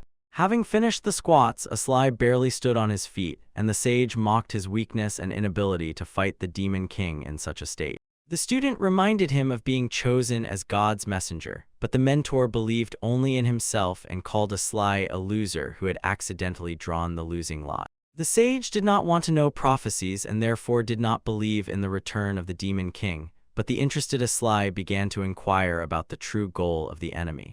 The Demon King's desire to rule the world was little different from human ambitions and did not concern the mentor, who likewise rejected belief in gods. He would intervene only in the case of a real threat to the destruction of the world, but considered the Demon King not so suicidal, although he could deal with him himself with several bursts of enormous power. Arguing with the muscular recluse who lived like a monster was pointless, and the reminder of the shared world brought Aslai only another 20,000 push-ups. News came from Balon about a new member of the Silvers, presumably Garakana and Iron's protection of children, while Aslai entertained himself with a spicy sauce in Pachai's sweets, which he ate anyway and forgave the prank. Rina headed the student council, and the mentor only hoped that her strictness would not earn her the nickname Black Empress. Iron inquired about the new leader's rest, but Rina was preparing council affairs, planning an evening, and only had a short day off the next day. Nearby, a herd of elemental Reaper Scacius A-rank monsters was found, so Rina intended to support all the Silvers despite their poor compatibility with warriors. Moreover, the girl contacted a proud acquaintance again, who especially annoyed Iron. The sage understood that this troublesome warrior was sent by Dragon, and Rena had already invited a nearly A-rank ready fighter on the expedition. For the new leader, this was the first conquest after reaching a rank and at the same time an opportunity to follow Aslai's path, although a huge distance remained to the mentor's level. The mage himself contacted Iron only at the beginning, gave a few instructions, and since then sent no news. Rena also unsuccessfully tried to summon him because Aslai left the communication possibility only in one direction. For messages, he used sheets with magical letters that disappeared after a few days, so the student had already developed several plans and managed to contact Pachai. The girl was upset that the familiar received significantly more news, but in response to Pachai's concerned question, he assured that everything was fine and today's meeting would take place even without Rena. Meanwhile, Aslai sought to create medicine for physical fatigue but rejected enhanced time reversal due to loss of acquired experience and planned first to measure the energy reserve and then restore it with magic. During his reflections, he came across the training of the Eastern Sage from Mel, who was already exhausted but stubbornly wanted to continue the fight.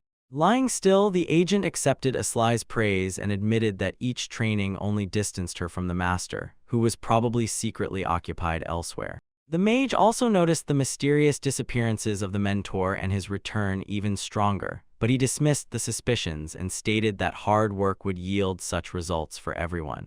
The recluse reminded about the promised return to Balon in the first month, and Aslai finally scheduled the departure for tomorrow or the day after. The mentor forbade showing himself to people in his current neglected appearance, and the student, despite irritation, acknowledged everyone's right to equal respect. Mel admired Aslai's bare-trained body with enthusiasm and again entered her strange state, while the Eastern Sage suggested an even more radical change to his appearance. The girl reminded that in such a look he would not be allowed into a decent place, so the mage asked to create a proper outfit, although her exquisite taste already caused concern. Mel called him after her and inquired about Pachai, who fell soundly asleep after the master left. The new Western suit seemed foreign to Aslai, and the seamstress stopped the attempt to cover the exposed stomach and even ordered to unbutton the lower button. The appearance of the disguised mage caused a much stronger feeling in Mel than usual excitement, but she anticipated his shy reaction and prepared other options. Aslai could not believe that the girl had sewn so many things overnight, but at the end she was hiding another suit. The mage preferred to immediately see practical clothing, which Mel considered boring, and realizing her sleepless work, postponed the departure and suggested resting first. The agent was already falling asleep on the go, asked to be quickly let into the locker, and thanks to magic passed through its wall. Pachai was also ready to return, dreaming first of meeting Sweets and only then with all friends. Aslai supported Pachai's impatience and suggested speeding up for the fastest possible meeting with the dreamed Sweets. In Balon, Garakana recalled that Betty was responsible for the establishment that day. It was then that Ornell's team returned, and Midor suggested that General Lizard had already reached the Desert of Thirst. Ornell greeted Garakana and asked about Rena, who, according to the girl, had gone to the battle formation together with Blaze and his squad.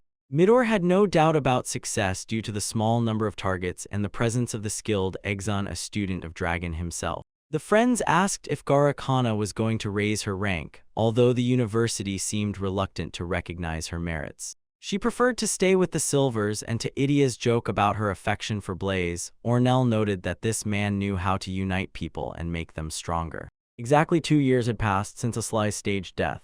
Garakana laughed and hinted that Idia still mentioned the missing mage too often.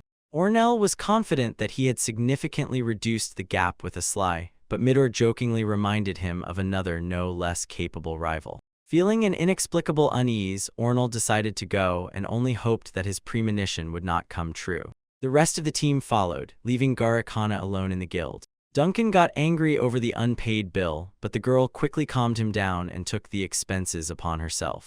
On the battlefield, Exon meanwhile zealously praised Blaze's skill. The warrior ordered to stop the flattery and not lose vigilance, but the young man immediately turned to Rena and promised to personally protect her. The nocturnal gaseous enemies remained dangerous. Brutes counted more than a dozen targets within 40 meters, and Exon noticed their movement slowing down. The final count was 16 monsters, and such a number was significantly worse than the forecast. Only 4 seconds remained until the clash, so Brutes immediately brought the squad to combat readiness.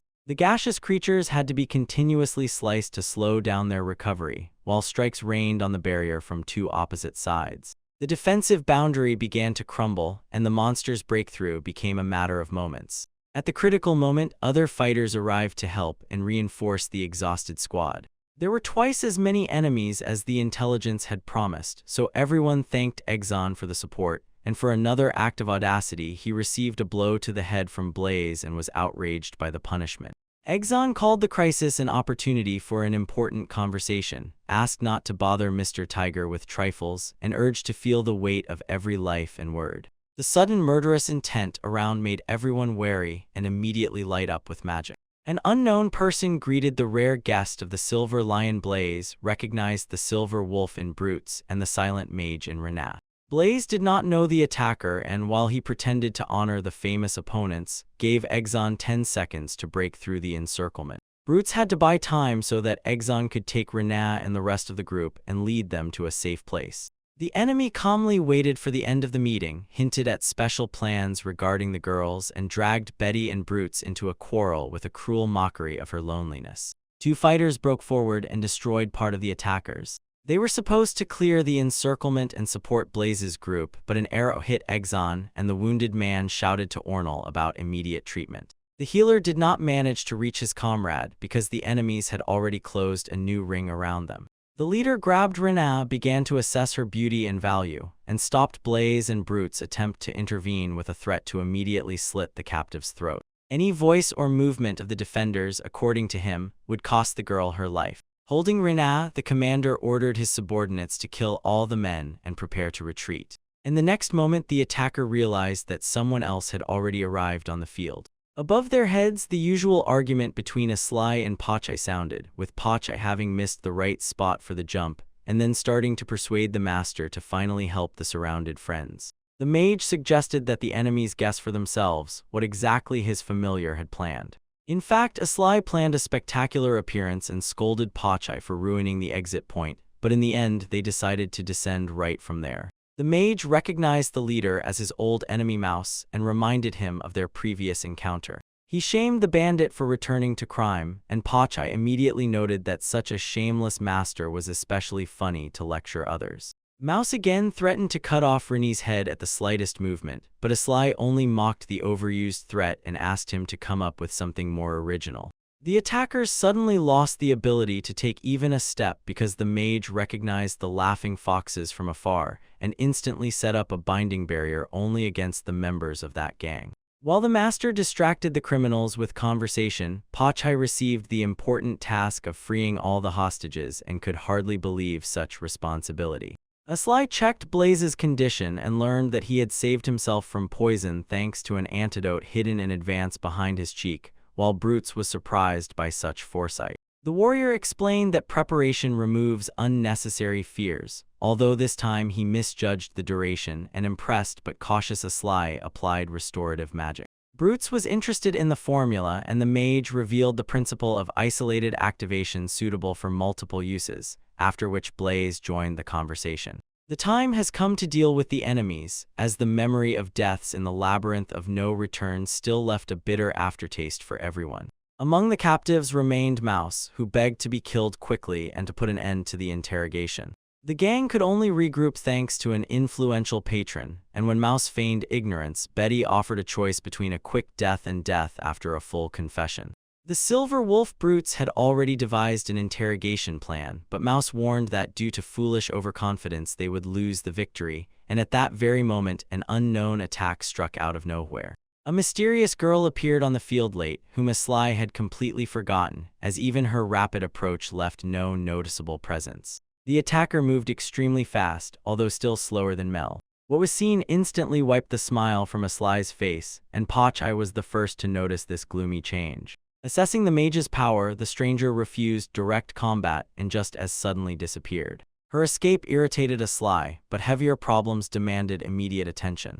Brutes began interrogating Mouse about influential accomplices, but the bandit stubbornly refused to name any names.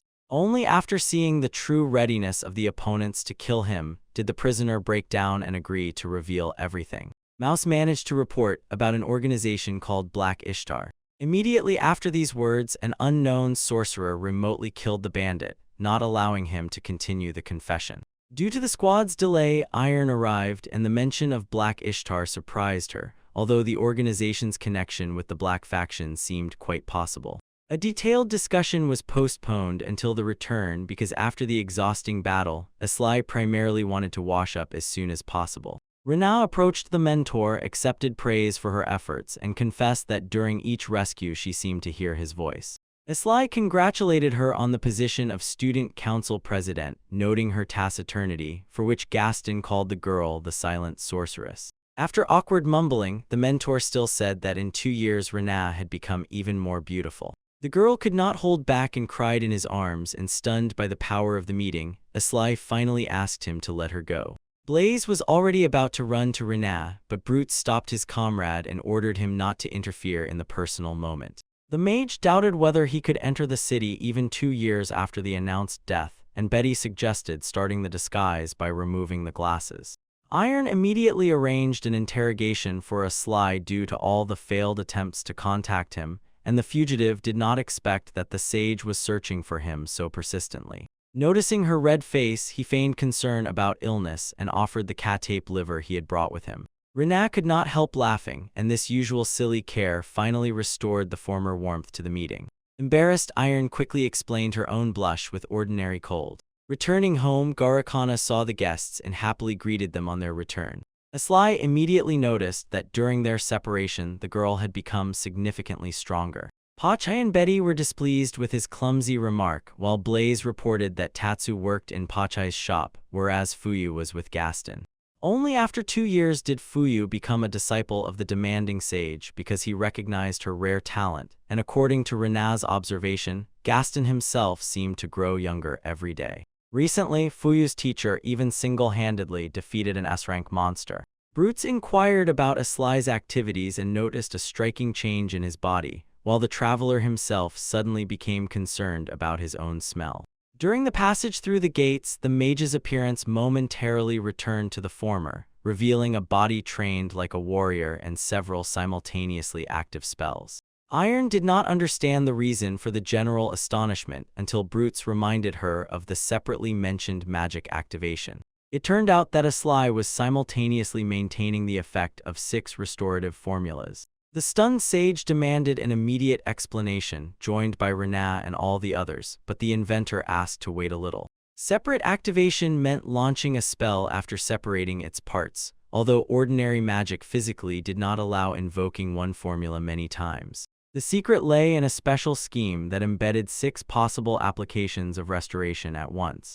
Irene denied the existence of a circle capable of containing so much information, but Asli firmly insisted on the feasibility of his method. Instead of further argument, the mage decided to demonstrate the invention in practice. Even after the visual demonstration, the girls could not believe what they saw. Pachai eagerly praised the insight of the sage and was slow to acknowledge the master's merit, but Irene called the achievement incredible and began to draw in the air with several fingers. She only knew the name of the principle and reasoned that without synchronous activation, each finger would require a separate restoration scheme. From this, the sage deduced the main secret. Asli embedded a formula for controlling the number of activations into the magical circle. Irene realized the extent of training required for the invention, and Brutes reminded that this researcher easily forgot about food for several days for the sake of interesting magic. Asli declared that he had shown everything. Although the sage clearly desired more, Brutes was interested in the unfamiliar combat body of his friend, and Blaze noticed speed at the level of the silver wolf. Without auxiliary spells, the mage still lagged behind Brutes and did not know if he could withstand a direct fight with an S-rank warrior. He had already encountered an opponent of similar strength and still trembled from the memory. According to Asli's version, he carried out the dying Pachai, but the familiar insisted that the master himself was unconscious. The dispute angered both because the mage accused his partner of appropriating glory, and Pachai responded with mockery of the poor memory of such a scholar. The familiar reminded about Asli fainting from the first attack of the Chaos Lizard, and the master covered the awkward truth with words about the hard path of training. Duncan brought his precious pie, and Pachai instantly grabbed the first piece.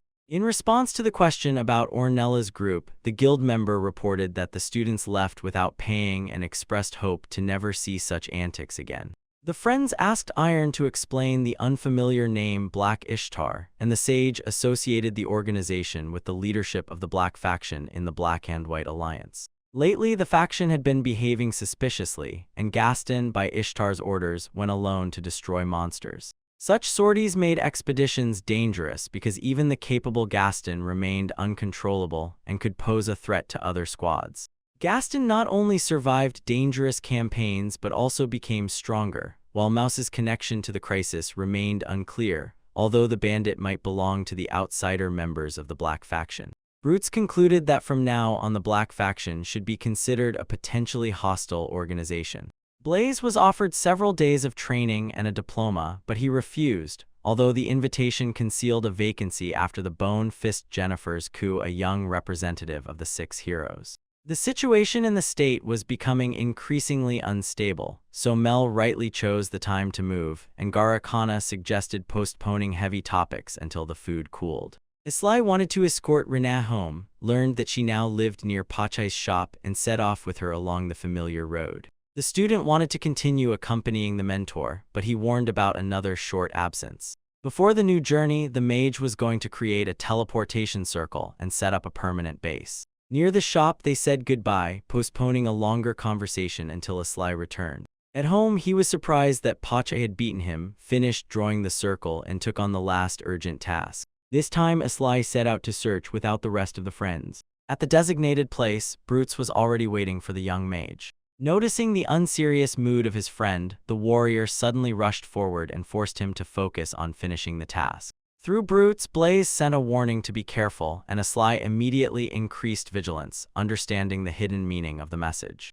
To search for the mysterious attacker, he used a hair obtained after a recent battle. The trail was revealed by a combined formula of higher tracking and illumination. The magic led both to a beautiful garden, in every detail of which careful human labor was felt. In the middle of the flowers worked exactly the girl they were looking for. Seeing the attacker with a watering can, Islai joked about a dance of love for nature. Brutes, on the other hand, paid attention to the two-headed snake with a single body, which the mage had previously known only from legends. The unusual snake was the first to sense the presence of strangers. Realizing they had been exposed, Brutes instantly attacked with a speed that Islai could only compare to Mel. The girl bowed to the ground and opened a passage downward, trying to burrow and hide from the attackers. The snake ordered Lala to calm down and asked about the reason for the clash, but Brutes reminded that she was the one who attacked them first. What he heard angered the familiar who had warned his mistress many times about caution, yet she ignored him again. He sternly reprimanded Lala, expressed hope that she learned her lesson, and ordered her to consult him before making dangerous decisions in the future. The girl was about to object but changed her mind in time and remained silent. Islai sympathized with her and at the same time was surprised by the reversed relationship between the mistress and the familiar, guessing about the lifted restrictions of their contract. The snake introduced himself as the Tsar, Lala's teacher and her mentor in agriculture, while the girl herself earned money as a courier, and among her clients were the laughing foxes.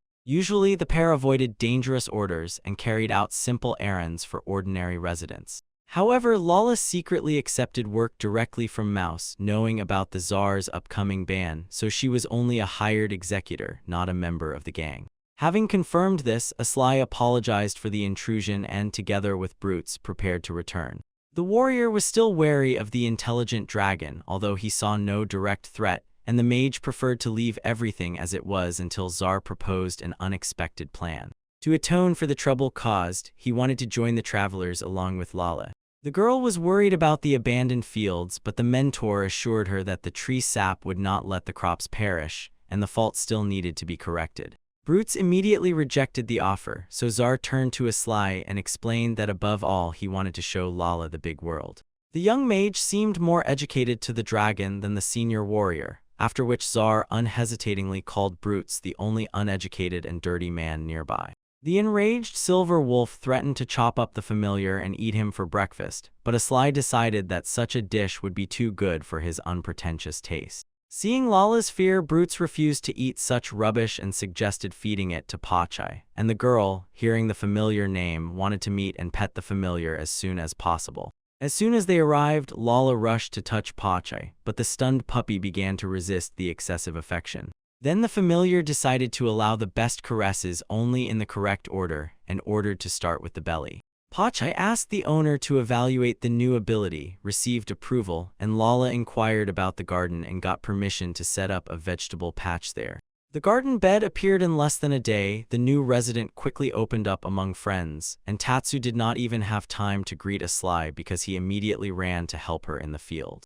Renan noticed the mentor, but he could not give her the desired attention since the emergence of the Demon King had not yet begun. Only the long-lived had time, and after the battle with the Ogre King, others needed urgent preparation. Even Gaston and Iron found it difficult to defeat monsters of such a level, but this did not mean the absence of another way. The Eastern Sage told about a secret method of the Dark Elves from 5,000 years ago, resembling a huge magical circle, the trace of which Aslai once saw but could not recall the place. The plan lacked only a magical stone and Mel's report, so the group had to wait for her return. Iron hurried to prepare the new semester and demanded explanations, but Aslai first addressed a separate important topic to Garuhana and Rena. He told them about the drops of eternity, and Garuhana immediately understood that the rest of the friends already knew this secret.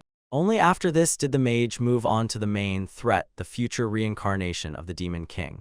The story was hard to believe, but Billy reminded about the last appearance of the enemy over 5,000 years ago, and Aslai's calculations really indicated the perfect time for a new rebirth.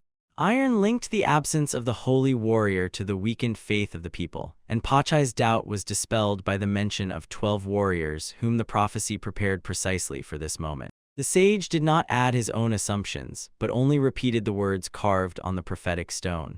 The epitaph was short, but everyone knew that a part had chipped off from it, and only 2/3 of the text remained intact. Once the Eastern Sage had already conveyed this information to Aslai with a completely different subtext, but only now did their true meaning come together. Pachai suspected a forgery of the prophecy, but the state recognized the monument as genuine and immortalized the 12 warriors, although Mel was supposed to establish the cause of the fragment's destruction and the disappearance of the documents. Brutes realized that the strength he had 2 years ago was no longer enough, since the power of the holy warrior was supposed to be extraordinary. Pachai suggested celebrating the appearance of the long-awaited Chosen One in advance. Aslai asked Gaston about the legend of the Demon King's reincarnation and heard confirmation of its existence. According to the sage, the 12 warriors appeared precisely to prepare the world for the king's return. The stone prophesied the victory of the 12 but did not mention the holy warrior, so blind waiting for the Chosen One was more dangerous than searching for the true composition of the future group. Rena assumed a distortion of the correct prophecy during retellings, and Iron a deliberate alteration of information by a third party. Only the enemy benefited from the lie. The ancient vanguard of the Demon King could have destroyed the monument and spread a false version to prevent the 12 from preparing for the decisive battle. Gaston was outraged at how deeply the state was involved in the ancient conspiracy and how long he himself remained an uninformed frog in the well. The reflections were interrupted by Fuyu, who asked to train her after today's group, and the sage allowed the student to choose the moment of readiness herself. Wasting no time, the girl immediately began to activate magic. Gaston again forbade her distracting exclamation, but heard that it eased the casting of spells and could not entirely condemn the habit of a student of a prestigious university. Iron understood the helplessness of the 6 sages before the Demon King, since in centuries only Silver, Tangerine, and Charlie had defeated the Damascus Dragon of SS rank, and 4 years ago the Ogre King appeared. Even a meeting of Aslai and Pachai with the Chaos Lizard usually meant preparation for death, so the sage sought to immediately summon 12 warriors and use the long vacation for action.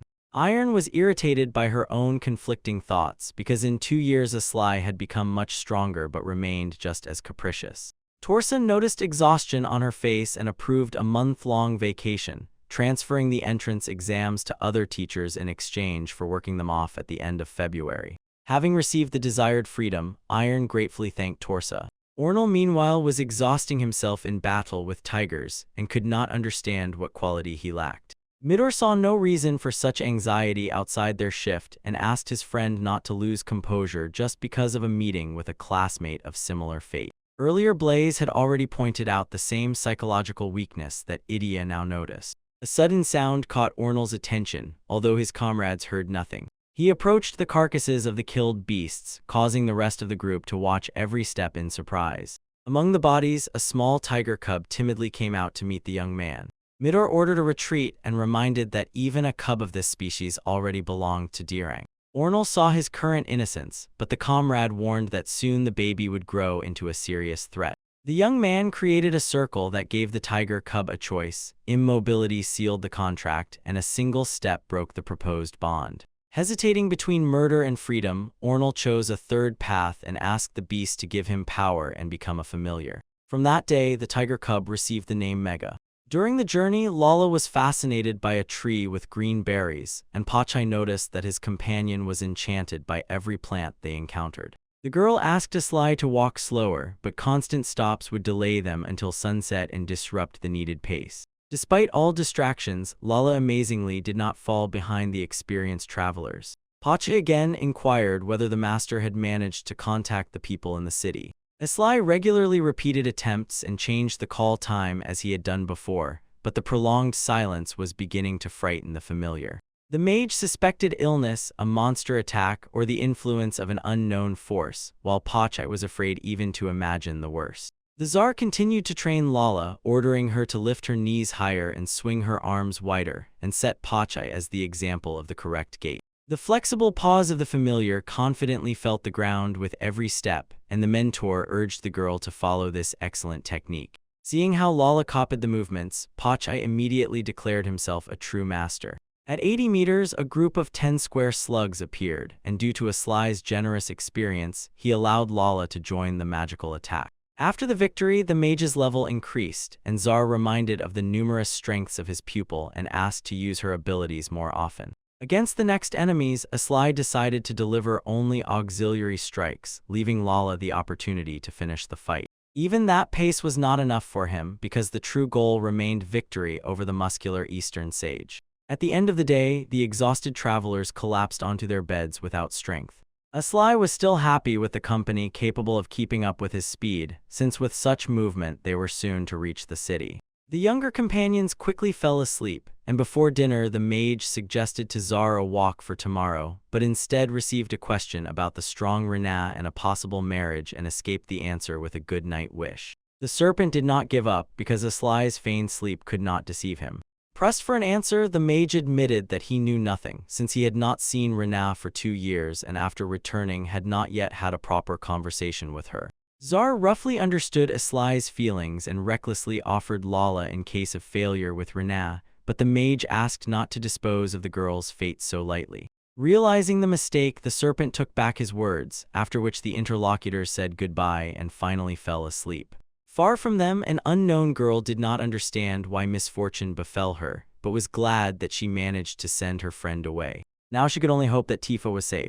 Meanwhile, the lone wolf Garm begged to be accepted, for he no longer had a master. A few months ago, the beast came across a piece of marble meat in the forest, which became a lure. The stranger treacherously used the contract and unexpectedly claimed Garm. Since then began a series of humiliating days, during which the master incessantly scolded the new familiar.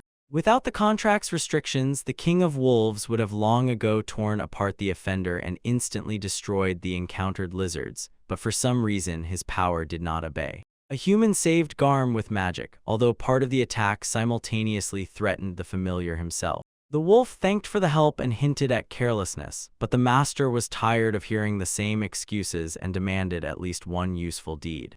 Garm cited the too strong contract, which did not allow him to reveal his full power, but the man rejected the excuse and was disappointed in the supposedly mighty familiar. The beast hoped that as the low-level master grew, he would recognize the greatness of the King of Wolves, but instead received dismissal. The human broke the contract and left Garm alone to find a new owner. Since then, 2 days have passed and the wolf still could not leave the place and finally realized that he was deliberately left in the desert. No one was supposed to come for him in the wilderness, and the exhausted attempts to drive away the lizards only pushed the pack to attack. At the worst moment, someone with an unusually pleasant smell approached harm. Seeing the girl, the wolf immediately wanted to make a new contract with her and save himself. However, the stranger simply walked past, and the confused Harm began to beg her to stop. The girl saw no benefit in the deal, and the familiar could not name a single ability except recognizing tasty people, which was unlikely to interest her. Then Harm offered to evaluate the tale that the previous master praised, but in response received an order to give a paw. The test was repeated again and again, forcing the wolf to either give a paw or demonstrate readiness to serve. The stranger quickly lost interest in the game and again went away. Harm decided that the girl was testing him before the contract, but recognized him as too weak because of the defeat by the lizards. In despair, he explained that the order of the former master kept him in the desert and asked for at least a temporary agreement to escape, which finally attracted attention. The girl guessed about the previous owner's fear of a blow in the back and bad relations between them, and the prolonged effect of the order convinced her to help. She clarified whether the wolf really wanted to leave here and was ready to obey unconditionally. Starting to form the contract, the stranger demanded to dedicate her entire life to her, and Harm shuddered at the icy gaze of the new mistress. After activating the agreement, he lost his old name and henceforth became Taravo. The girl ordered the new familiar to be obedient, introduced herself as Tifa, and congratulated him on the beginning of their shared path. In the northwest, the restoration of the ruined lands was progressing slowly but steadily. The eastern part had not even begun recovery yet, the government did not respond to requests for workers, and a new monster attack could happen at any time. The girl responsible for the settlement decided to send a repeated request to the authorities. At that moment, people at a remote post noticed something dangerous on the horizon. A huge horde of monsters was approaching the settlement. The monsters broke through ahead, destroying everything in their path and killing the local inhabitants. Mana was worried about the leader, as the northern and eastern gates had already fallen, and it might be too late for rescue. Ryan promised to do everything possible, asked her not to lose hope, and refused to consider this battle the end. Behind the central gate, women and children were hiding, so the gathered warriors had to stand to the last, and serious Mana was preparing to give all her strength to the fight. Ryan ordered to defend to the death and not let the enemy into the central square, but refused his sister, who also wanted to join the battle. To prevent her from staying in the doomed position, the brother forcibly unsettled the girl and stopped her resistance. Even after that, she begged to open the gate and allow her to return because she could still fight. Ryana asked the severely wounded Ryan not to strain himself, but he first demanded a report on the situation around. The attack repelled by him temporarily subsided, but the barricades were soon to fall, and although the southern gate held, the capture of the western one meant the inevitable collapse of the defense. Ryan considered the defense of the central gate with all the civilians the most important task. He ordered Ryana to gather everyone who could still move and go to the northern gate, and he intended to hold this position himself. The leader ordered everyone else not to approach the eastern gate and to immediately seek shelter. As soon as the monsters broke through the barricades, amid the rumble, an unexpected foreign sneeze sounded, and Ryan turned to the unknown newcomer.